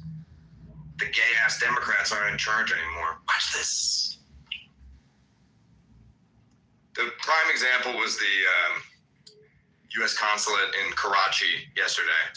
The Democrats would have let that thing get run over, right? But with Hegseth in charge, we just shot everybody. It's Well, like, yeah, I think we shot 2, and then we told Pakistanis to take care of the rest. well, yeah, but it's still it's just like, hey, you can't attack a U.S. embassy. That's a death sentence. I'm just so amazed by this Trump guy. Like, he went from like killing like a cartel leader to like scoring the winning goal at that hockey game, and now took out like Ayatollah. Impressive. There's nothing we can't do, dog. Not you, Trump.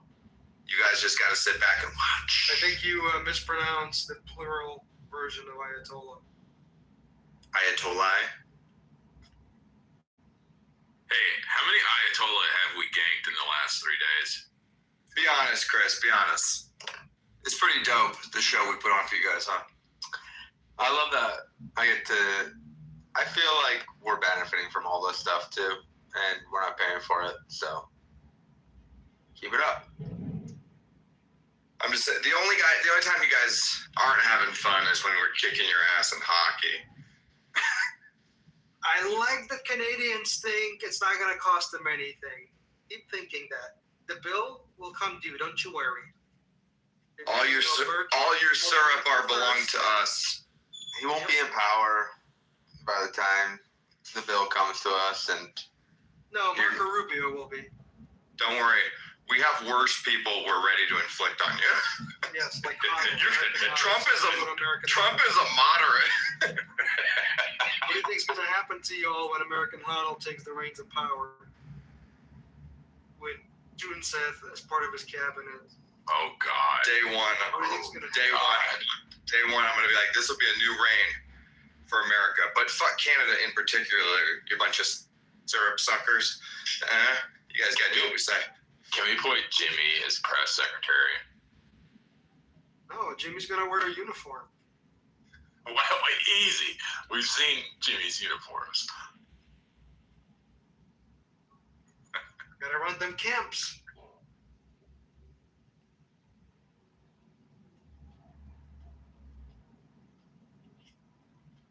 We took the best parts of North America, for ourselves. Like, we basically own, if North America is a sandwich, we own the entire sandwich, and Canada gets, 30% of the top bun, and Mexico gets 30% of the bottom bun. We get, the pickle on top of the sandwich, on the toothpick. They're the toothpick and the pickle, that's right. Yeah. And we get the burger, the cheese, the lettuce, it's all ours. Are you saying people don't like pickles? I like pickles. Well, what I'm saying is, that's pickles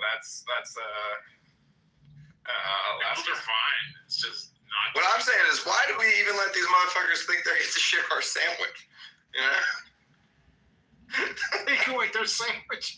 Take away the 30% of the sandwich they have. It's like they're getting bullied at lunch. The sandwich is gone. The packed lunch is taken away. Could you imagine the American Huddle presidency I just announced in my opening statement during my inauguration that troops are now on the ground in Canada? Never many people, just 6 guys. But that was all we needed, just 6. They each have 1 Glock and 1 spare magazine. We figured that would be enough. Everything was set up and coordinated by Attorney General, also known as Snoop Claw. Snoop Claw. Are these our 6 best guys? No, we didn't need our best guys. These are just 6 regular guys, we said. One of them was working at a Target up until 3 weeks ago. Taco Bell. Making big burritos. Dates. 49 Iranian leaders have been taken out, according to Trump. France will allow temporary deployment of its aircraft carrying nuclear weapons in allied countries, according to Macron. There are initial reports several nuclear sites have been hit in Iran by American strikes. Trump saying the biggest wave of U.S. strikes has not occurred yet and is coming soon. The U.S. has, quote, not hit Iran that hard yet.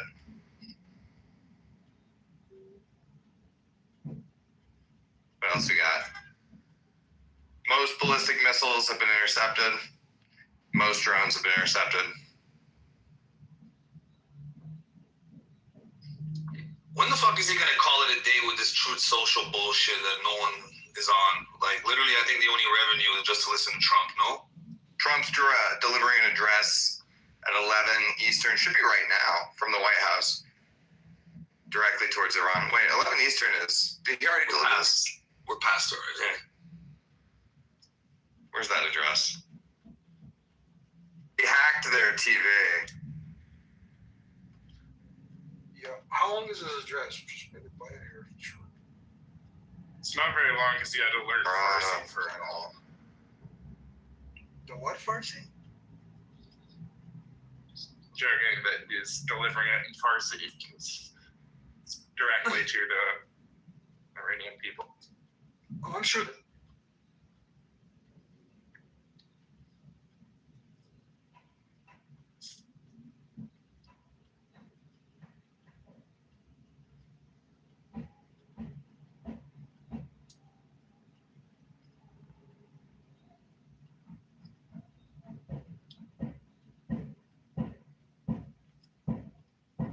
It was the Medal of Honor ceremony. He was awarding the 3 Medals of Honor.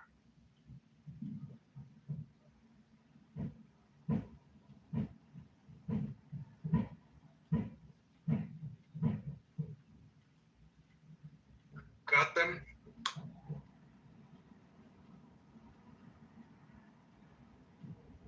World War II, Vietnam, and Afghanistan, but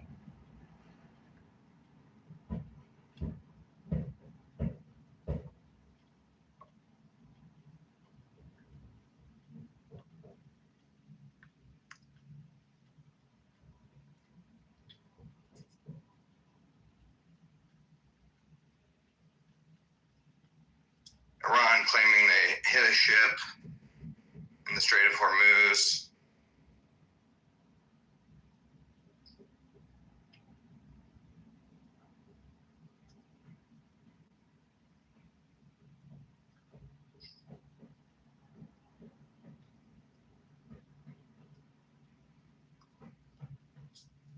I told you so.